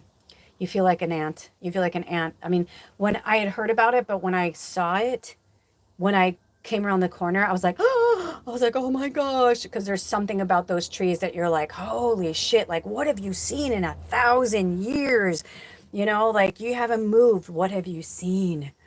It's powerful. It's palpable. And right now, we are just going to keep infusing this planet with love and light until the fifth dimensional energy is the only energy everybody wants to feel anymore. Until people, and it'll fade out. There's always going to be the third dimensional energy. It's always going to be present because we created it. So it will always be here. The shadow will always be here. Always. And it's part of us. We must confront it and love it. You were horrible to somebody, you know, I'm sure the karma will get you. And if not, right now, instant karma is coming for everybody. So keep that in mind when you're watching horrible things and what these political leaders are doing. Send them love and energy because they're just playing a part. They're just playing a role. Somebody had to play the villain. Somebody had to play the bad guy. I was saying to my partner this week, I said, sometimes I think, like, what if the sitting American president, I try not to say their names and bring it in, but, what if the sitting American president in all of their lifetimes was a light worker? And then for the ascension, they're like, oh, please, can I please play that bad guy? You know what I mean? As an actor, I never understood that. I always like to play, certain roles, but like people who liked horror movies or whatever, I'm like, why do you want to be scared? Or like, I was like, I never, I played this one part when I was in high school and I was the mean old lady. It was fun to play, but like, I only did it for a play. Like, I don't think I could play that in a TV show over and over and over and be mean. Or, there's got to be part of that sticks with you a little bit. So I find it interesting. But you never know. You know what I mean? It's just all in the way you look at it. Okay, so Matt says we are going out of this. You are a sweetheart. Thank you again. You're going to find your new house soon and you can stay cool. Oh, thank you so much. I feel like that too. Thank you for that blessing. And also, you guys read for me too. So I take that. You're all very, very in touch. Don't forget that you have the same gifts I do. I've just been working on them a little bit longer. Okay, love and blessings to you as well, Matt. We need all of them, good and bad actors in this movie we are watching. Yes, that's why it's fun. Exactly. Right? We sometimes want to watch that movie. We want to see that. Sometimes people want to be scared. Okay, so this is my last thing I'm going to say. And you are most welcome, Matt, and welcome to everybody else. And you are most welcome. Thank you. I love you being here. Thank you for sharing, subscribing, liking, donate when you can. If not, remember, prayers are free. And I'm building a more substantial sustainability. Thank you, Matt, for my financial abundance, because I do know that it's time for me to, like, I feel like spirit, like, it's just like the tick, tick, tick. When the divine timing comes in, it's all going to come together. And that's why they're having me do these live channelings every Sunday. So what were you saying? Hold on. Spirit's saying something. Drink some more water. Matt said, I think Trump is a light worker, LOL. I know, that's what I'm saying. Like, I have a love, and I don't like to use the word hate, but that term love-hate relationship. I do, because there's parts of me that I'm like, some of the things that they're doing I think are really important, and some of the things they're doing are so fucking horrible and selfish and like against humanity that I'm like, I don't know how to think about this person. But that's another level of us to learn to love him for what he's doing. I mean, he could be Jesus. You know what I mean? Like, he thinks he is, and maybe he is. You know what I mean? I don't think Jesus is back in that way. I think he may be some form of, like you said, a light worker, or, because some people believe he comes from the reptilians, and, some people think that they just, they come from a different part of the universe, and they just go around from planet to planet. Okay, so here's my story. We all have fear. Matt says he creates chaos, but we need it to wake up. Exactly. Both times, right? Like, I mean, I had one of my friends who literally turned away from being a medium because we all are like, Hillary's going to win. Hillary did win, by the way, you guys. She did win. She did. It's just because of what happened and whatever. Like, I feel like someday we're going to see what really happened there. Just like the same with Kamala. Like, I feel like they won, but like they used their powers of influence and, and then they, bred and fed this very dark energy of like this, Southern, like, let's get our slaves back. Let's make America great again. It's like, that's what I was talking about. Like the level ones, like that kind of, I don't say it, but I know that like growing up, and even Dolly Parton says it, and she's very spiritual as well, is that hillbilly mentality. It's just a label for a type of energy, that comes from the South in America, but it is. And I know it very well. And I have you know, a lot of, I know and am related to a lot of people from the South. And, you know, it's such a beautiful energy. In most of the, like Leanne Morgan right now, like she's so huge right now because a lot of people think of them as thick and not very smart and whatever. And it's like, just because you didn't whatever doesn't mean that you're not smart, or just because you have a southern drawl, and it's like that doesn't, it's like we will put things in movies or TV shows that says, oh, if you have this or you look like this and this makes you this, and it's like, no. So anyway, wrapping up, when I was growing up, I had a very deep fear of Michael Myers, like a deep fear, like very realistically, when the masks came out and like people, because you have to remember, I was born in 71. So when Halloween first came out, I was alive and I was a kid and I had older siblings. I'm the youngest. So I saw things I probably shouldn't have seen at certain ages, you know? Terrified, terrified, terrified, terrified, terrified. Like anything else that, and I did have some weird things with Freddy Krueger too, but I made peace with the Freddy Krueger stuff and I made peace with the Michael Myers stuff. But then came along Jeepers Creepers. And that one was a fucking, like, that was like all of a sudden Michael Myers seemed like a pussycat and Freddy Krueger was just a really funny guy who liked to play with knives. I mean, seriously, that like took it to a whole other level for me because, again, not knowing what I was, but just feeling that demonic energy. And I was like, and I remember the first time when I saw the very first movie and they showed like where he lived in that den, in that cave. And like, oh, if you've never seen it, I mean, if you're an empath, you probably shouldn't. But the skin suits and the human, it was just so dark. It was so dark. It was so dark. It was so dark. It was so dark. And growing up, and Matt knows, right, in Chicago and living in the south suburbs and, you know, having these very rural kind of areas, it's like Jeepers Creepers just went way too close to home. So I couldn't even say it out loud or talk about it because I was convinced like I needed to, like, you know, because I've had so many demonic experiences. I've been thrown by demons. I've had all these things. A lot of you guys know when I was working with my shadow and I clean homes and all that kind of stuff. So recently something came into my orbit, and with that, oh, it was they were showing it free on YouTube, and I was like, ah, I'm like, why is this even coming into my orbit? Because I make sure that like my YouTube, like whatever I see is like fluffy rainbows and whatever for the most part, right? Or like funny comedy, but definitely not horror movies. I don't watch that kind of stuff. So it was just very bizarre, and it just kept showing up, and I was like, what are you trying to say to me? Or you want me to see something? I'm like, I'm not watching that movie. I've seen it. I don't need to see the other ones. It's going to be the same fucking story, just different actors going through terror while he's terrorizing them and trying to, you know, get their skin. I was just like, I can't do it. I'm not going to do it, Spirit. I don't know why you want me to do this. And I was really upset.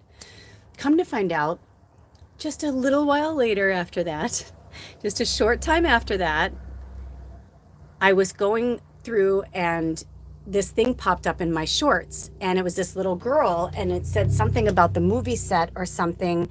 And I clicked on it before I even read it. And all of a sudden I realized it was the little girl, the actress from like the latest one they did, I guess, or maybe it was an older one. I don't know, because I don't know how many they've done. One was enough for me. The first one was enough for me.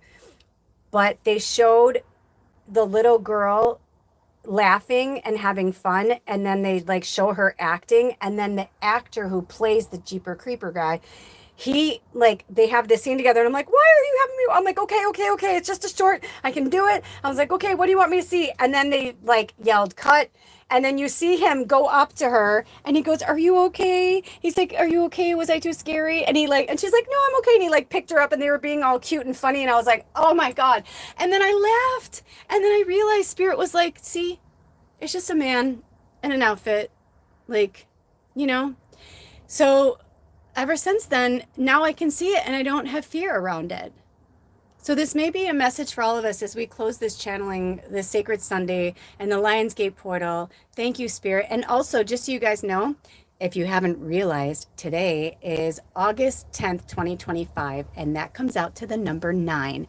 And we are in a 9 year, and they're just here to remind us, for some of us to get back on track and to come from our creativity, but also to remember who we are, the power that we possess, and that we're almost there.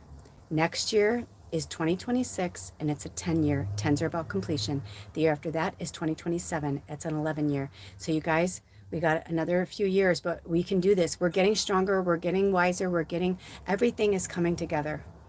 And I promise you with all that I am and all that I love, and I love you, and Spirit loves you, you're exactly where you're supposed to be. And if you were feeling like you need to like wake up or have some, whatever, start looking for the signs. Start looking for the breadcrumbs. All right, you guys. That's it. Let me just do one more confirmation with Spirit. Do we have any more messages before we close this channeling today? Nope, that's it. All right, you guys, thank you all for being here today. Thank you for all your support in any way possible. And like I've said many times, prayer is free. And, whenever you send prayers out into the universe for others, it comes back to you too. Everything we put out, everything we say, every thought comes back to us tenfold, 100-fold, 1,000-fold, however it is meant to come back to us in our karmic field. And karma is good and karma is shadow. It's all encompassing. Dharma is the most important. Until next time, take good care of yourselves and each other. I'm going to miss this energy from the Lionsgate portal. We'll see you next Sunday. All right, you guys. Blessed be. I hope. Bye.